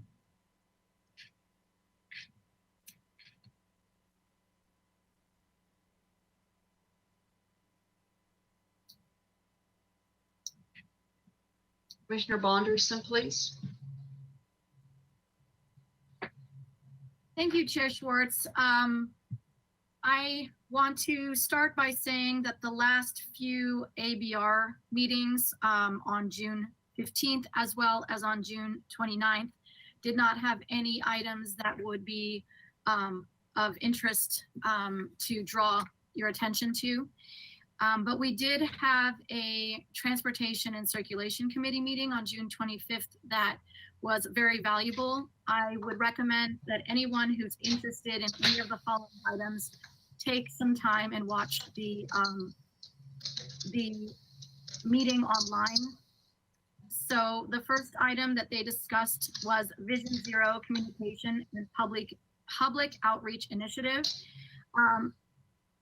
The Transportation and Circulation Committee recommended that the committee receive a report and presentation about the status of the Vision Zero Communication Public Outreach Initiative.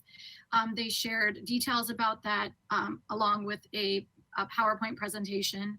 The next item was Anacapa Street's Vision Zero Restriping Project, and that was also recommended to the committee that the committee receive a report and presentation on that project, which had a lot of questions, and there was a lot of interaction between staff and the committee itself. A lot of questions were answered that if anyone's interested, I'm sure it would answer their questions as well. So it is worth hearing.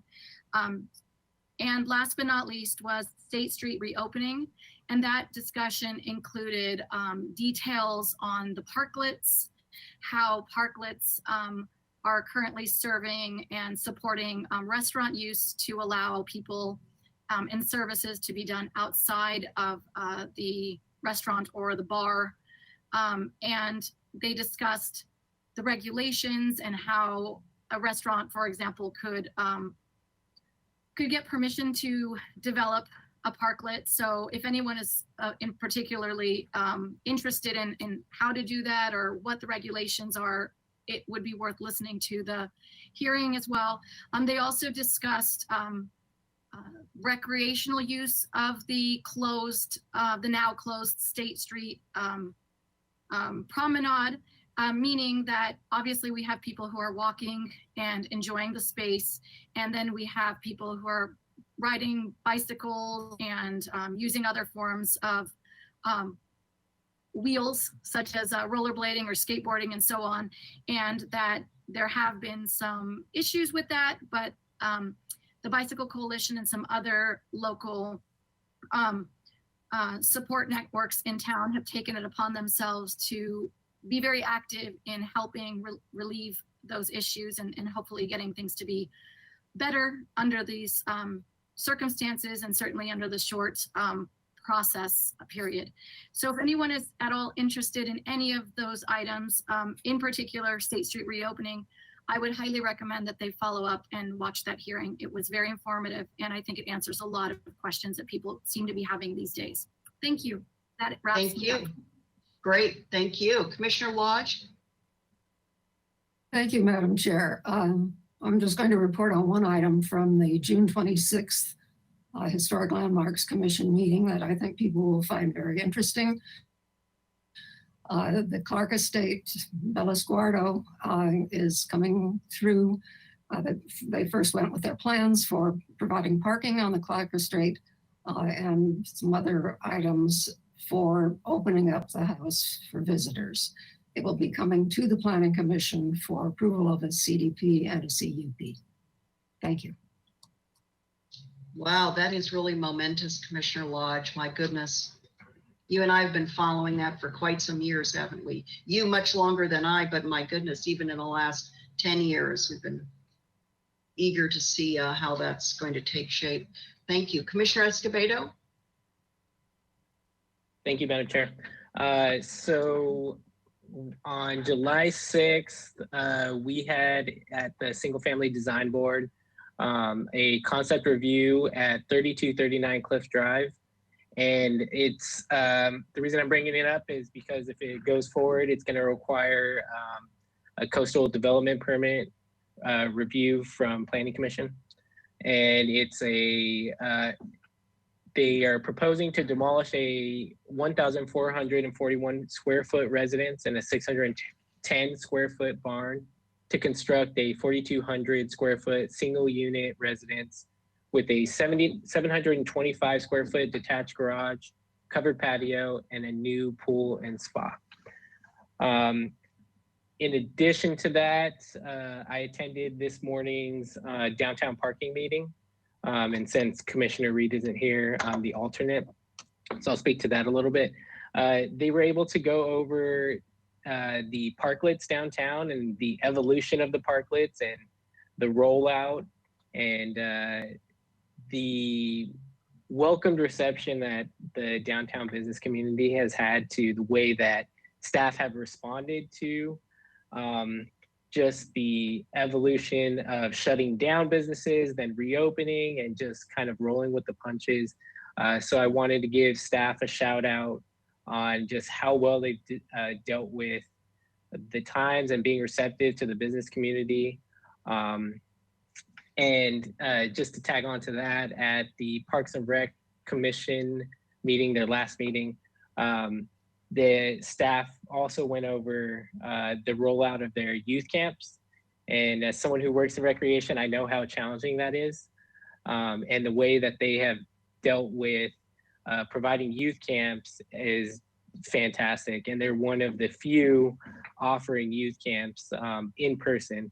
I know plenty that are offering virtual, but it's pretty outstanding that they've been able to do it and do it safely. So again, just wanted to give staff a shout out. Excellent, thank you. I think that wraps up all of our reports. The Planning Commission, unless Mr. Buss corrects me otherwise, will be holding our next hearing next Thursday, the 16th. You can follow that along on the city website. Ms. DeBusk, any wrap-up comments before I adjourn our meeting today? No, Chair Schwartz. Thank you. I want to express deep thanks to my fellow commissioners and also to all of the staff members who participated. We have some working behind the scenes very professionally and diligently, and others are more engaging with us throughout the hearing, and it's taking a lot of all of us. So I want to express that group appreciation. And with that, our meeting for today is adjourned. We will see you all soon. Please stay safe and healthy. Bye-bye.